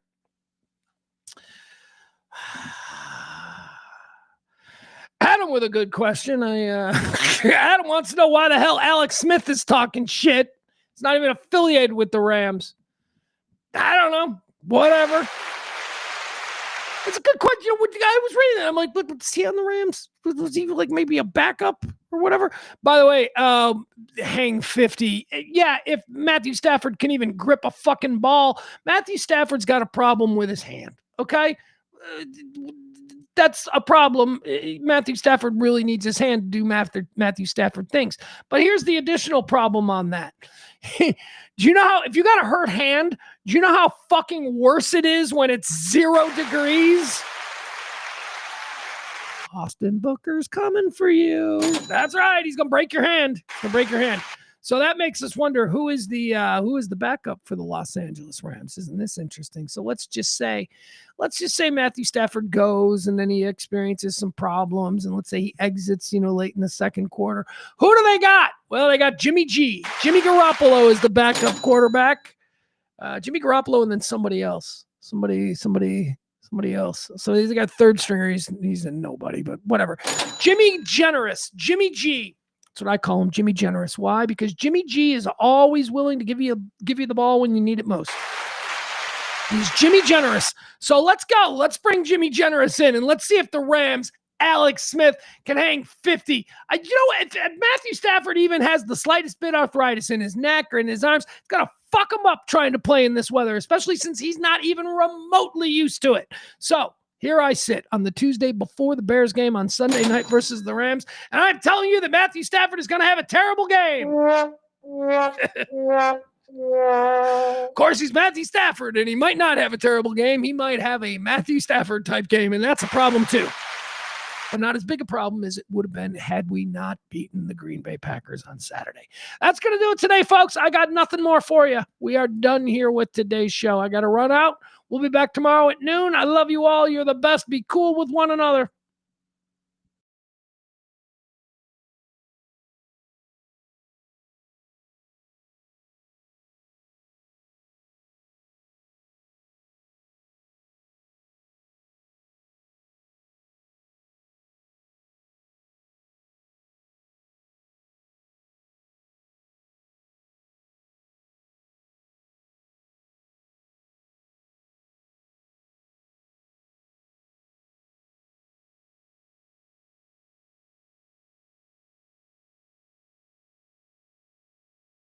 All right, I feel I got to address this. I feel I just got to address it because, Adam triggers me. Yes, you're right. I'm sorry. Seattle's not a dome.